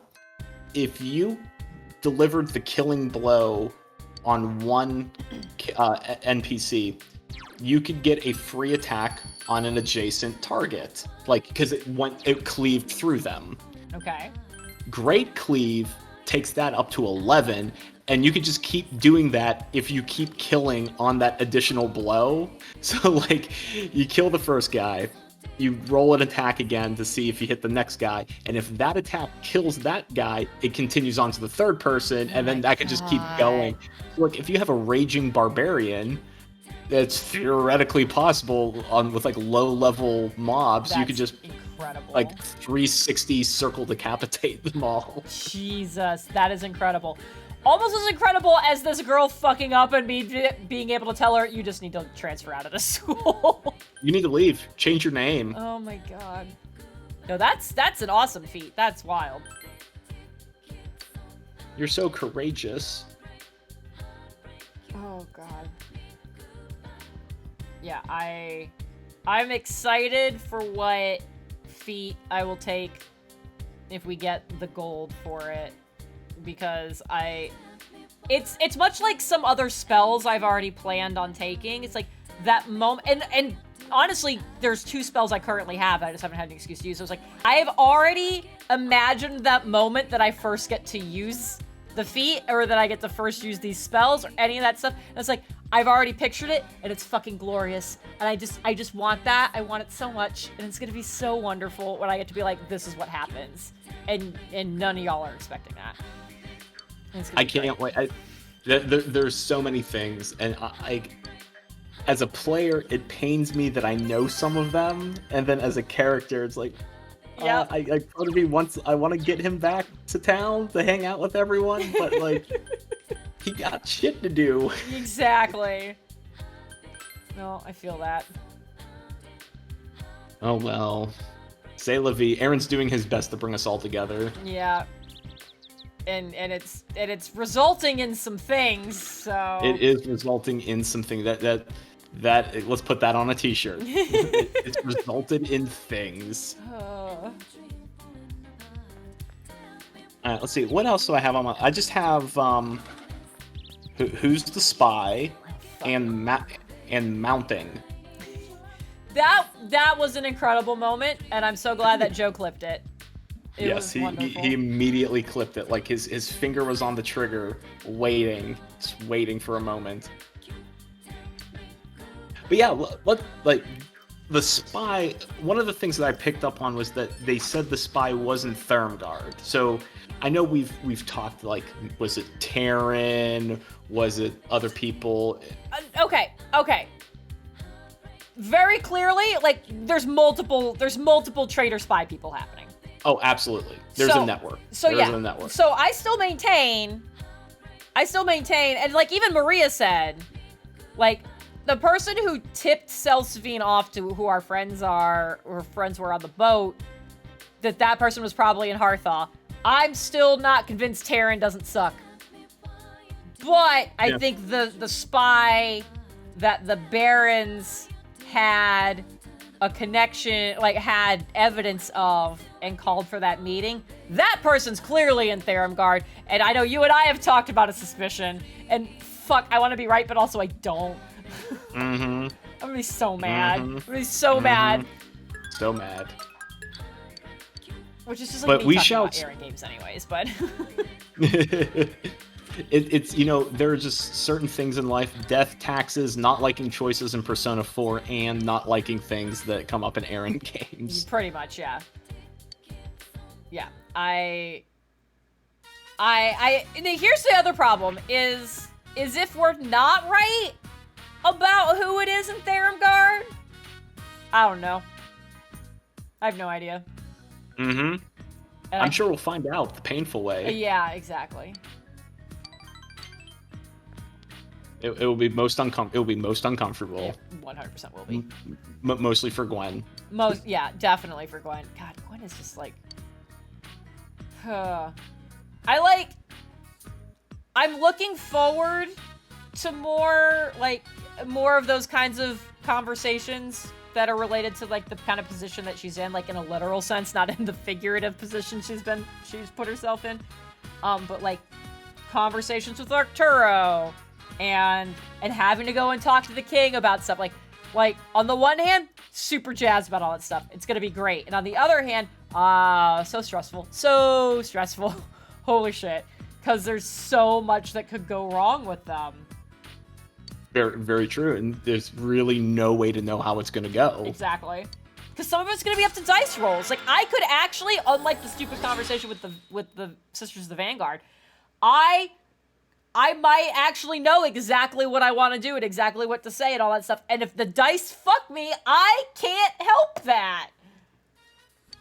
See, that's why I like, if you're trying to make a, like, persuasion check or a deception check, I like rolling first to see how good it would be, because, like, as a player, I can make a very compelling argument. But if I roll a nat 1, maybe that's what he was trying to say, but then it comes out like, your teeth dumb, you know, it's like, it completely sinks. I don't like that Nanako's not here. Where is she? It's nighttime. It's a weeknight. What are you doing? Where are you? I'm sure she's fine. Okay, there she is. We're good. Immediately. Oh, welcome back. There was a letter in the mailbox for you. Why does this feel ominous? I think you're just paranoid. Yeah. Okay. Sender's name and address are nowhere to be found. That's never a good sign. It's a small town. The music started. There's only one sentence printed. Don't rescue anymore. No capitals. No punctuation. I don't like that they know it's me. It's the same person who translated Napoleon have invented. What does Napoleon have invented?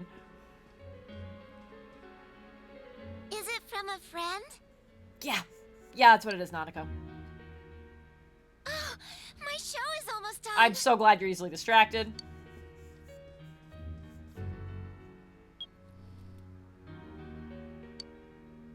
Could this be a warning from the killer? No shit, Sherlock! God. I can't believe you and your crack team of friends haven't figured this out yet. Who could have sent this? Are we full on cuts? Oh.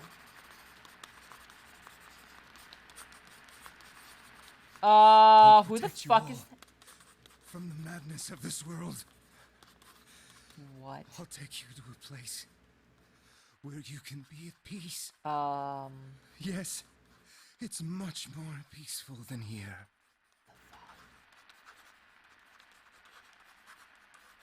What Ooh. the Ooh. actual fuck? Oh.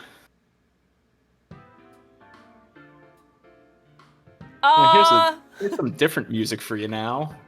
That would be a great time to end the stream if I wasn't in cutscene hell. We're gonna be here for an hour, aren't we? Don't rescue anymore. No, great. I don't know about an hour. Oh my god. Is this a warning? We have already been in cutscenes for a while, so. Yeah. No punctuation or capitalization. Thank you, Chie. What a cliche. Ain't this just a prank? The kind of stuff that only happens in the movies? Did you show this to your uncle? No, I did not! I don't plan to! Senpai, Dojima-san is trustworthy.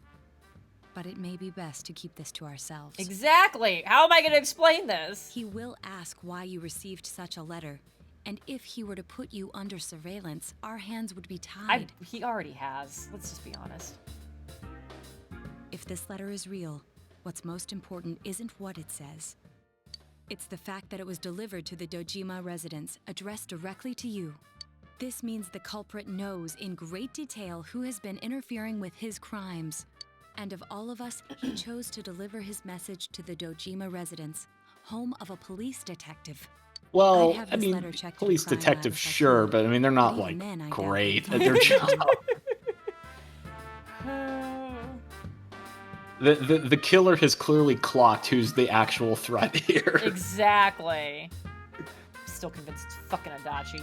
The text is a warning, while the subtext expresses the culprit's confidence that we can't use it to pinpoint his identity. So it's useless to tell the police. In fact, that would make things worse.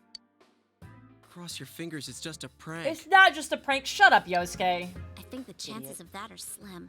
This message is too specific, too perfect to be a prank. Oh, there's Yukiko's beautiful mind. How could the killer know so much about us? I mean, he didn't know anything about all. No, it's just me. Like, he knows so much. Like, I don't know what he means so much. He knows who I am. That's the most that we know. Could he be watching us from somewhere? Well, Maybe. I mean, he kidnapped everyone else. Okay, there's that, I guess. But he doesn't necessarily know that they're the ones still, like, popping in to rescue everyone else. Which is kind of the vibe I got from what she was saying. I do like the idea that one of them is a fucking traitor. God, see? This is what Aaron does to us. Oh, who could it He's be? been saying for a while that when we're over there, he senses someone watching us. Wait. Every time we went to the other side to rescue someone, did we end up on the Midnight Channel ourselves? Oh, that would suck. I don't know. It seems like no one else knows what we're doing. I haven't heard any rumors about us at school. Even the people who I know check that channel haven't said anything. The only gossip I heard was about the people who disappeared. Ooh, spooky. Come to think of it, how the Midnight Channel works is still a mystery. Flashfire says the Let's killer put is aside broccoli. for now the Confirmed. matter of There what we that go. world truly is. There's too little data to go on. For now, we need to keep in mind that the culprit knows who we are. As long as we're all aware of that, it will be enough for now. It won't be enough. It won't be enough. Uh-huh.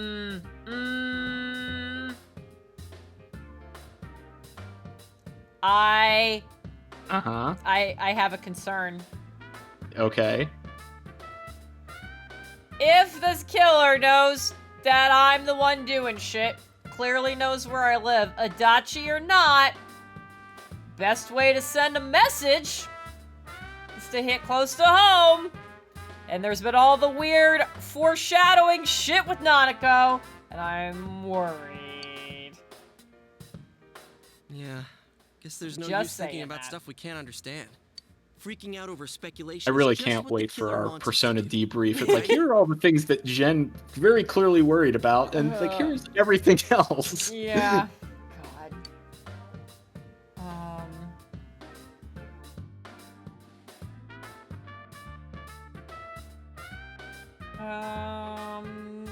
This could come in handy. I don't even know what that means. Yosuke's right. I hate saying that. Ugh.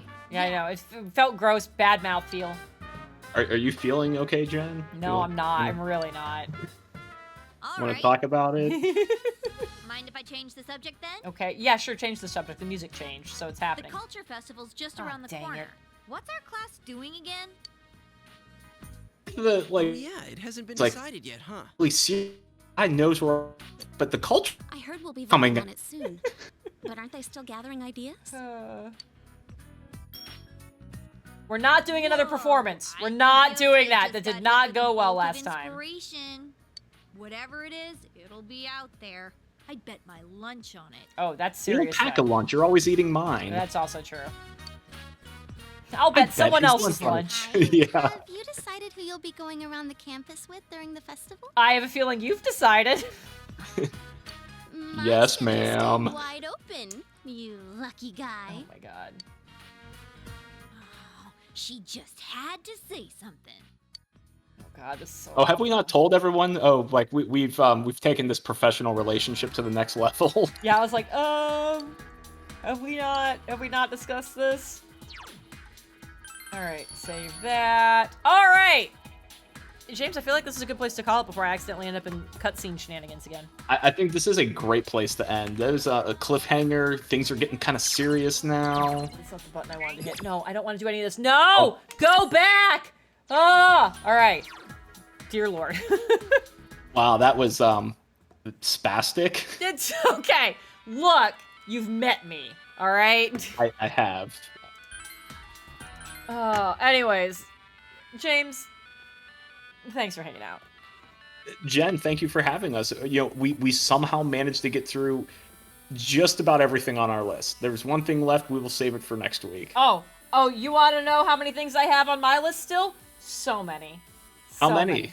1, 2, 3, 4, 5. I have 5 things on my list.